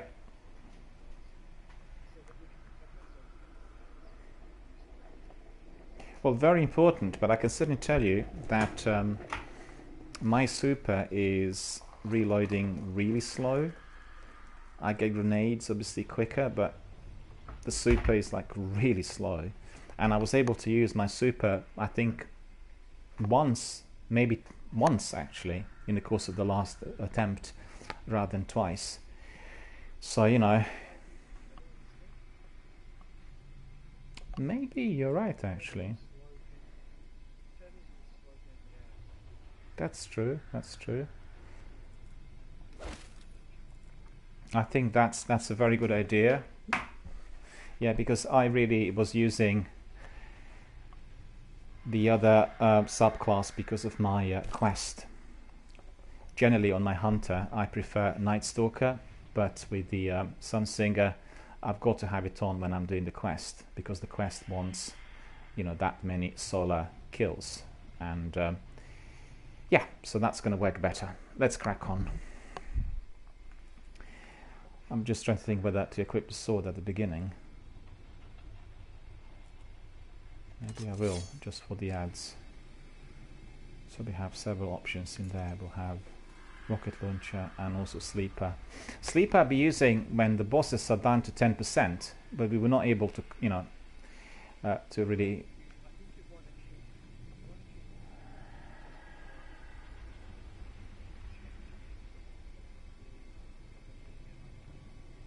Yeah.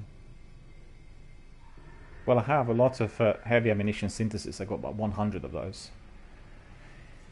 So they'll give us extra ammunition. But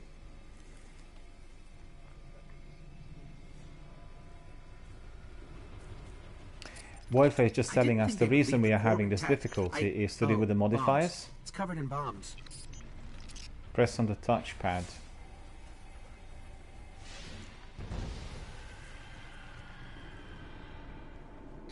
There are munitions hooked up Over to there. each structural weakness on the core.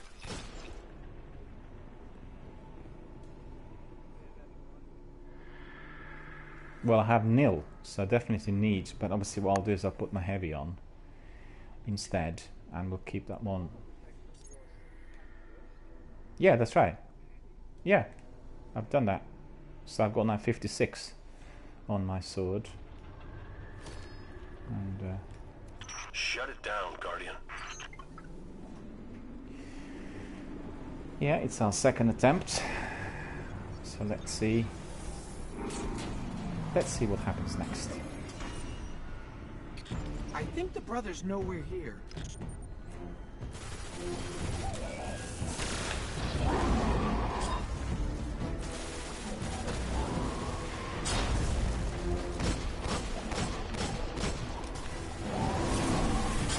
He's chasing me, and he got me, and I was in the air.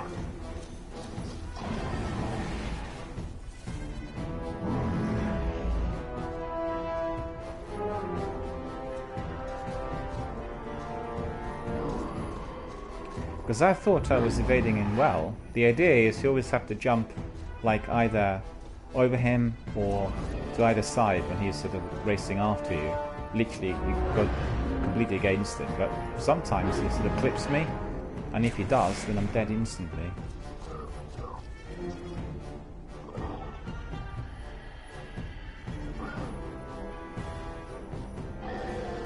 Well, Wi-Fi was telling us that there is a sweet spot somewhere. We need to sort of just jump on the top of a pillar and then they can't get to you.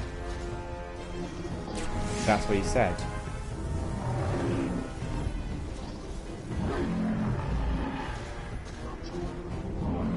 He keeps waiting here near me. He's quite clever, isn't he?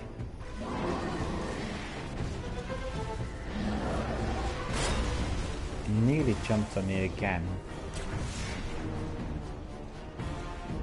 For the second time in one match I was turned almost twice into a pancake. Well, that's definitely no fun.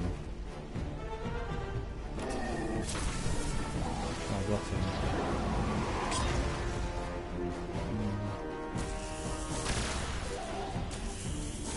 He is so healthy, and that's so annoying.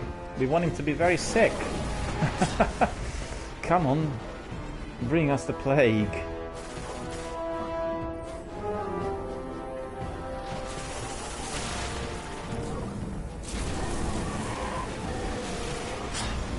Nearly caught me. I clipped him, in fact, this time.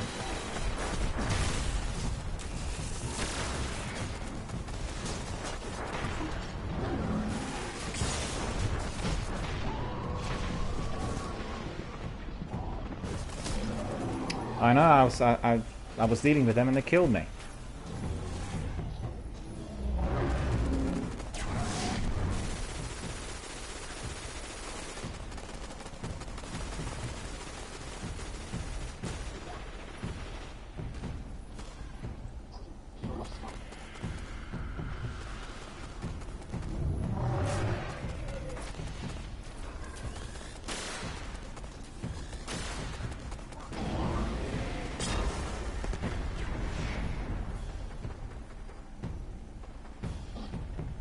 Yeah, of course. There's one left there. He's hiding. Don't know whether you can see him. He's, you know, right at the back.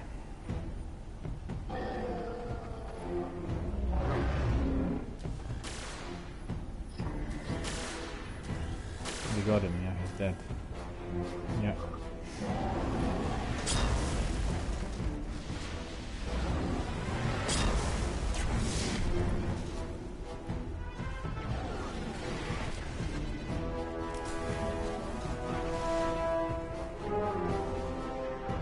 What weapon to use on him there.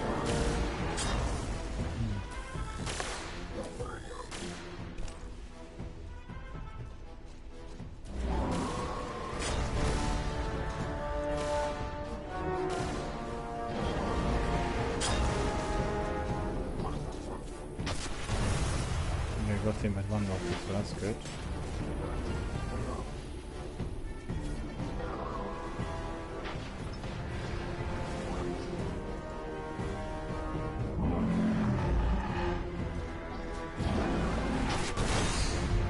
Did I get him or not? Did I miss him?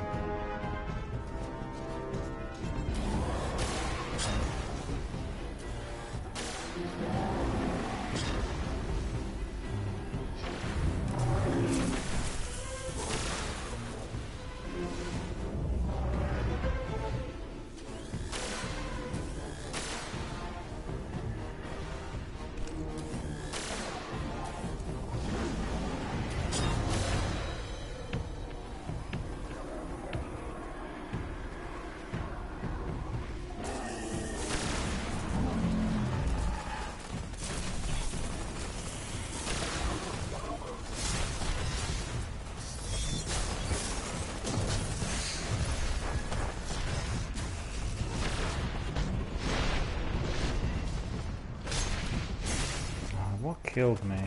Tethered them all and wasn't able to kill them all.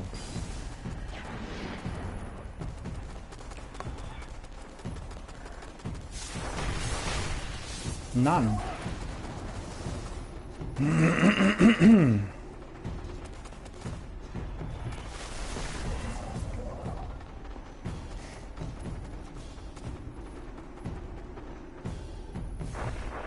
Just run away from them.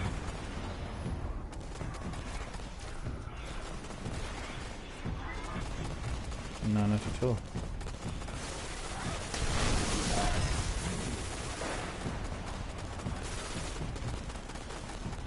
He's running so fast and he's so energetic as well. That's dreadful.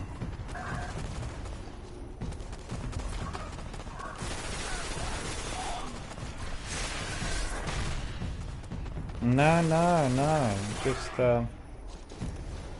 make sure you sort of stay alive. Because this beast is so tricky. There's another one in there. I've seen him. Yeah, I'm just gonna... Yeah, he did. Forever.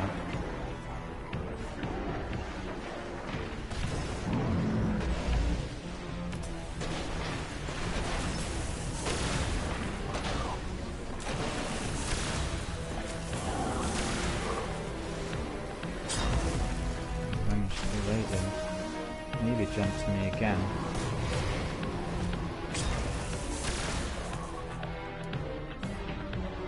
Look at him.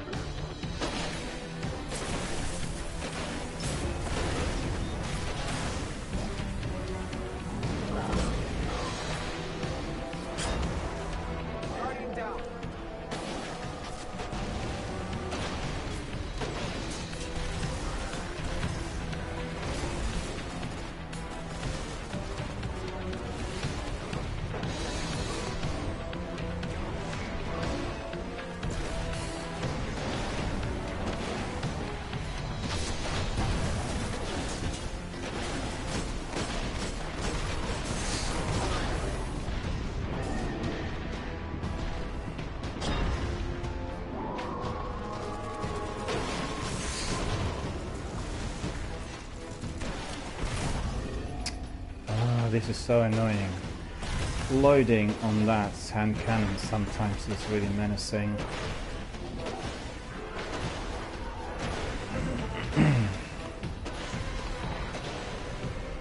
Well, this is one of the most difficult Nightfall strikes to pull, so no wonder that with only two of us, you know, we are sort of having some trouble.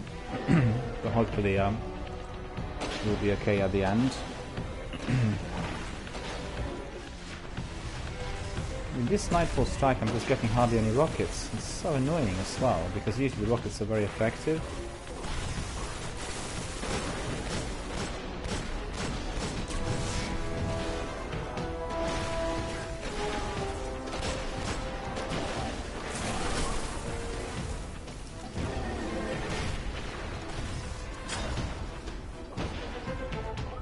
Do you want any heavy ammunition? From that cache? I'm out. Have you? Because I've got none.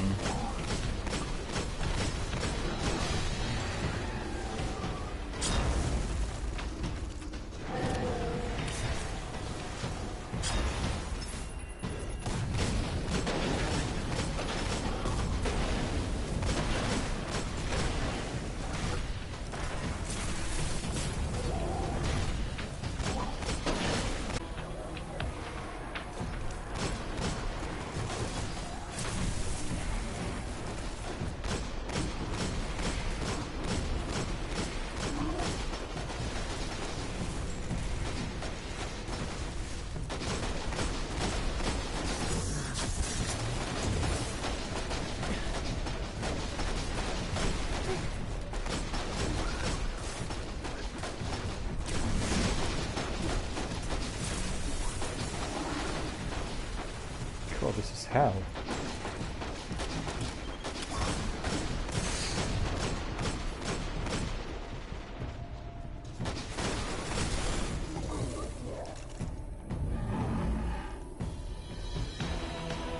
Do you want... Yeah, I need those rockets.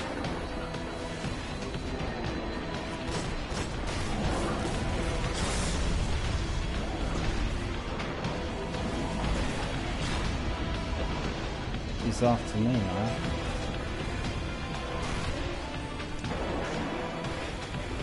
I didn't even see him.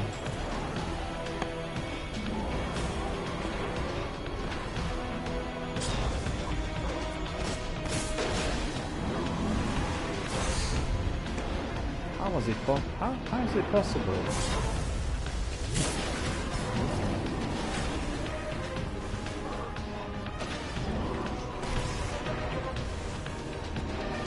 Where is it? Over there.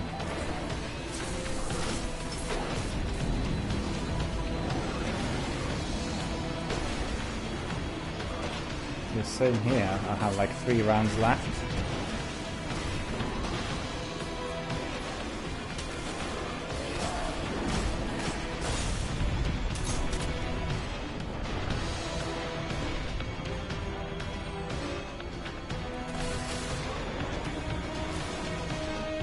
Matthias is asking about the modifiers.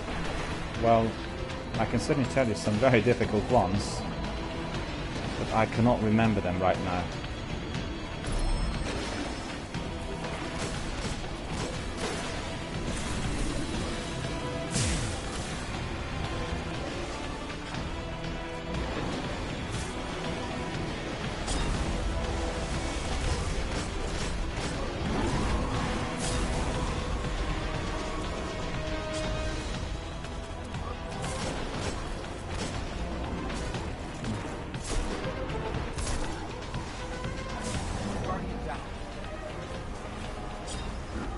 And I got killed as well. Within seconds. It was literally less than a second between 2 of us.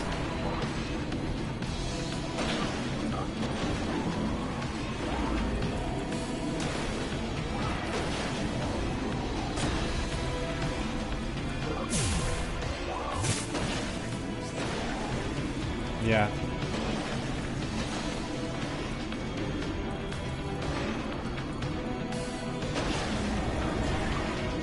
I don't have any heavy ammunition anymore. Or in fact, I can...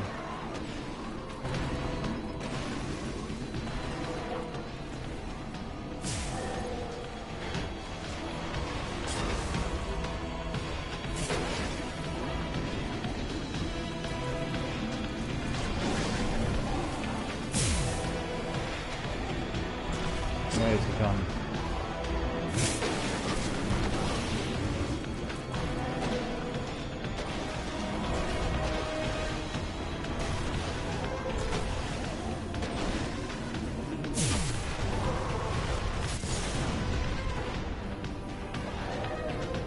Causing some damage though. Ah, he turned me into a pancake yet again.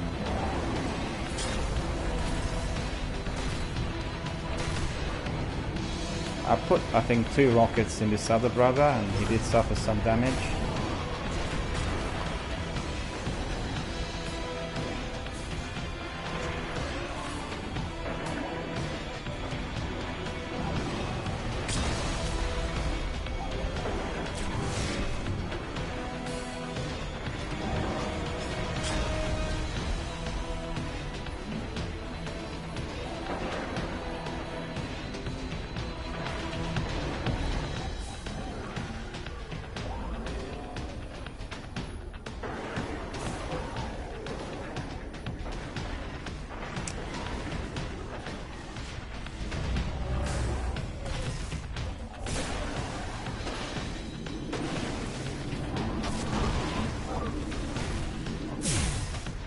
The big one needs to go.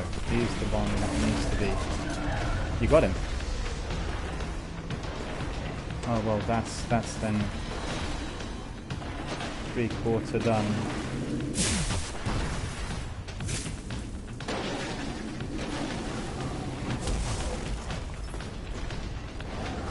Oh no, he jumped at the point where the rocket was launched.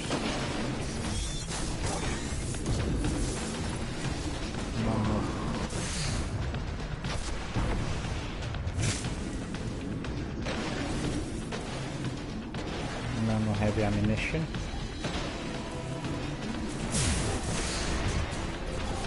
What's this?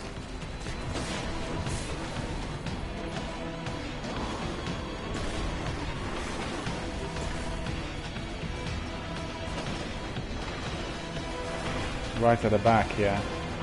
15, 14, 13.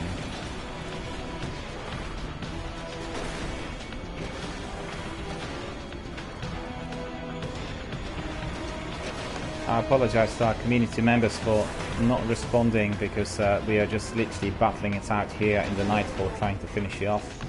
So I'll respond to all the messages as soon as we are done and dusted. Been a bit of a long grind, but this is a very difficult strike, as you could see, so no wonder there are some issues in here.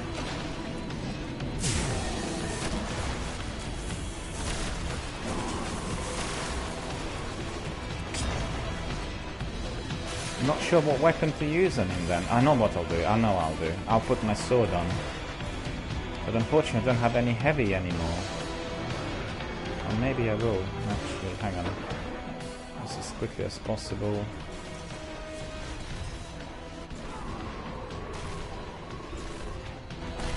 Cooldown. Whilst I was changing the weapon, I got killed. Yeah.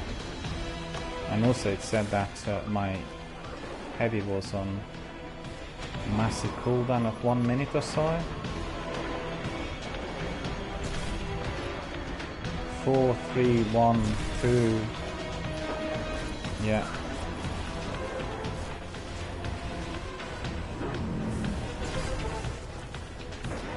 I want to put my sword on. I'll be able to kill him with my sword. Just have to come close to him.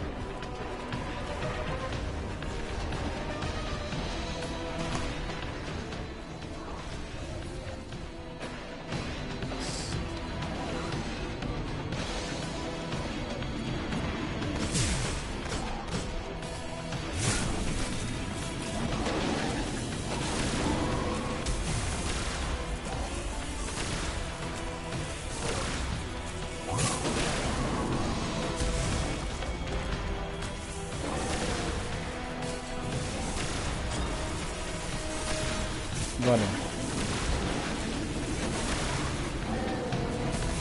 He's dead. He's gone. There. Finally. It's done. The Brotherhood is broken. I hear that the Cabal are big on honor, but look at their actions, not their words. You've put an end to war criminals. Yeah, just. Butchers. And you've shown the Empire what the Vanguard's all about. Oh, that is so disappointing. And I picked up my skeleton key during, you know, this strike. I didn't have any. I just picked it up.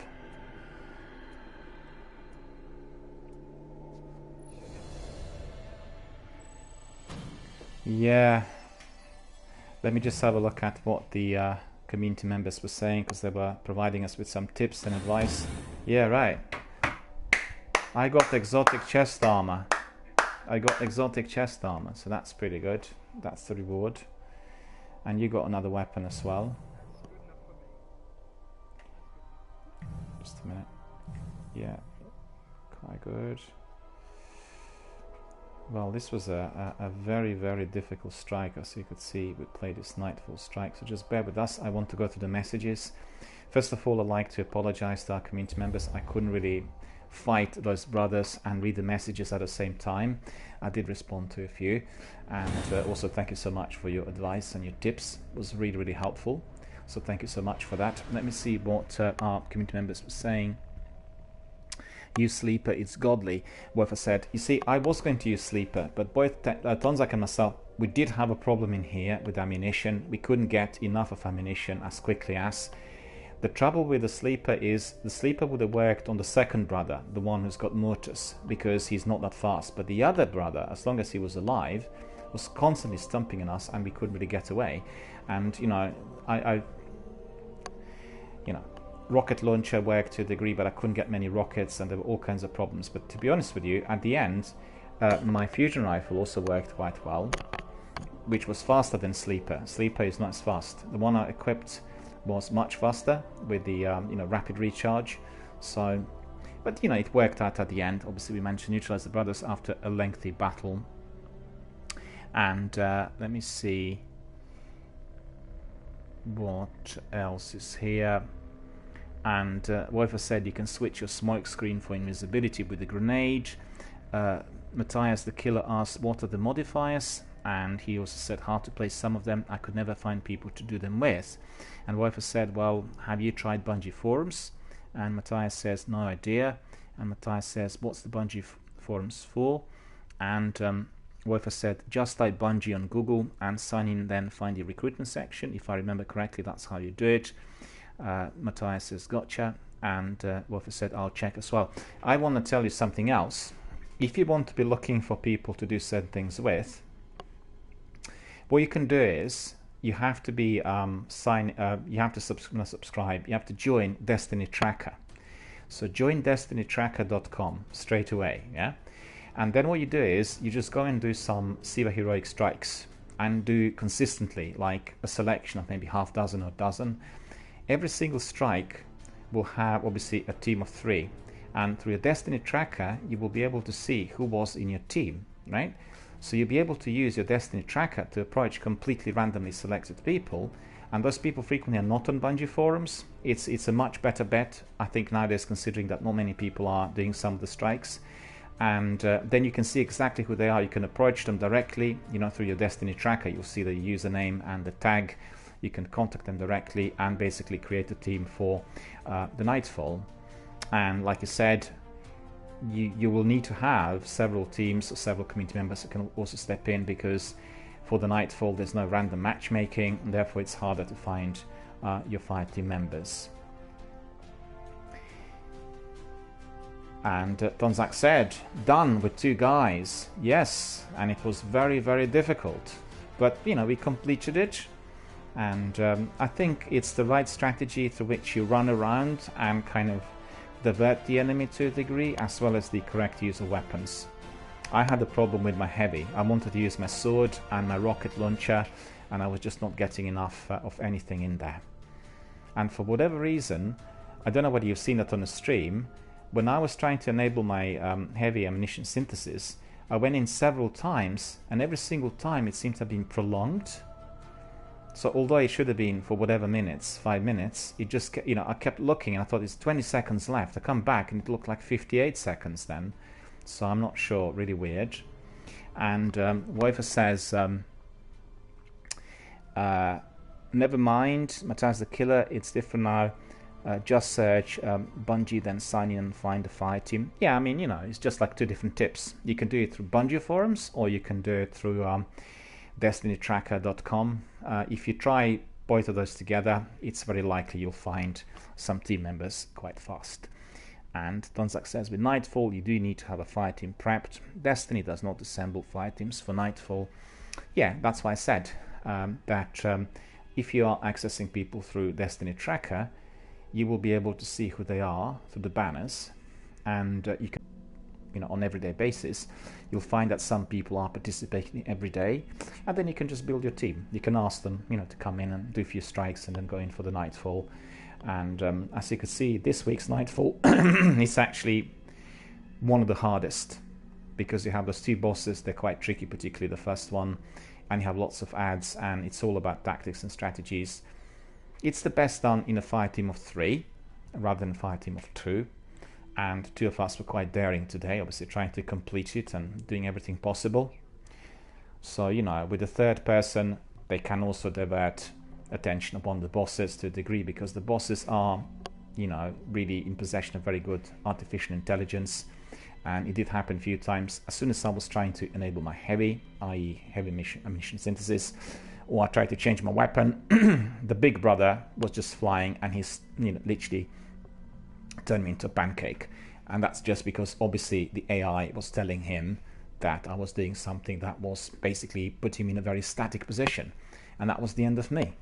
So tricky, but at the end of the day quite enjoyable, and I'm quite excited to see what bits of gear I was given at the end, I did see something quite amazing. There was this exotic chest armor. So let us just have a look at whatever has been acquired there at the end. And I need to get my voice back again as well.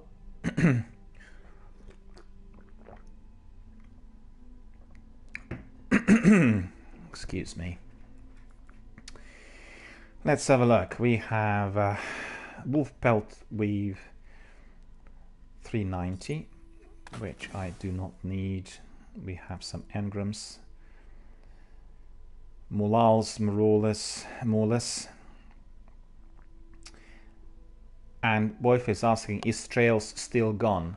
Yes, it is, and it's gone for good. They said that in the present format it is not going to be brought back, but the hope is, as the annual seasons, the seasons which you get through the annual seasons pass are growing, it's likely that in the future they'll bring it back to Destiny 2. Or they will integrate all of those activities just one massive big evolving world. I think that's the intention. So presently the trials are obviously not operating, but in the future there is certainly some degree of likelihood for them. So 397. I don't believe it. I got the best piece of kit overall. It's the best one I ever acquired in 7 or 8 months of doing Destiny. So that's incredible. And that's ATS 8 Tarantella chest armor. Look at this. I've got it. Got lots of perks as well. Do you notice this piece of armor?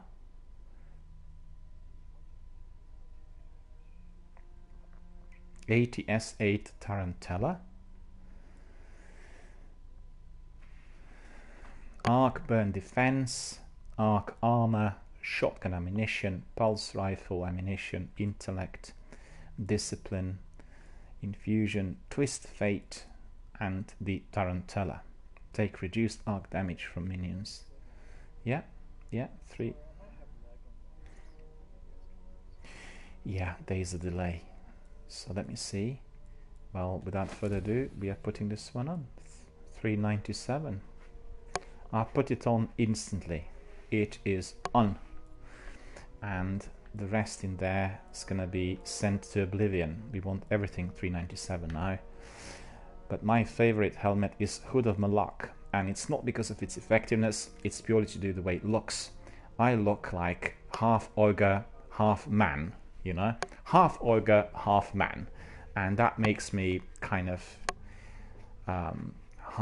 yeah, I mean, it makes me feel really good because I think I might be as big or as powerful as one of these ogres, which is just in my fantasy world. I'm nowhere near that sort of power, as you would have seen in that Nightfall strike. But I'm eating my breakfast, loads of cornflakes and cereals and all sorts, hoping to get that strength eventually. And slowly but surely I'm getting there.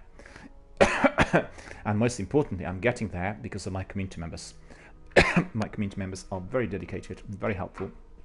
I learn every day from them, and in fact, if there's something to be said about Destiny 1, it is a game which you can be playing for years and you'll be always learning. There's always a new bit of strategy, there's always something else you can do together with other guys, and obviously you can be diversifying your tactics depending on the team you're in, but really absolutely truly rewarding. In fact, yesterday at the Twitch Developer Conference 2019 in London, I was obviously there with lots of other guys, and we talked a lot about that, about those games that will have almost like your infinite shelf life compared to maybe Battle Royale. And some of the developers said they're very excited about the opportunities that Battle Royale is presenting at the moment, but they're not convinced that it's going to have a very lengthy shelf life because it's currently, one of those trends. In this sort of multiplayer, it's not just about your survival, it's about all other kinds of skills and knowledge and teamwork, and I think Destiny is excelling in that respect. They want to do the same thing with Anthem. Anthem backfired so far, but they will have these massive big events and the events which are similar to raids with big fire teams and joint team effort, and basically that's what's going to make it very, very replayable. Coming back to the mask, I just love it. Doesn't matter whether it has any effectiveness or not, it just looks cool, and for me that's definitely thumbs up. Right, so let's see. We have some engrams in there. So it looks like the engrams need to be decoded. Do you have anything for decoding or anything else that needs to be done? 393, 394.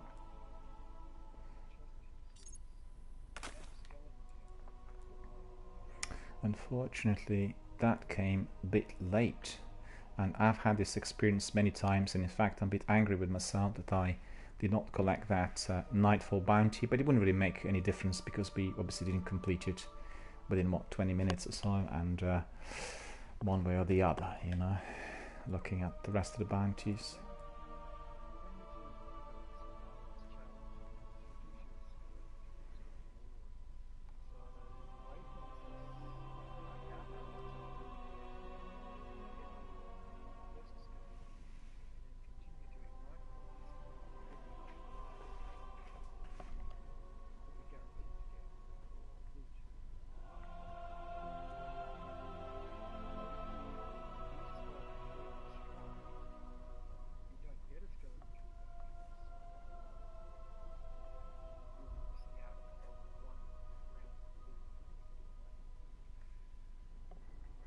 So let me just recap on this. So in order to get a regular skeleton key, anytime I complete the Nightfall, I need to go to Zavala and get one, right?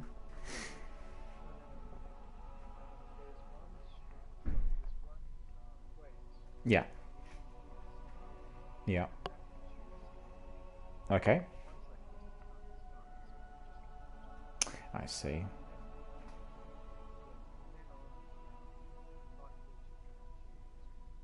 I see, I've got it. Doomsat is here. Hello, Doomsat. I've seen you also have come earlier in the broadcast as well. Well, thank you so much for coming and for being a member of our community, watching our broadcast. Hope you enjoyed some of the stuff you've seen, some of our discussions as well. Thank you very much and welcome again. And Woface also saying hello to Doomsat. We had a lot of discussion today on the channel. There were several veterans coming in and exchanging ideas on how to do the Nightfall and many other things. There was quite a lengthy discussion on the difference between Destiny 1 and Destiny 2.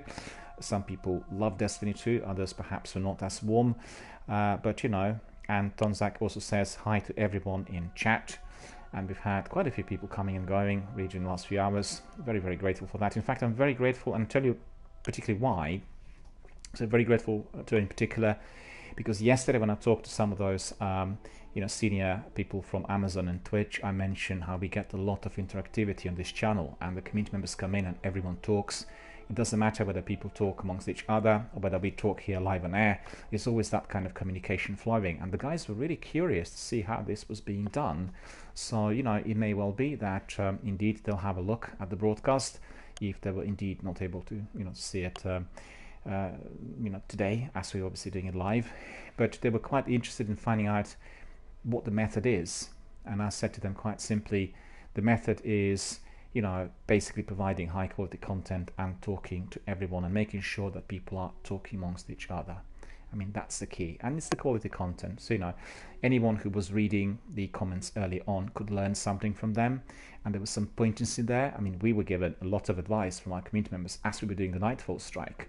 And one of our community members was obviously telling us to do certain things which were helpful. We applied that straight away, and it's always very, very useful and truly rewarding then at the end. So thank you all for that, really appreciate it. I just collected my bounty, cashed it, I got some Mote of Light, got some reputation. And what do we do next, sir? Back to the tower? Back to the tower. There we are. We need to do some admin. I have plenty of engrams to decode. And it's been a very, very enjoyable morning. In fact, it's been like this every morning of this week. So thank you to my community and to everyone who's been participating. I have to say, if I do get some broadcasts which are quieter, with fewer people coming, it's just a completely different ballgame. It's a different experience for myself and for everyone else. In fact, I very rarely do any games nowadays which are outside of my broadcasting times, and it is just it's just very different. It's just a new stage of video gaming altogether. At the conference yesterday, we all concluded that this is the future, and then once you get all of that major interactivity element into the gaming and people talking amongst each other, communicating with broadcasters and also communicating with others, because, you know, for instance, if we had a panel discussion here on the game, if we were doing like a war chat, and we can be on discussing and everyone else can be then throwing in questions and communicating. And just to remind you, if you're interested what Twitch offices look like and what the executives are like and what we've done last night, obviously as part of that conference, the Twitch developer event, then just head to my Twitter and also to my Instagram, have a look at the photographs. There are lots of photographs in there, probably about 80, and they are, you know, photos of us doing networking and indeed slides of many presentations. So anyone who's interested in development or somebody who works as a game developer or anyone who works on scripts, definitely have a look. And everyone from Twitch asked you to contact them and share your ideas. Wolf is asking, are you a Twitch developer? Not at all. I'm just a broadcaster and a streamer. But yesterday was a kind of TwitchCon Europe that was held in Berlin during the last weekend, and basically this was like an offshoot, and they had, it's called it was called Twitch Developer Tour 2019. So they went to Tel Aviv, they went to Berlin, Paris and London. So London was the last stop. And the developers yesterday said that, you know, they felt almost like a rock band touring the world, because obviously they've gone to different regions and it's been very tiring. But this was a forum through which both developers, game creators, content creators, as well as broadcasters could sort of get together. And to be honest with you, sir, what I thought before going there was that the event was going to be very similar to TwitchCon, with everyone coming, but it was more of a niche forum for people in the industry, and that's probably as to why it wasn't so widely advertised. But on the other hand, I was in a minority. The vast majority of people in there were either game creators or game developers, people who worked on scripts, and it was tremendously rewarding to be there, because they were interested in my experience, and I was very interested, you know, to hear what they are doing at the moment to kind of enhance interactivity on Twitch. And I can tell you there are lots of new things that are coming our way, and you know, everything that's going to be introduced within the next few months. I talked about it earlier in this broadcast. So if you rewind, and you know, the first hour of this broadcast between 10 and 11 was spent on basically the last night's event. Just have a look on my Instagram and Twitch and Twitter. Have a look at the photographs. And what's good is that on some of the slides you have also hashtags, and you know, you can obviously contact them directly through their Twitter, and there are several details there indicating what can be done. Basically, what they want to know is what people want to see, what they would like to have developed in order to enhance both interactivity, i.e. as far as the viewers are concerned, and also what the broadcasters want, so that the tools are not overly intrusive, but at the same time they are sort of enhancing communication and interactivity. And you know, as you could see here in Destiny, or with Elder Scrolls in particular, once you get those once you get the communication flowing, it becomes very, very rich in content, and very interesting and very exciting for everyone.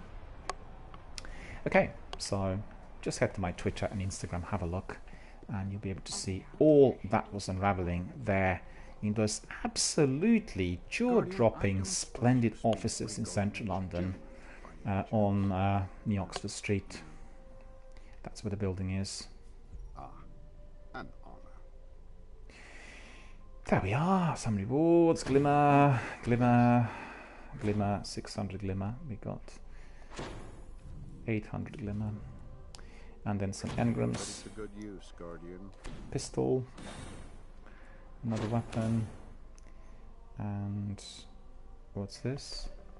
Takonami Ranger as well. Make the most of it. And Sinalampri as well. Quickly, well, these are the ones we do not really want or need. 385 indeed is already sent to Oblivion. And in here we have another cloak, 390, but just not really either exotic or legendary. In here we have another machine gun, also not particularly useful. We have another, what is it, sidearm. This is a good sidearm, but I'm in possession of some better pieces as well.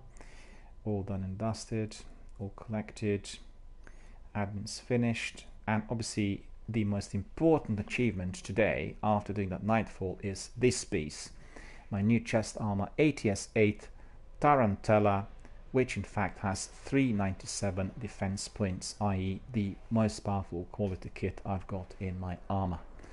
So in my armory, I should say, and that is just astonishing. Very, very happy about that. Okay, so I still have some time for a bit more. So if Donzak is keen, we can perhaps do some other things, some other strikes or some other activities. Let us know what you fancy. Because I have about 40 to 45 minutes left on my broadcast for today. Signaling 400 years in orbit. What do you reckon? Do we do some daily story missions?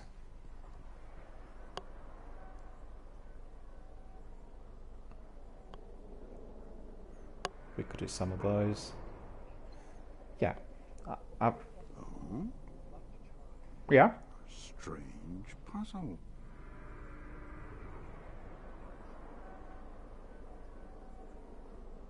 Okay.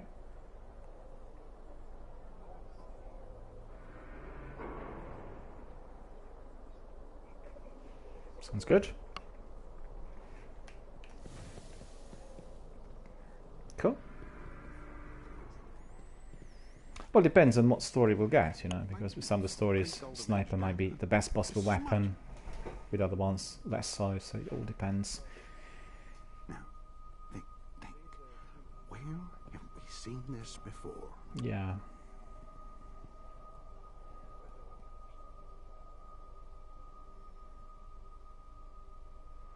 Cool, look at that emote, that's pretty good. The only thing I've got is this, on the Hunter. Many better emotes than Destiny 2 characters. More dancing. And sometimes I just go to the deck below and then I switch the jukebox on and then I have a bit of boogie. Just quite funny.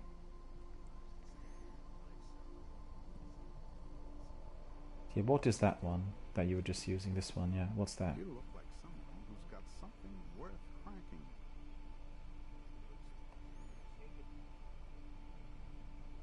AC/DC, that's what it is, yeah. Really cool.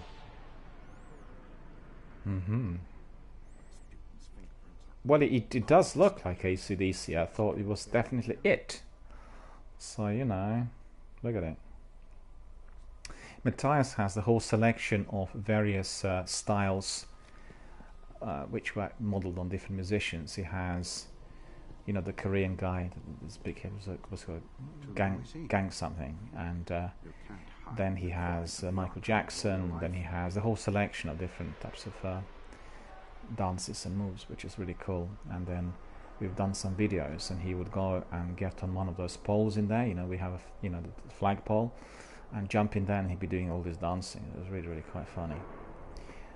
And the social space here is basically designed for that sort of activity, for anyone who's sort of new to Destiny. You know, the idea was to get people looking amazing in various outfits and then making new connections. So for instance, what I did is I basically donned my Future War Cult outfit. As you could see, I have my cloak, which is Future War Cult. Then obviously I have the boots as well. Maybe you can see them, maybe you can't at the moment. And they're all kind of in tune with that faction. And guess what? Donzak has the same. Well, not at the moment, but I did see the other day while we were doing the Crucible, he also wore a similar sort of outfit, which was also dedicated to Future War Cult.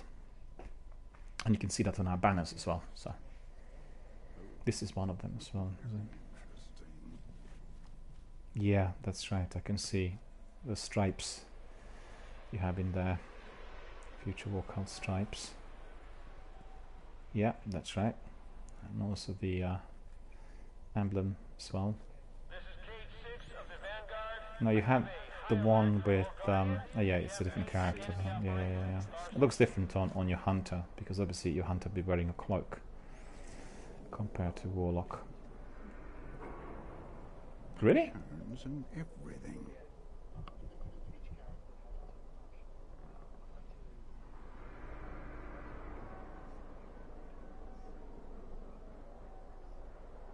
I see, dedicated with one faction per character.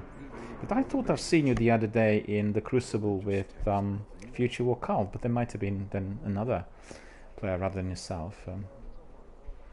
Oh, it wasn't your Warlock. Yeah. Must have been then. Must have been. Alright, so let me just have a very short break, about less than 1 minute, and then we can crack on and we'll do some story missions, and that's going to be then the last activity for today. So just bear with us, and we'll be back very, very shortly, and we'll carry on with the daily story missions immediately.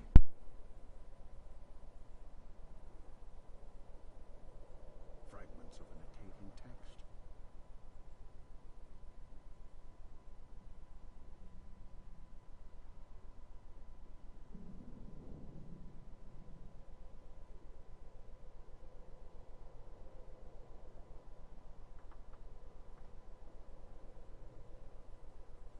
Well then, let's take a look inside.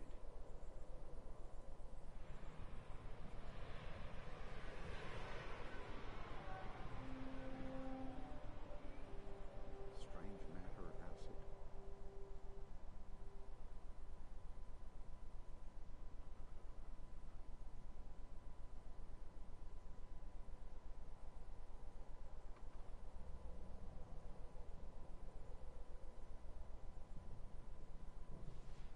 The vanguards would have to know about this.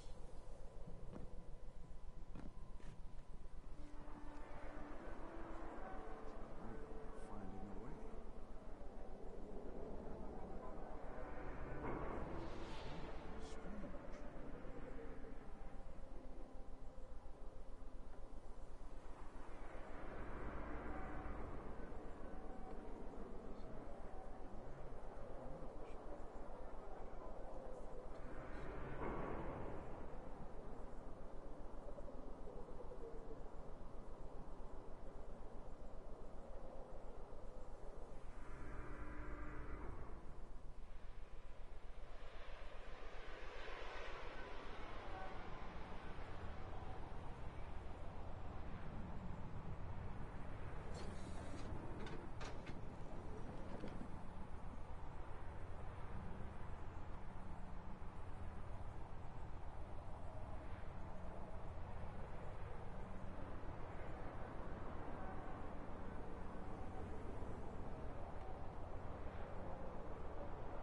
There we are, my friends, I'm back, and we are ready to carry on for a little while longer, probably for another 40 minutes or so.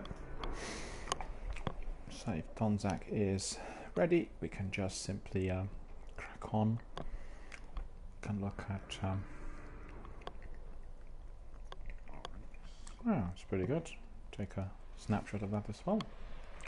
Very cool.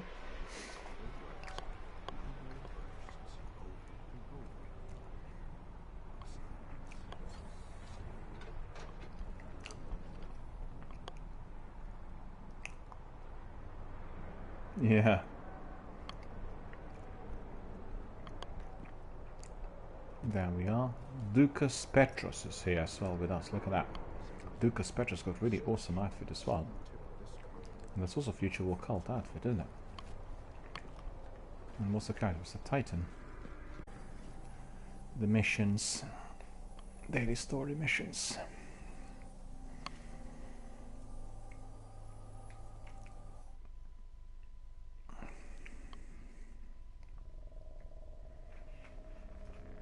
I just remembered I didn't take any bounties, but I actually don't need any bounties because I already have plenty of those collected earlier today. Matthias is here. Hello Matthias, how's it going, sir? Good to see you. Matthias saying hello to myself and to everyone else here. We had a very, very busy morning today and we still have about 30 minutes left. I talked a lot about the Twitch Developer Tour 2019, the event I attended yesterday. basically at Twitch European headquarters in London. They are stationed in the brand new offices down on Oxford Street, and it was absolutely wonderful. You can have a look at those photographs. I've got them on my Instagram and Twitter. They give a really good picture of what we were doing. But, you know, presentations, chats, networking, meeting all the guys, some of the senior guys from Amazon and Twitch, being able to talk to all the other guys was absolutely wonderful. It was a well, like I said earlier on, it was a very, very inspirational evening of creative content, communication, and connectivity, because we really, you know, you could really see that people working there are so passionate about what they do, and the presentations were just like full of energy and perks, you know, and everything that was to do with how much they love what they do. And really, it's truly inspirational. I think for anyone of younger generation walking there, they would have been truly inspired. And Matthias says, hope it was educational. It was very educational, and in fact the event was, well, I expected it to be kind of geared towards everyone, viewers, broadcasters, developers, gamers alike. But it was more, I guess, focusing on a niche area of the developers telling the community what they're doing in order to bring in greater sense of interaction between the viewers and the broadcasters, and how to kind of make, you know, various scripts that will make in-game activity more interactive and more interesting, more rewarding. So it was really very interesting to get the knowledge on that front as well, because I'm not really a tech person as far as the video gaming is concerned. And you know, they explained everything very clearly, and there were lots of different ideas presented to us. So I know for certain quite a few things about their new projects and what they'll be introducing, as well as all the other issues and ideas that they're still planning to do. It was wonderful. It was wonderful. And also I have to say the offices are quite something. You know, I've been to some really superb offices. You could say the best offices worldwide of many companies, inclusive of, you know, investment banks and various other, you know, companies as well. But it was really quite something, and you'll see it on photographs. You can see the way the office looks like, and you know, you can see that Facebook and Twitter and, you know, the big companies, they're enjoying that kind of office environment, which is very engaging, but also very, very hardworking. Very hardworking. Their hours are, you could say, infinite. And when they work on a certain project, they'll be there literally day and night. And everything they need is in the building. Everything. No need to go anywhere, you know. And what I particularly liked was that the opening bit of the event was very American. Budweiser and pizza. And guess, you know, a lot of people who are working on development and, you know, the developers, they'll be frequently ordering pizzas and having a bit of bud whilst doing their, you know, many hours of hard work. So it was really, really very, very good. Loved it. Right, so we are going to be cracking on with some daily story missions. And there we are, weekly story playlist. No, hang on a minute, is that it? Is that it? I think I didn't connect that. Didn't enable this properly. Mayhem Clash, weekly story playlist, Siva Crisis Heroic, Nightfall Strike. Yeah, that's the one. That's the one, right? Weekly story playlist. Hard. Delivered on hard difficulty levels. Catapult, grenade recharge rate is greatly increased. Berserk, minions of the darkness will not flinch even after massive damage. Heroic, enemies appear in greater numbers and are more aggressive. So this is going to be, well, not as hard. I think that Nightfall had 5 modifiers, and I'm not even sure which one was the most difficult one, but probably to do with, you think, Juggler. Yeah. Yeah, that's true. And also making us a lot more disabled to what we were, because any time you were, you know, running out of ammunition, you were stranded. And it did happen to us a couple of times really during those 2 attempts.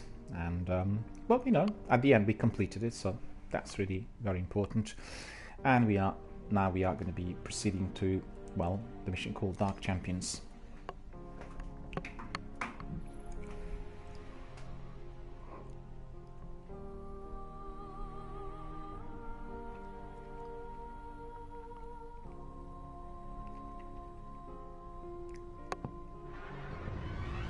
There we The are. House of Wolves is on the march.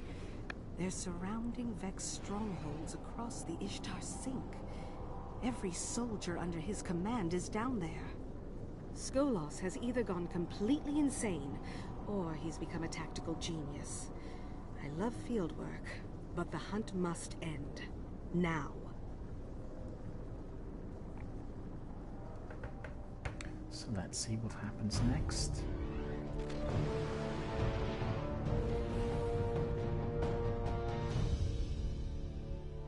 There we are. Ready to engage the enemy. And proceed with a few more battles. I think what I want to do is I want to just enable my blue qualifier. Kell of Kells, all houses shall burn. Maybe All will bow before Wolf Banner. there we are. Ready.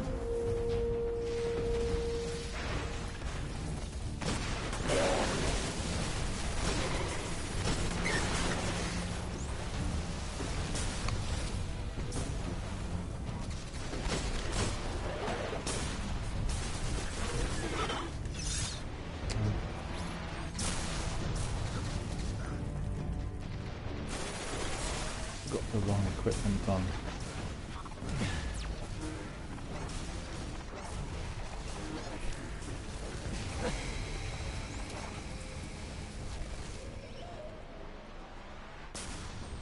No, that's not it.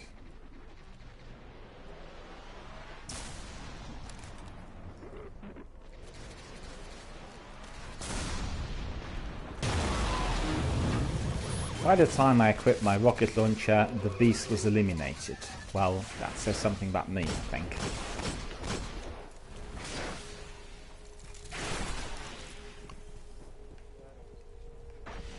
Nah, it's all good.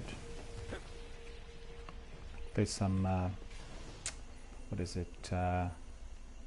Spirit Bloom. Spirit Bloom.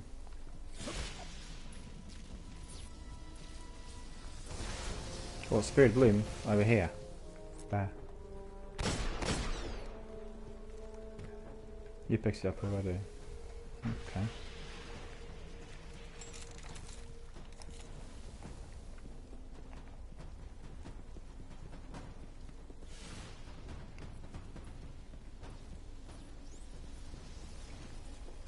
I'm getting a fallen comm channel interlaced with Vex coding. Whatever he's doing, I've never seen anything like this before. He's mad.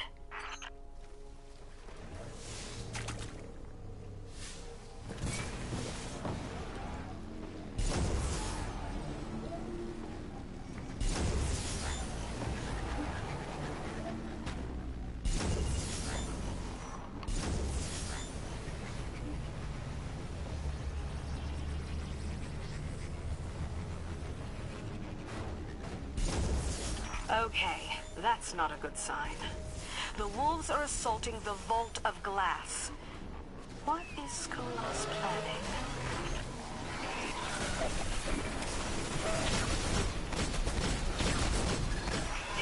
They've cracked the seal on the vault. Get in there, Guardian. We have to stop them.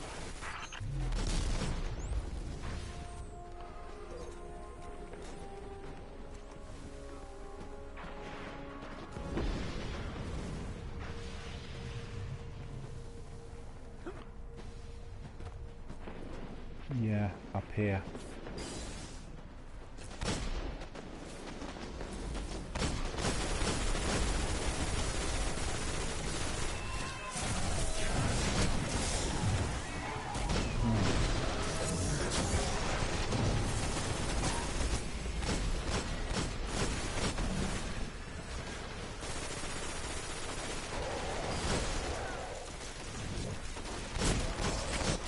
Well, my super was recharging so slowly, you know, during that Nightfall strike. I just couldn't even use it much. Yeah. Recharged maybe twice during the entire section of the match.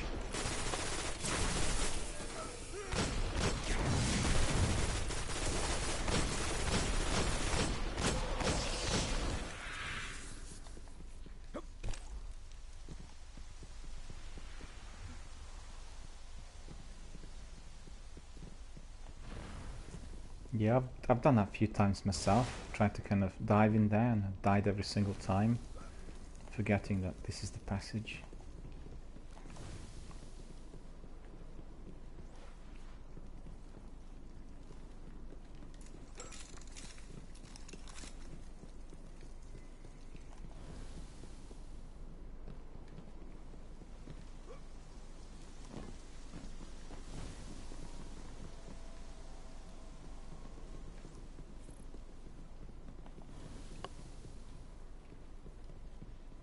Chest.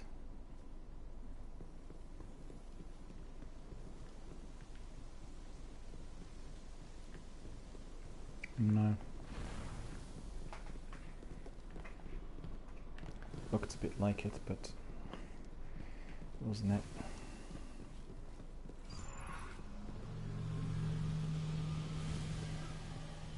You can, yeah. Skolos has gone crazy is the good version here. I've seen reports from Prince Aldrin's crows. Reports about the technology of the vault. Really, just awful stuff.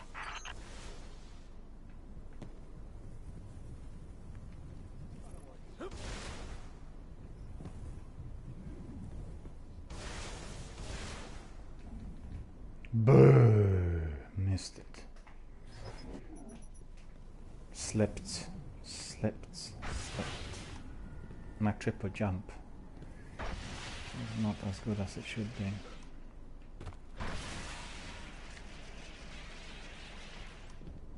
I guess it's similar. Might be like a spoiler, but on the other hand, you just learn a bit more, right? That was hard.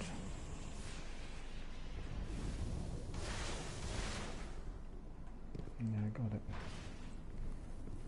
So where do I go from here?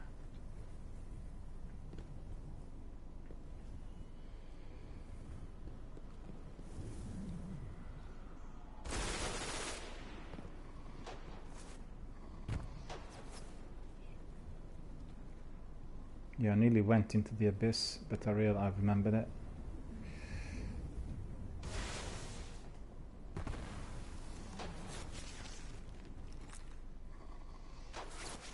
Where is it?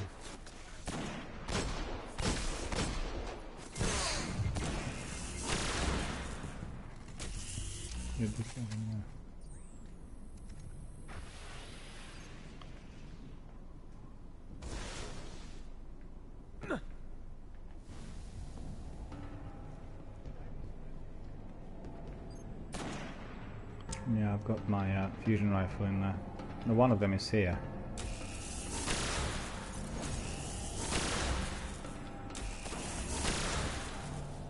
Got him, yeah. Some shanks in there, so.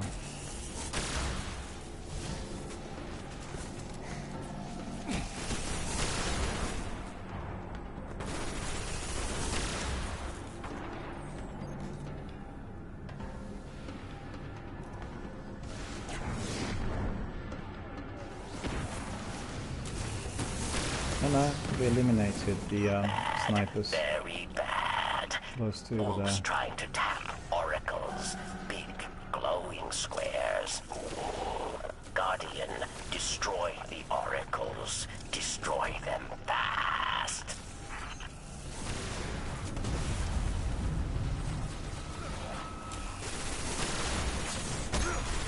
Oracle has appeared. Why did we both die? Why did we die, both of us? Oh, I see.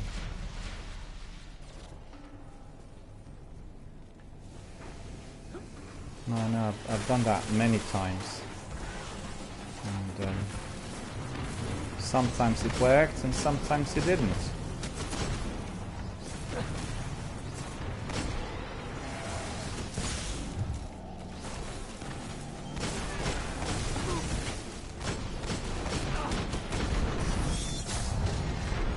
Bad, very bad. Wolves trying to tap oracles. Big glowing squares. Guardian, destroy the oracles. Destroy them fast.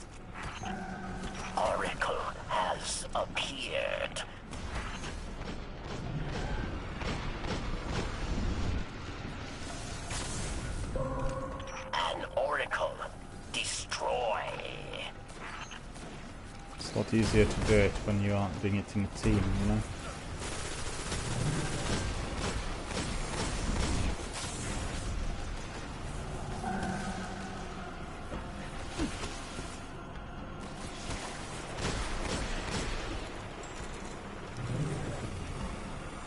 Yeah.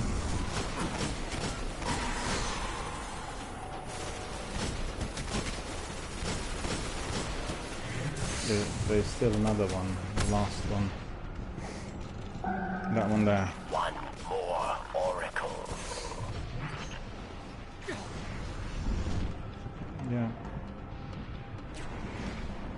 Barracks, good work. Guardian, even better. Clear out the rest of those wolves and we'll talk.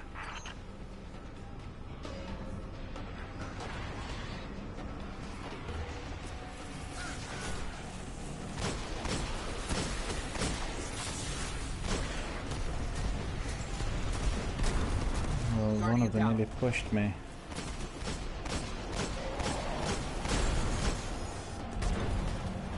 Oh, who's that? No, he has Scorch Cannon in there.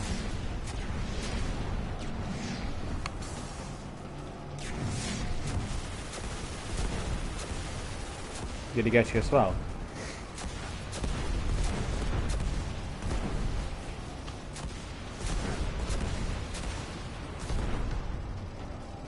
Still have a few seconds. I'll respawn, that's okay, don't worry. Just hide in there because there are lots of those shanks flying about.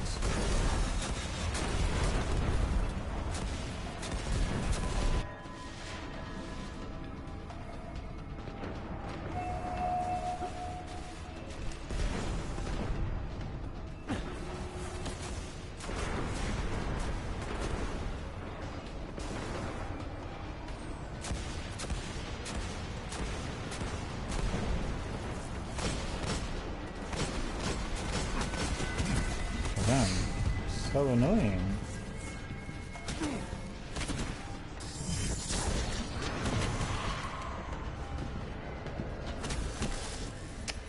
Oh.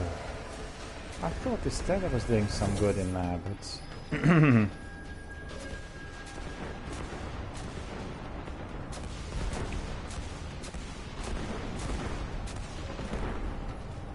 CTMCD is here asking, can you help me? Well, perhaps if you tell us a bit more, what can we help you with?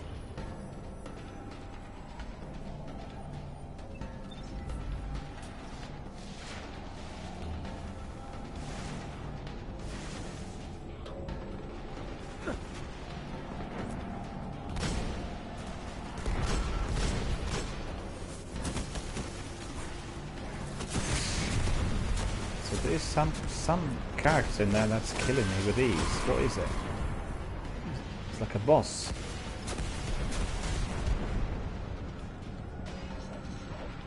Where is he? Oh, he got away.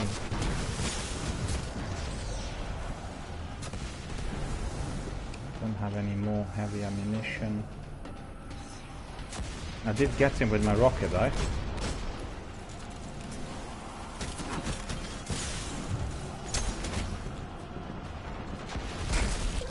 Yeah, he has a Scorch Cannon. You got him, yeah. My rocket didn't kill him. And it was like really proper, yeah, bullseye shot.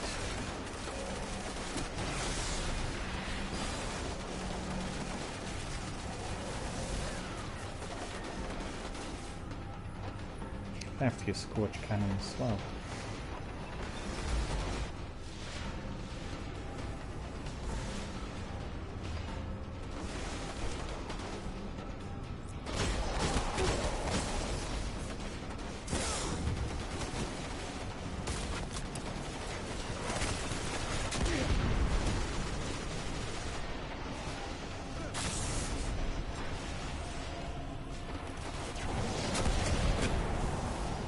Where is he?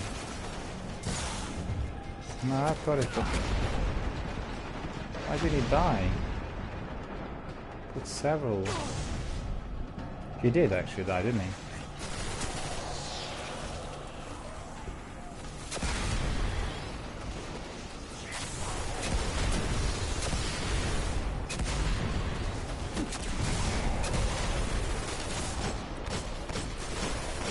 Well, did you see this?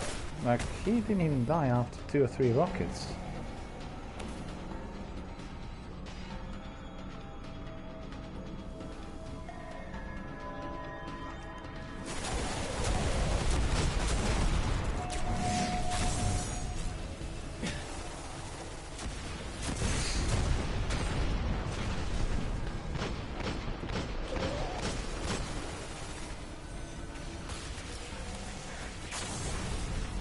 Of course.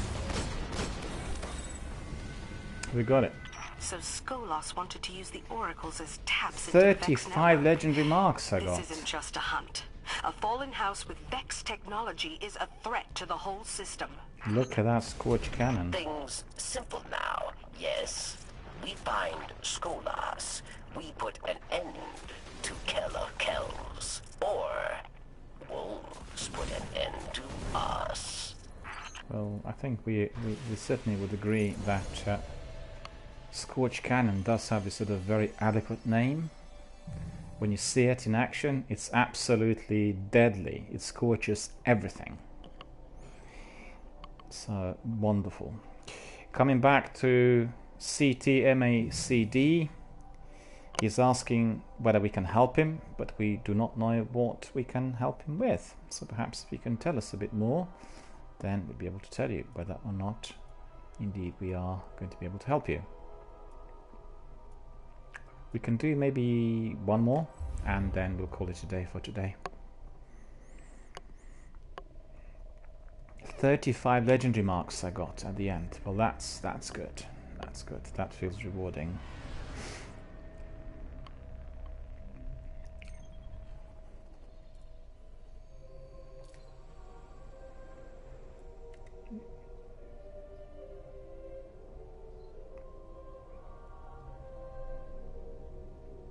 Did we play these Dark Champions just now? No, we're not going to do that. It will. Okay. It's not going to give us the same thing. Hopefully.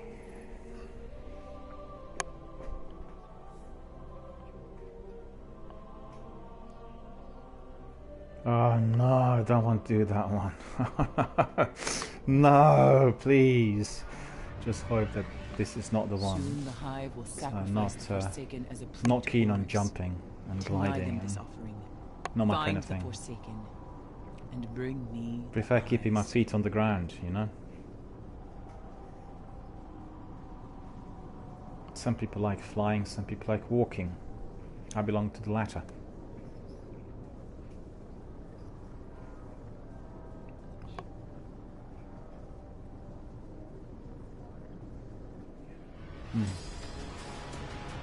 Is it? Well, usually when I think, well, the next one's going to take like 10 minutes, then I'm proven wrong. Make your way to the world's grave. Lure out the Forsaken. And don't forget, I need the eyes.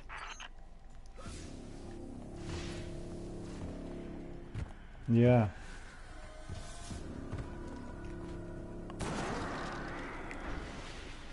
Someone else in there as well.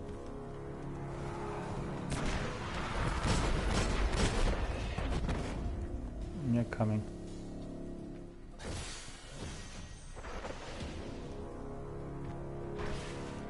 Oh yeah, that's right. Got it. Helium filaments, I got into that.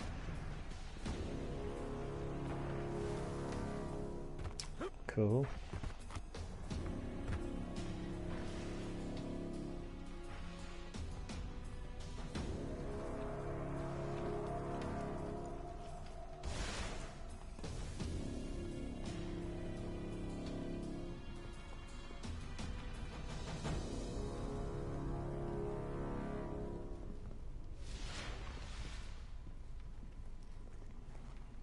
What happened? You just disappeared. How can this be? Must be the lag.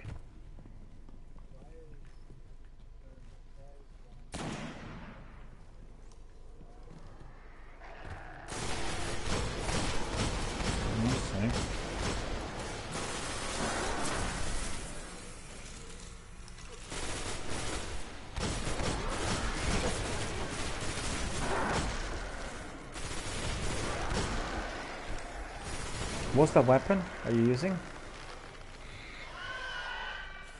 Oh yeah, very good.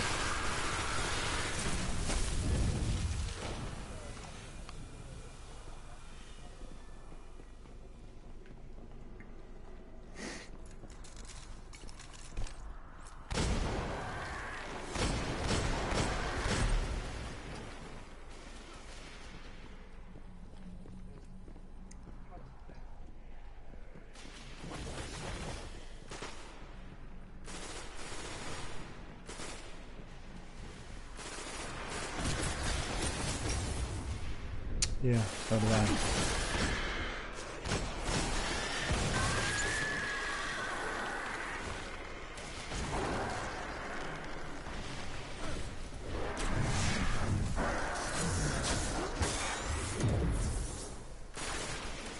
They're all dead by the time my tether reached them. So wasted, really.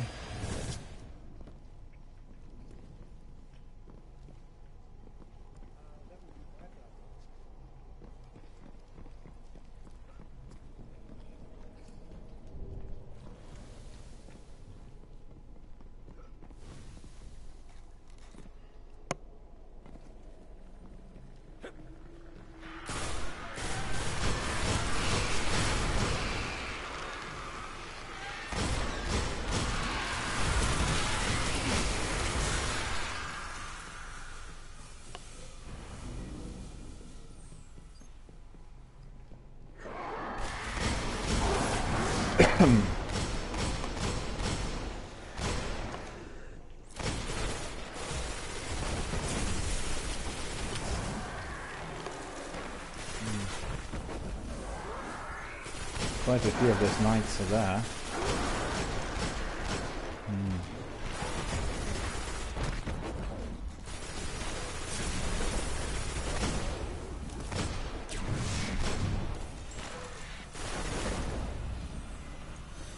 Yeah, that's right. Night soup sounds delicious, doesn't it? They remind me of lobsters for some reason. Why? I don't eat seafood, so I'll abstain if I may, please.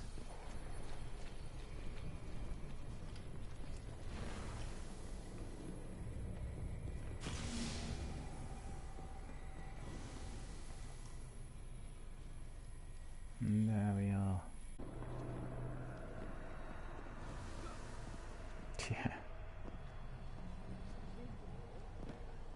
I guess so. Well, there are obviously species and creatures and ogres and croiters and all sorts of uncanny characters living in there. Entities, beasts, creations.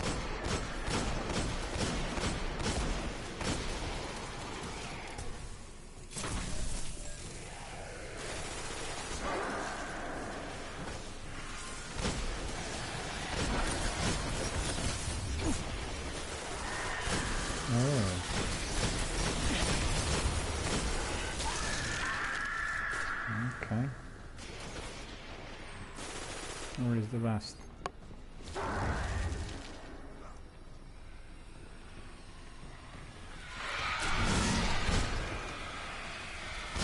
The Eyes of Croatia, that's where you have like 3 wizards at the end, is that right? They have to be eliminated. I think this is the one. Yeah, you know, when you get like 3 of them and they have to eliminate it, and then you have to destroy that massive big relic in the middle.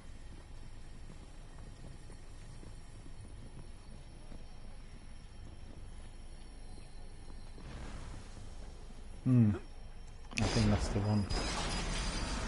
Because those 3 wizards represent those eyes, I think. As far as I remember, but I might be completely wrong. I think our community members may know better, so if anyone knows, just let us know here on chat. We're just speculating. And did you know? Yeah.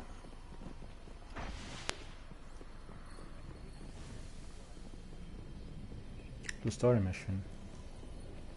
Yeah. That's right.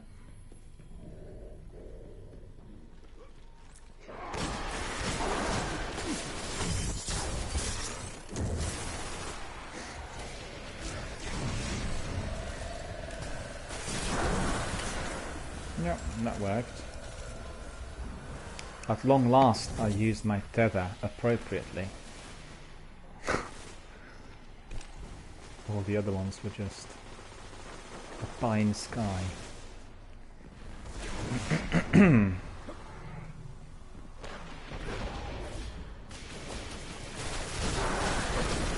That's a mystery to me as well.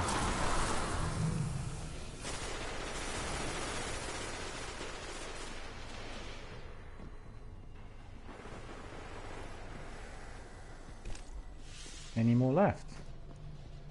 I don't think so. Or is this way up here?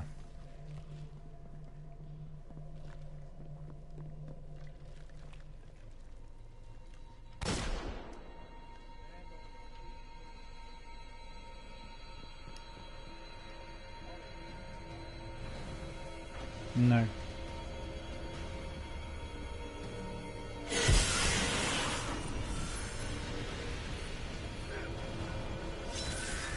From up here, didn't even see it.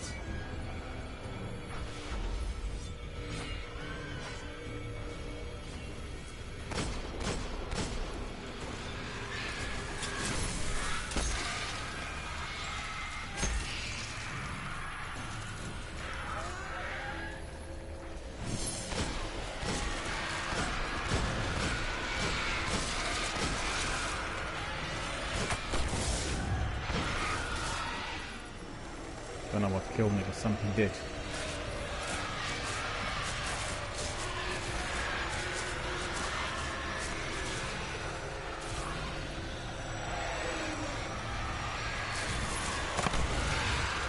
Yeah.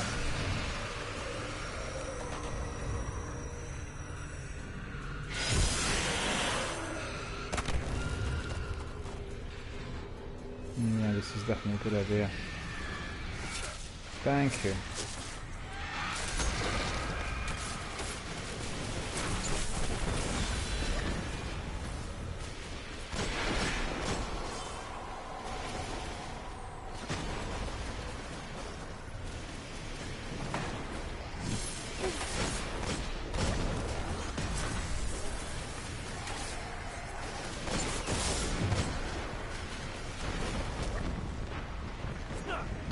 Is that like another wizard in now? What is it?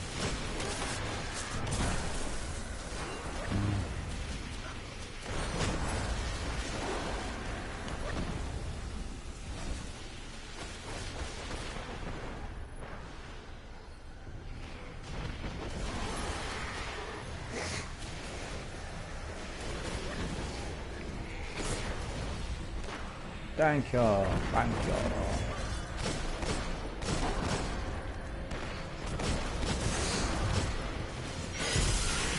They're quite strong.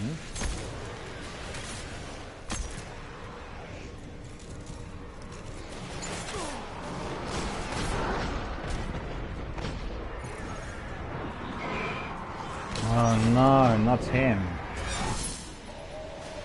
No, he came from behind.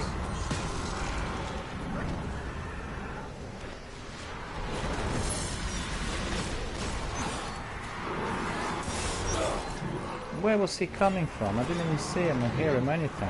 Dead already. 2 of them, 3 of them. What? 3? Well, no wonder I was killed.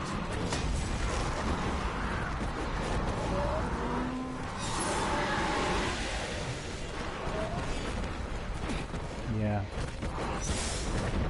They're all chasing me. Look at this. All 2 of them. All 3 of them. Huh? The other ones.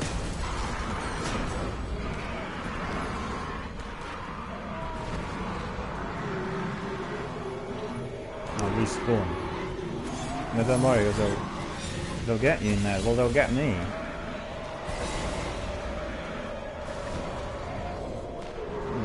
Tethered them now. I've tethered them now and they killed me. That's unfair. Fire at will there. 1 more left in there. That's it. Result. This tether was really good. But, as you could see, I got killed.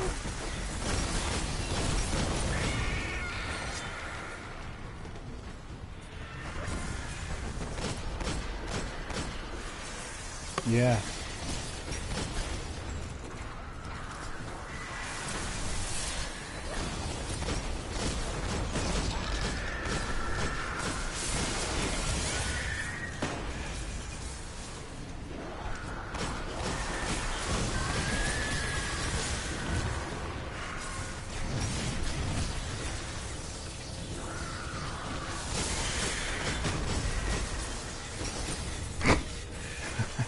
Just remembered what our friend said earlier, saying your kamikaze approach is not going to work.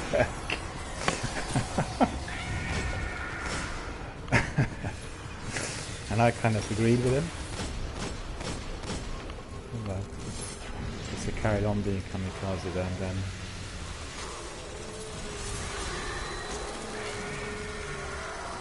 Guardian down.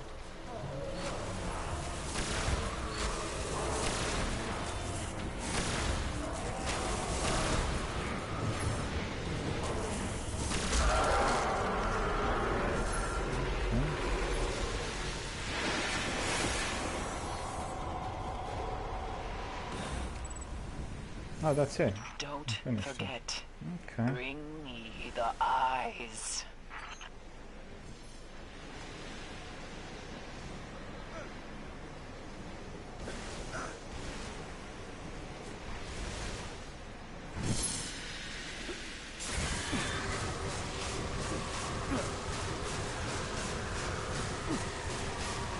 Actually, this is not the mission I had in mind. So, not sure.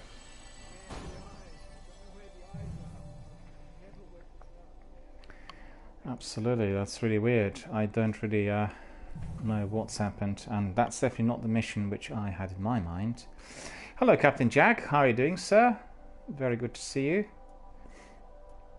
Thanks very much for coming and joining us. And Captain Jack is asking, how was the developer conference? It was truly wonderful and most inspirational. I talked at length about the conference during the first hour of the broadcast, and indeed it was, very, very interesting in all sorts of ways. And I posted also lots of different photographs from the event to my Twitter and Instagram. So if you just have a look, you can just head to Twitter and Instagram, have a look. There are about 80 different photographs, I think, on my well, both combined, and it's a mixture of those of us networking through many that were focused on the actual presentations. So there are lots of interesting bits from the presentations on display as well. And as I said, I talked for about an hour about all the niceties which obviously we had yesterday, all the interesting bits of content, and all of our interesting conversations and everything that took place. So it was also delivered at the European headquarters of Twitch. They have brand new offices in Oxford Street, New Oxford Street that is, and honestly the office is jaw-dropping, and also the quality content we had was second to none. So absolutely and most thoroughly enjoyable, and also truly inspirational, because the vast majority of people there were either the Twitch executives and senior people, as well as some of the developers, not just from Twitch but also from other companies, and I was representing the minority, really, in fact, of somebody who's doing broadcasting, and we had lots of interesting conversations. So absolutely terrific. We are now coming to the end of our broadcast for today, and we already had lots of battles today. We've done the Nightfall Strike, we've done some story missions, we've done some activity related to my quest. So lots of interesting activity, and I have to say, a very, very busy community-based morning. I think a lot of people came in view of the postings, which were obviously focused on Twitch Developer Conference and the event last night. We had lots of good, interesting discussions here throughout the broadcast. So I thank everybody for coming and for contributing and participating. Thank you so much for all of your time, and indeed for your comments and views. Thank you very much to Donzak for coming in and helping us out with some of the work, doing some of the fierce battles together with us. It's been a pleasure, sir, as always, and let's squad up again sometime. Let's make sure we carry on, and I really want to do also the strike, which unfortunately we were not able to complete because I'm still on my step number 3, and I think you're on the step number 6 for that sword and we are due to be doing this sometime, so definitely on the top of my list. And right, so we've come to the end. Quickly, we'll go back to the tower in order to do some quick admin if there is a need. Let's see, and then we'll call it a day for today. Busy morning, both with our community members coming in and discussing lots of different topics, as well as some of the firefights and action. And indeed, I talked at length about Twitch Developer Conference, and it's actually Twitch Developer Tour. It was the last event in the line of 4. They went to Tel Aviv, they went to Berlin, to Paris, and the last stop was London last night. In fact, we were so animated and so engaged with, you know, lots of different members in there, and talked about many topics, that I actually departed from the vicinity at around midnight. So, you know, from 5 o'clock to midnight, 7 hours of all sorts of activities that included keynote speeches, panel presentations, introduction to the team, meetings with various Amazon people, as well as, you know, lots of just chat, basically, with everyone who was there. And also, I forgot to say, as we arrived, we were offered pizza and Budweiser. I don't drink alcohol, so I've gone for some mineral water, but everything was there, you know, and it was just absolutely a truly wonderful event with lots of interesting activities, and indeed, I guess, plenty of networking at the end. Alright, my friends, we've come to the end.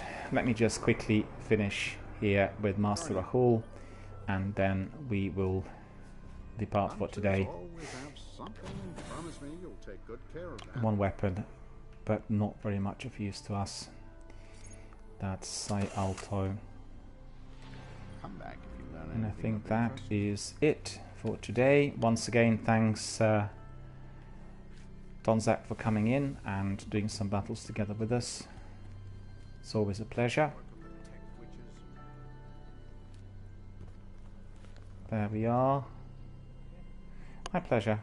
Anytime, just you know, let us know, and obviously we can carry on. I do want to do the strike as well once we you know, get to that level, in order to both get the sword for yourself and for me, and that's going to be the next step. But I'll have to be grinding the materials and everything else before I reach that stage 6. At the moment I'm on the stage 3, so still 4 and 5 and 6 to get to, so a little while still for me to be grinding it. Right, well, thanks very much for coming, and I wish everybody a very, very good afternoon.